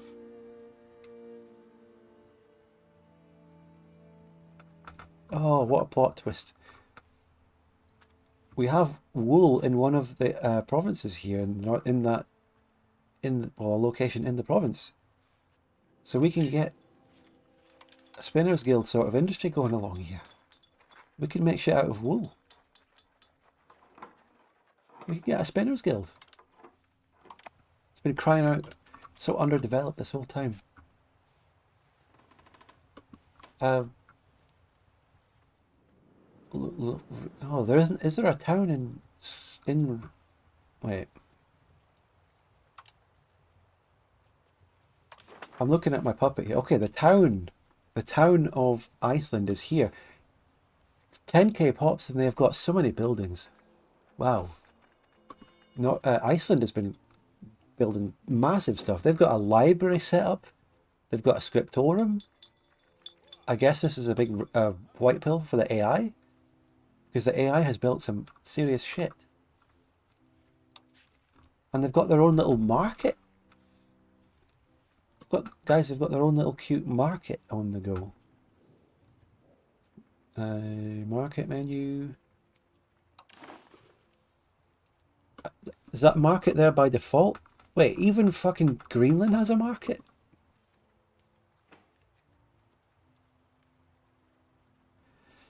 Michael says you also need library and marketplace in your new town. Well, library, maybe not, because I don't have libraries everywhere as it is in all towns, but marketplaces, yeah.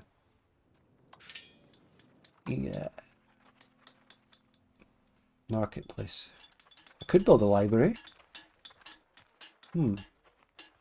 Ooh. Well, if I can build a library there, let's just go by somewhere that has more pops first. Perhaps more people who can benefit from the literacy, raw numbers. Sonderled here, which is nearby. Wait, is that is the place? Wait. Yeah. Well, that is the next place with the most pops to go, actually. There. Yeah, it was there. Right there. Ardon libraries, yeah. I suppose I can build yet more of them. We have a surplus of books in the market, so absolutely, right? Wait, oh, fucking hell, we do not have a surplus of books. Hold on a minute. It's because I'm exporting them, though. Half the reason I'm exporting them. Just, can I ban people from exporting books? New Parliament. Support the state. Noble Cabinet. Cathedral. Expansion Act. Increased shipbuilding facilities. 2 free docks in 2 towns. How about that then? 2 free docks. Not free, but cheaper. Sailors plus 50% while it's being debated. That goes pretty hard. And there was also a big demand on books because I happened to be building a library at the time. Okay. I'm going for that. And it's also towards centralization because we put the thingy. Bellicose support. Belligerent. New monastery? New monastery? What does a monastery do? Nothing much. Individualist values? Ah, bellicose support, call it a day.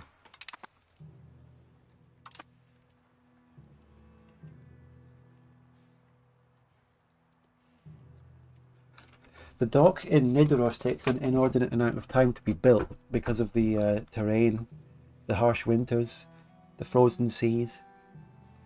But build it nonetheless, we will.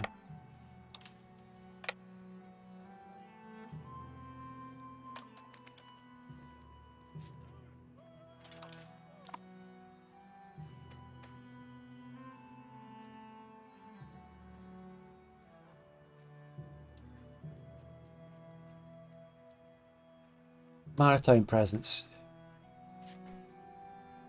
Why is that still only 46 here? Isn't that shit compared to...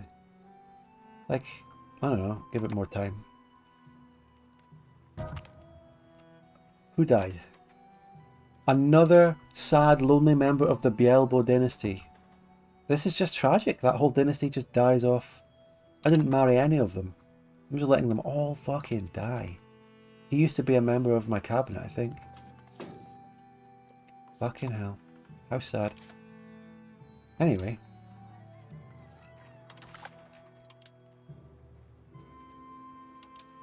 Any unmarried woman of age?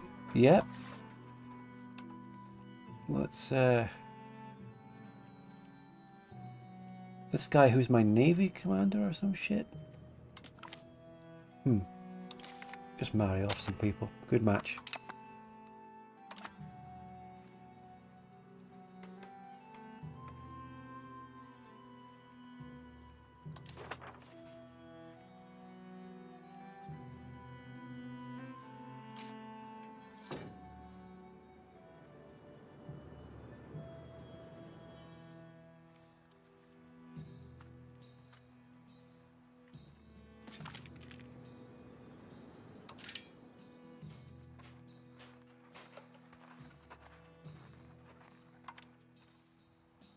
New docks, clothing industry coming up. I think I'll also build up paper in here. Paper into books again. You can never go wrong with that.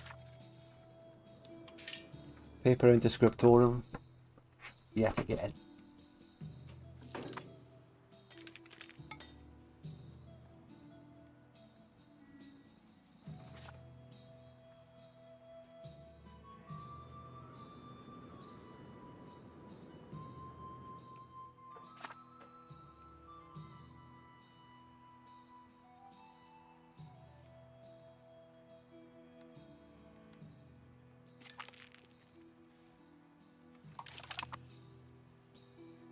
People in the chat were talking about the Lord Lambert video.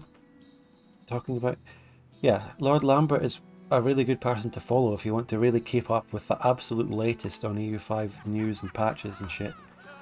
And he's been doing it since their first dev diary. Constant updates.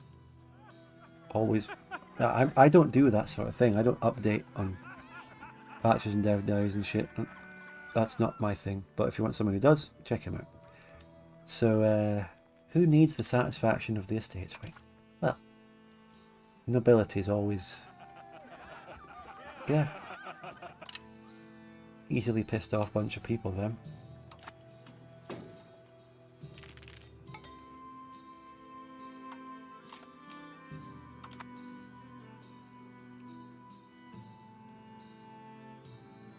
Sorry, the River says, is Lambert the Finnish guy? No. He's from Britain or Ireland or Wales, and he moved to Finland, I believe. Moving away from Britain, though, great idea. I wonder.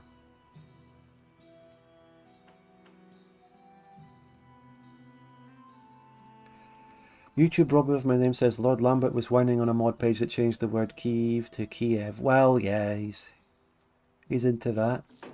He rants about it, you know. But so what, really? Who cares about who has an opinion on all that? It doesn't really matter. It's fine. I don't personally care if it's Kiev or Kyiv too much on a map, or if people mod it or whatever. Personally, closer to home, I love what they've done with the language situation in Scotland. You know, the choice. You can have, Scotland could be in 3 different languages, if you consider Scots another language. You could have it English, Gaelic, or Scots, depending on your choices. So, 2 new docks being built. Nice. Fantastic. What's your opinion on EU5 so far? Good game. Solid foundations. Best Paradox game on release for a very long time. Brings in so many different things from very different franchises. And the one I was least expecting was how much character interaction there is coming from Crusader Kings. That's completely new to the Europa franchise. Brings in fucking Victoria 2, March of the Eagles, Crusader Kings, Europa, of course, and God knows, maybe even more. By the way, support the channel, drop a super chat today, subscribe on Twitch, and use the Twitch donation link which is pinned there.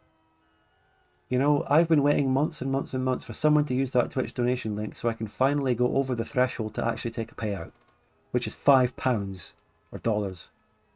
And I've had it up there for months since I came back streaming on Twitch, multi-streaming. So that tip link's a roaring success.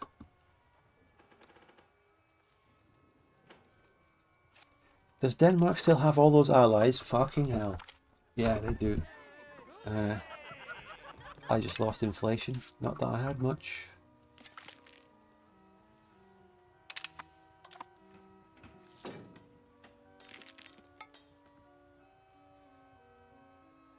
Ickard says, sounds great.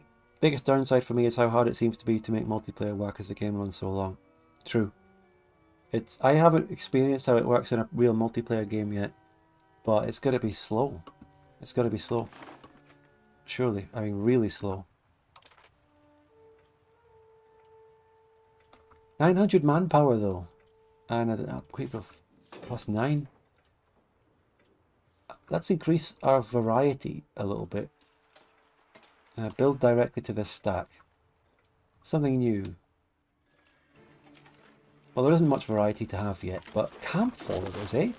Get the March of the Eagle supply unit. Alright. What techs have been going on? I went into professional armies a bit. We're doing gunsmiths, so I'm going to unlock gunsmiths and build them in 14-17. And then the next one I was planning on doing was back over fucking Renaissance stuff. I think I want to do... No, actually I don't know what I'm doing next.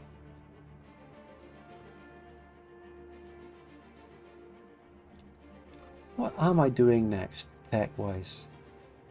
There's always a +10% crown power straight up there. Universities. Gotta be... universities, right. Fucking university is huge. Huge.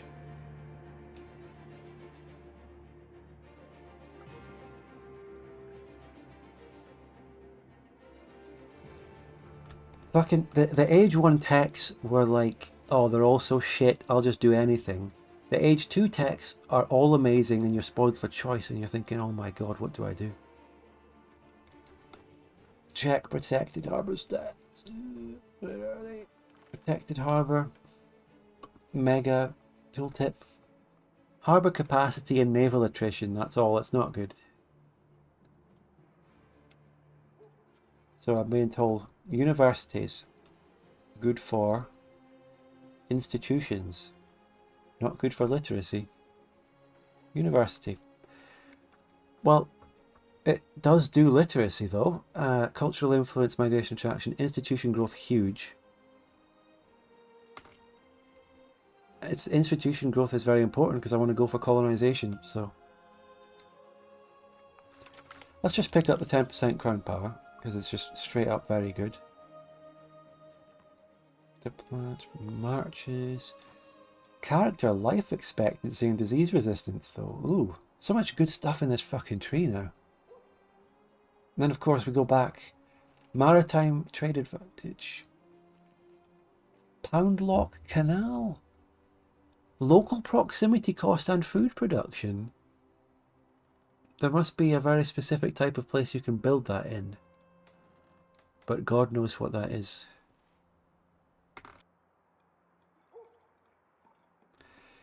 Pasta La Vista says Pound Lock is goated and they're crazy. Oh, these are being recommended in all towns. Oh, well, here you go. If I come down here, minting threshold, trade range, neither here nor there, but then you get maritime presence, huge, and Pound Lock Canal, huge. Hulks? Is that transport? Yeah, transport. Huge, huge, huge stuff being built here. Slave centers. Ooh. Handgunners, that is fucking cool. Oh my god. Handgunners, mate, that is like in Persistent Bannerlord, you remember? I got a gun on that one Persistent Bannerlord stream I did. I got a gun. Oh, it's like that. Set in the same era. And by the way, Persistent Bannerlord, which like one person in chat maybe cares about, the server's currently dead right now because they're in between map cycles and they're really... It's sad to see how it dies so much between map cycles and stuff, but it's currently dead. When a new map comes out though, hopefully soon, I might get back into it, play a bit, and maybe do another stream of that. That would be really fun. Because the one stream I did of that was an absolute blast. Bureaucracy. If you're going to recommend me one type of unit to research over in this tree, what would it be? Cannon and artillery. Cannon and artillery though. Man-at-arms was strongly recommended. Because they're actually a type of levies. So that's like a massive upgrade to my levies. That might be really good.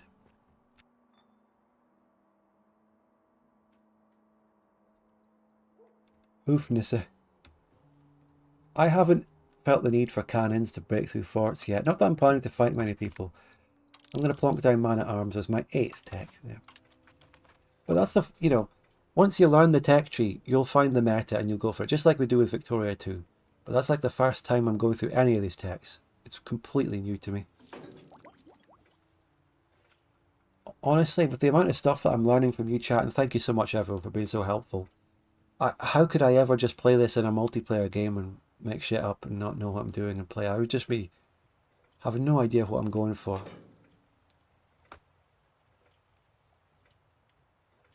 The game and all its hints, shit, that it makes a big deal. Does it really, really actually help?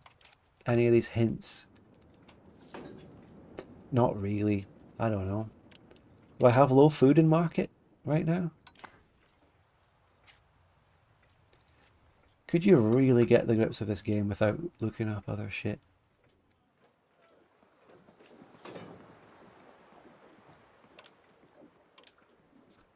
But they were saying food was bad. The hint was saying food was bad in my market, but no, not really. Does the Oslo market really have low food?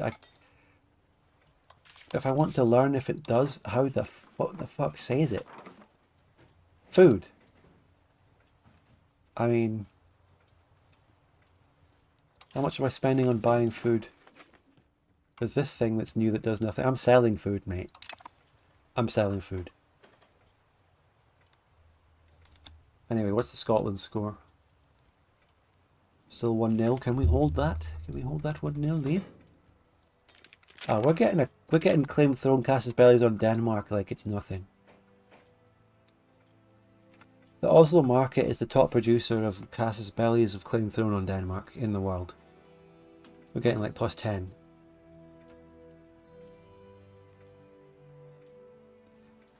Michael says there isn't a tech meta. Each nation needs different techs. Ah, but you see, then that means that every nation has its own tech meta. But there are meta techs. There simply are though. Universities, control shit, you know, those canal things. I mean, come on. There are really. Oh, here we go, the insanity. This is going to end in my king fucking dying. I swear, this shit is so bad. Temporary insanity. This is the thing that killed King David in my fucking Scotland videos. This killed at least 2 of my rulers in single player runs I did near launch. It's... I think it might be over for barreled. Fucking hell, these events are terrible.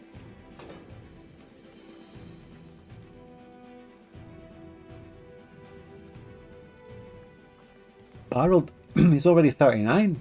He's getting on in years though. Edvard, my heir, is 20. He's in his prime. Mediocre stats. Look, in any case, it's my market is not bad for food, but it's a little bit low. So you know what? Let's build up some profitable food. Can I filter? Can I filter for food? Hold on. Amazing filters. Food, goods, food. Just food or not? Just food. Is there any filter? Just food. No. 20 with 2 kids. Aye. There isn't really anything that just goes food, but it doesn't matter. I can just see for myself. The livestock in Eidsvoll can go up twice. Or maybe just once if you insist. The sturdy grains in Ski. The livestock in Ringerike. Braganess, sturdy grains. Horses aren't food. Livestock in Vardal. Legumes in Hamar.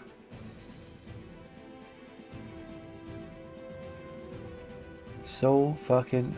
Wild game? Is wild game even a food? I don't even think it is.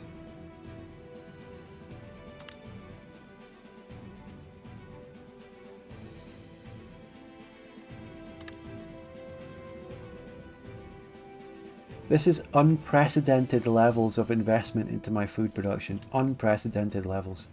And that's the money exhausted. I just put about 200 ducats worth of food. Wild game is food, says Griff's Badax. Thank you.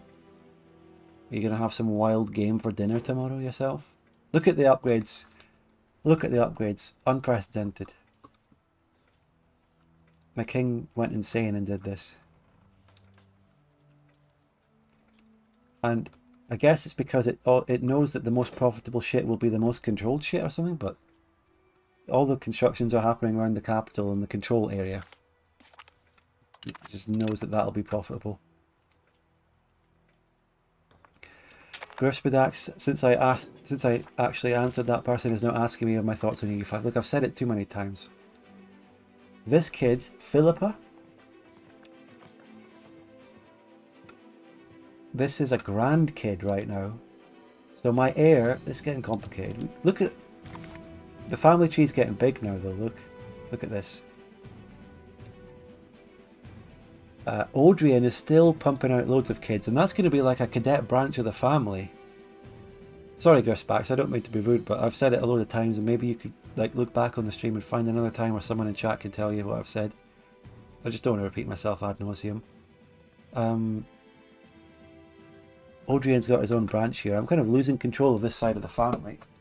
This is the real branch to the left here. So my heir Edward, my other kid is having his kids as well. He's got a Carl. But we're getting to the point where the actual people who are my king are old, and it's grandkids that are being spawned, which means I can't name them. I'm not being able to name my grandkids. I'm pretty sure CK3 lets you name grandkids who are probably going to be your king in the future, doesn't it?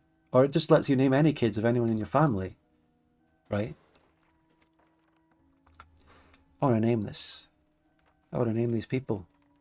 Because if I could name these people, I would say, give a super chat and you could choose their name, and I would be getting actual super chats on the stream. But no.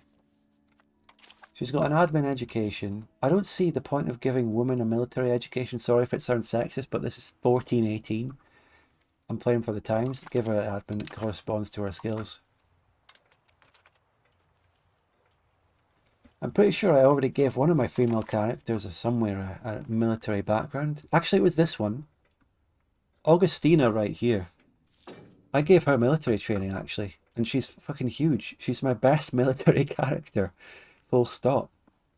I take it all back. Joanne of Arc over here. She's about to come of age. Can I actually make her a commander? Or something like that? But other news just in, we can make gunsmiths, so we should probably get to that. Gunsmiths, guess what? It would be profitable. It would be profitable. My new town of all places would be profitable. What do they need? So there's some different production methods. Ammunition method. Vasco Pereira wants me to show the tax base graph. Good point. I haven't really showed that. Michaela says maybe give her cabinet rights. Yes, definitely can do that at least, even if I can't make her a commander. And she would do a good job using a military cabinet action. So I'll do that. Denmark have equalised. Oh my god. With a penalty. Anyway. Copper. We have copper somewhere, don't we? I have a copper mine. I swear to God. Yeah. Tin. We have iron. We have iron in the market, but not as an RGO. So, you know. One there. One in Tonsberg. Well, I can't afford it. Next time. Military would increase stability very well. Indeed. We're doing well on stability. We're ready for any big hits. Alright, we're about to make guns. Soy de River says, make sure you aren't spending too much on your court. Well, I've been reliably informed that when you max out the court spending and it's at 100, it just defaults to the minimum spending.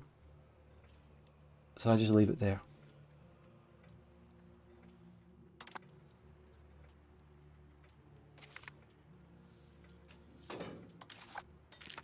There's our cardinal seat, which is actually a building. Everything's a building. Must be a building. Now, what does my cardinal do? Does it say anything on this menu? There's my... No? Oh. Efficiency of our cabinet? Nah, mate. I'll take... See, I was ready to take a stab hit.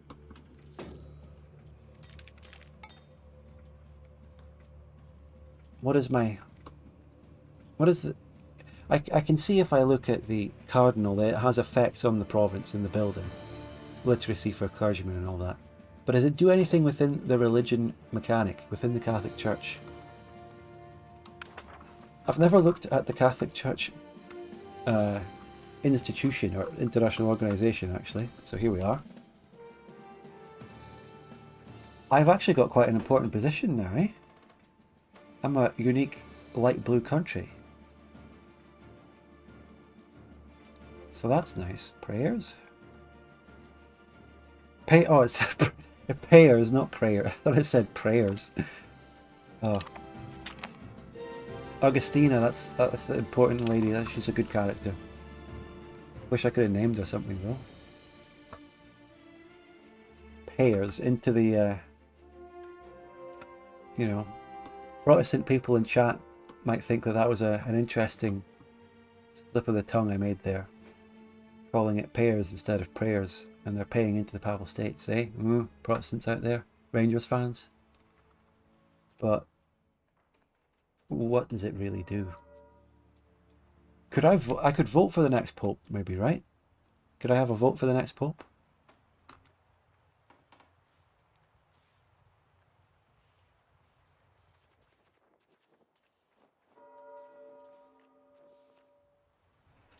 This is cool though. Curia, I see your military orders, Knights Hospitalier, Livonian Order, Teutonic Order, cool stuff. 499 prayers a year. This is, oh my god, there's so many tabs as well. Doctrines, oh my god, wow. Papal bulls, oh fucking hell. Saints, well that's a big list. I didn't saint any of my characters. Holy sites. Jerusalem. Can I hover over each of these?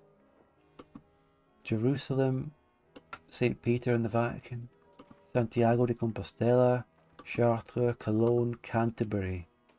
Ah, Canterbury. Funny, you know, England and even Scotland, they were such big Catholic places before the Reformation. So important. And then they just did that. And then no more. Interesting. And then some... Oh, a Swedish abbey is actually important. Members, well, yeah, there you go. Right, that character. Well, first of all, we need to get her a husband. We don't necessarily have to marry. We can marry one of my great eligible nobles.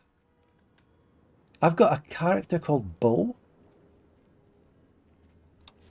Norwegian as well. Where did half of these people come from? I never knew we had a character called Bo. Anyway, Sword the River says the Anglican religion keeps many Catholic customs. Scotland went Calvinist, though. Absolutely true. Yeah. Michael says don't marry her. Why not? I'm not going to marry her to any of these old farts. She might actually be good for a royal marriage, though. Plenty eligible young men out there. Oh, if she's married, she can't go in the cabinet? Ah. Oh, I can make her take the vows? Funny. Yeah, grant her the cabinet right. Okay, granted cabinet right. Ignore gender limitation. So I can grant her cabinet right, but I can still marry her as well. Although, if I marry her with a royal marriage to someone else, that would probably make her go away, right? She would go and live there. Hence, I wouldn't get her in the cabinet. What if I married her? Local, not. Anyway, whose cabinet spot is she going to take for... Whoever gets kicked out of my cabinet here is going to be like, oh, my king's gone woke. Got to replace for further quotas. In 1419. Who do we get rid of? I've got one of my princes in here already. This guy here doing the military action. Malice of Torshavn, 46. He is the oldest as well.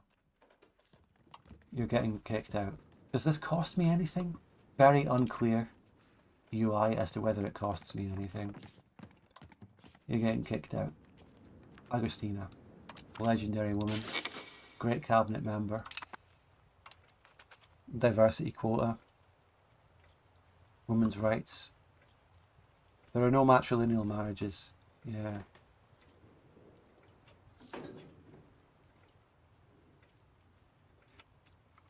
Talking about how I could lose my dynasty if she ends up getting married and all that, but I mean, just out of curiosity, how close is she in the line of succession? Third. Oh, this is interesting. She is the third, but actually wouldn't... No, wait. Is she third in line as the sister of the current heir past one guy, or would it revert to Christopher's son Carl? How does succession actually fucking work here? She would actually come behind that kid.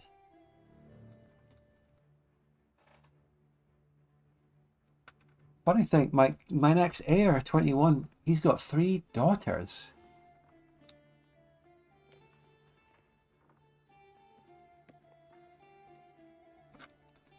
Wow, 3 daughters. So I've done her education. I think it's Carl's education that I do now here. He's a...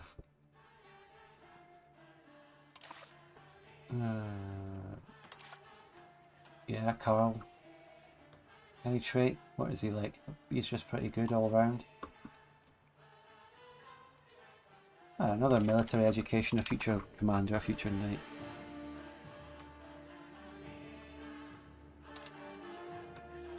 Yeah, this three daughter thing could be a problem, but you know, King Harold is still in charge, he's 40. And Edward is only 21. He still has time to have many more kids, including potentially some boys, hopefully. Give him time. Let him cook. You can see succession rights. Yeah, it's all the laws and shit. So it's in there. All the information is in there. Just a question of getting through the UI to find it. I know where my succession laws are now though, so... Is this actually showing my succession line? Person line, Edward. Oh no, this is not the line of succession. This is the different succession laws. Resolutions to vote. Oh, there's that. I've got. Oh shit! I've got a big voting responsibility here as my role as a cardinal. They're calling on me, so they want me to vote for Dei Gratia Rex. Dei Gratia Rex for 10 years. The state's satisfaction equivalent. Well, why wouldn't I vote for that? Hell yeah, voting yes. That's yeah. Agostina is going to have a perpetual notification. But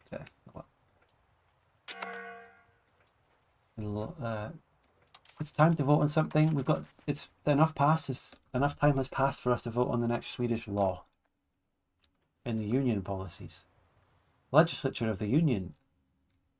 2 choices, and I'm going to guess, yeah, like I was saying before, 1 choice for integration, 1 choice for non-integration, but just a nice bonus. If I didn't ever want to integrate Sweden, I could take the vote for federal legislature, which gives us a nice 10% cabinet bonus. That's cool. But, oh, look at that fucking writing. How are you supposed to read that? Fucking hell. Can I increase my GUI to 200% for a minute here? Okay, no.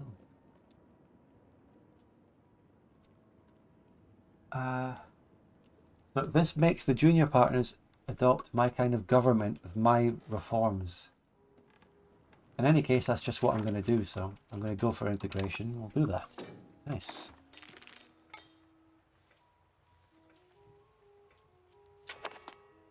All righty then. Oh, how many kids can we educate? Who's this? Who's Leonard?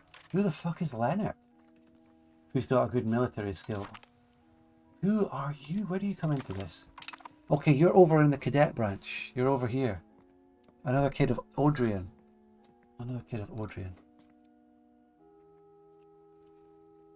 Righty.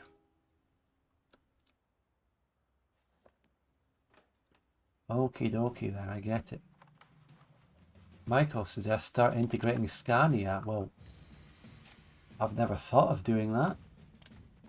What are the pros and cons of such an act? Can we do it?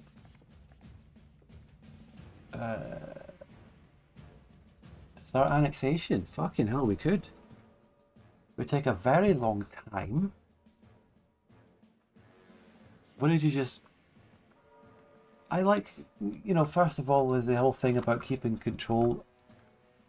It's a bit early. They have good control of themselves. They're a nice vassal. I don't really want to do that. Who said something about rise of the era in Lithuania? Who said that? Where was that? And also someone asking how much they pay me monthly. Very much. They're giving me 4.25 ducats monthly. And Iceland is good too. Oh, someone ages ago wanted to know my tax base. Oh my fucking god, look at that. Look at my tax base.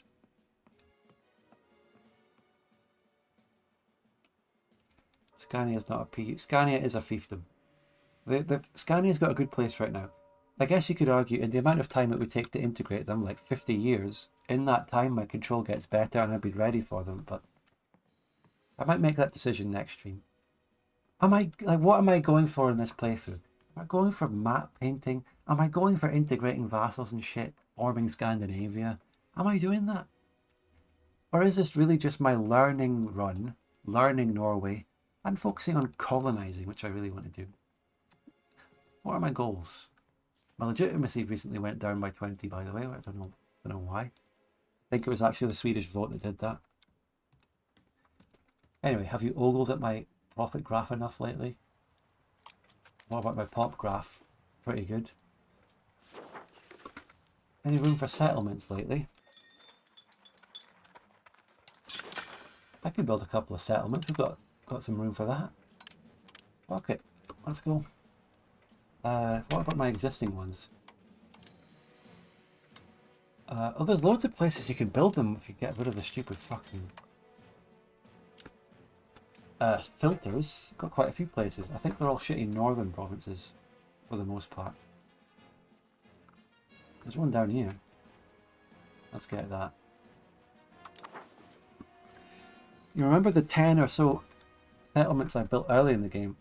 They're all gone. They grew my pops to over 10k in each of these places. You look around and you just see so many peasants. And I just don't have the money to get them upgraded. By the way, unique RGO here that I don't really have anywhere else. Maybe I can... Oh, I do have, but... Maybe I can upgrade the beeswax.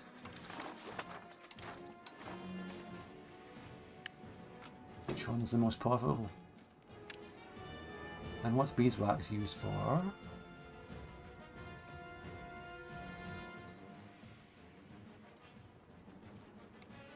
Wineries, breweries, that sort of thing. Oh, and universities, which I'm going to build soon. Which I think is actually my next tech. Beer. So beeswax goes into alcohol and stuff.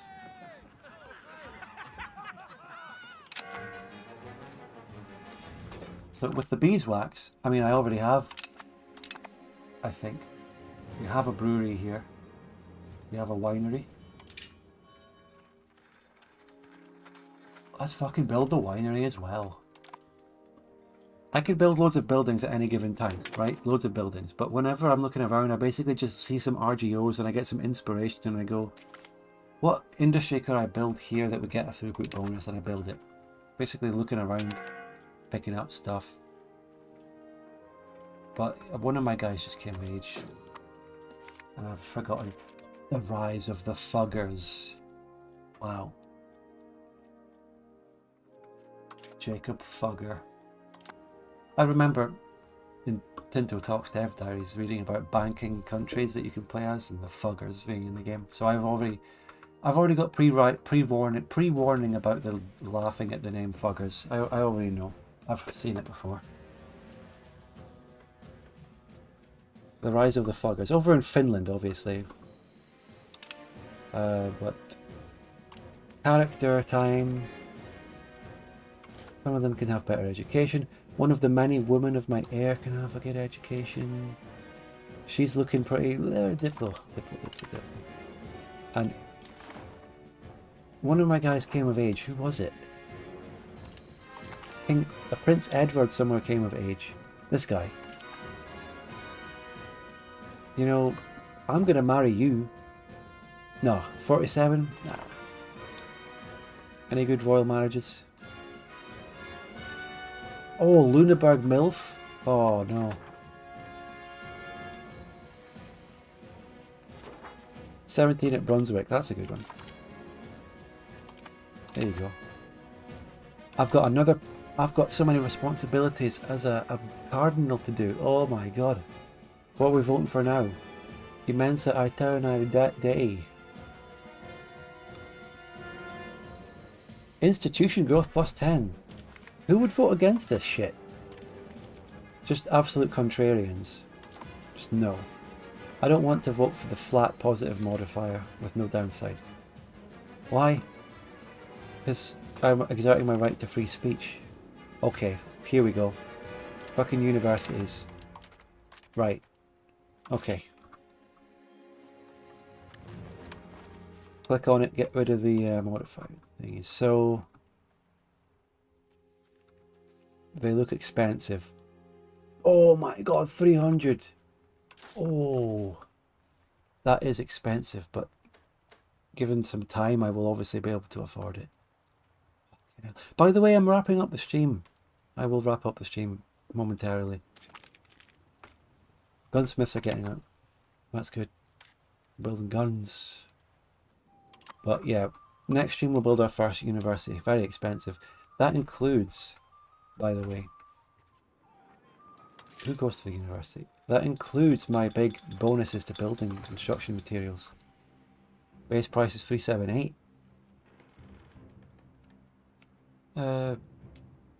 Tools and masonry could both still be better in my market, actually. They're good, but I could lower building costs even more with more of them. 868 says, sometimes I feel I don't scale economically with how expensive stuff gets. This game has so much to spend money on, and there's a careful balance of actually having all that money, I guess. You could either have too little money, in which case you're kind of fucked and you can't build anything, or you have too much money and the game's a bit broken and unbalanced, so you could just build anything. But I feel like I'm balanced right now. I have just a good amount of money where I'm constantly investing and I need to save up now and again for important things. I feel balanced right now in this playthrough.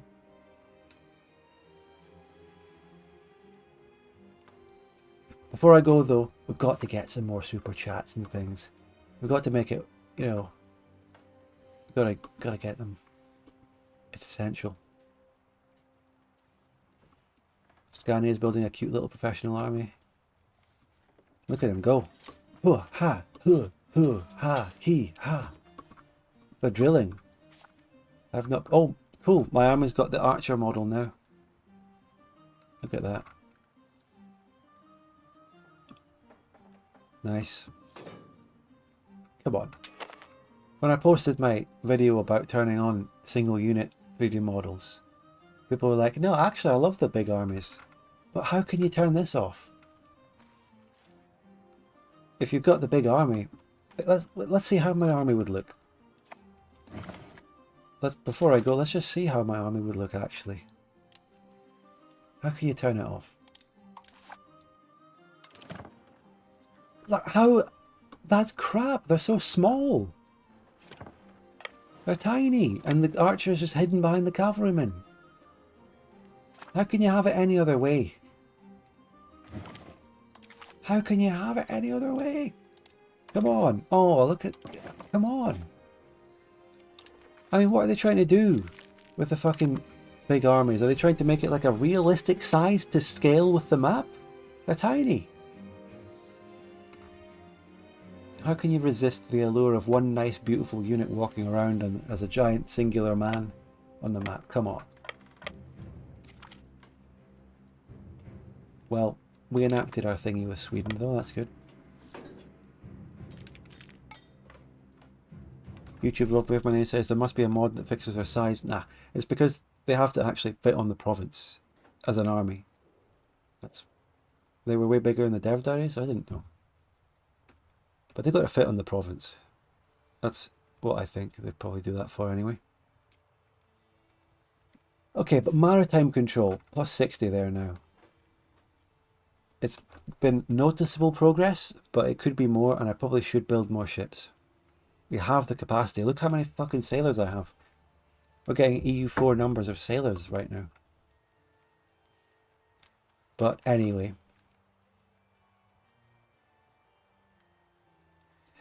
With a last minute super chat coming in, I'm sure. Bob Spike says, just got here, what happened since part 3? Coming in at this time, mate? Yeah, gonna just watch the VOD, mate, at this point. Just watch the VOD. Or go to the VOD and write a comment asking for a summary. Because this is over. Stream's over, it's done. But boy, that was like 5 hours of pure internal nation management and building shit. And I was here for it. I loved it.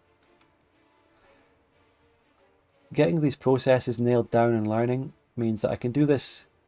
Like, this stream is entirely focused on internal development and economy. But I'm really learning it. And then by the time I have my next playthrough, which could be single player or multiplayer, I'll know what I'm doing.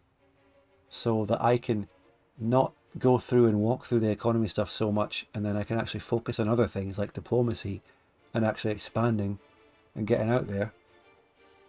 Because everything, like, this is a very important foundational playthrough. You have no idea how important this is, and you have no idea how helpful you've been, chat. All the people I've been talking to helping me through it. I appreciate it.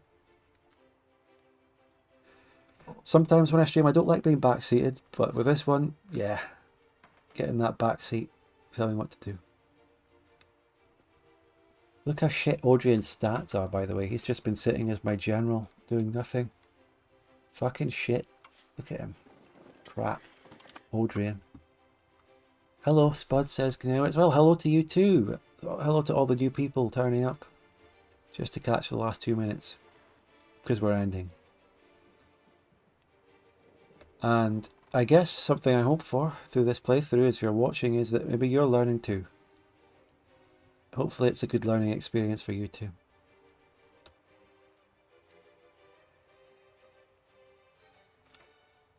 But we've got to call it, all good things must come to an end.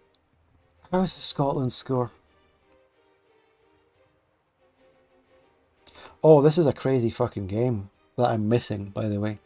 It's 2-all. It's 2-all, and fucking Denmark have had a red card. All we need is a winner against 10 men. I think we could do it. 5 minutes. Utterly. I'm missing some probable absolute cinema, probably. But, oh well. Catch the highlights. Thank you so much, everyone. Thank you for the 2, 3, 4, maybe super chats we got. It's really dried up. We need to spice things up soon with some big multiplayer content, or else I'll die. No ad revenue and bad views on my last video. Having to rely on YouTube Shorts. No super chats coming in. Oh, it's over. We need to spice things up soon. My next Exile Netherlands video will probably only get like 15,000 views. It'll be something bad. You know, not great. We'll have to do something. But yeah, thank you so much, everyone. Great stream. Really enjoyed it. Had a pleasure. Pleasure talking to everyone. And I'll see you for the next one, which could be, I don't know, Thursday or Friday. For the next stream. Thursday, Friday, or Saturday. I'll give you a big window. Okay? Bye, everyone. Enjoy the rest of your week.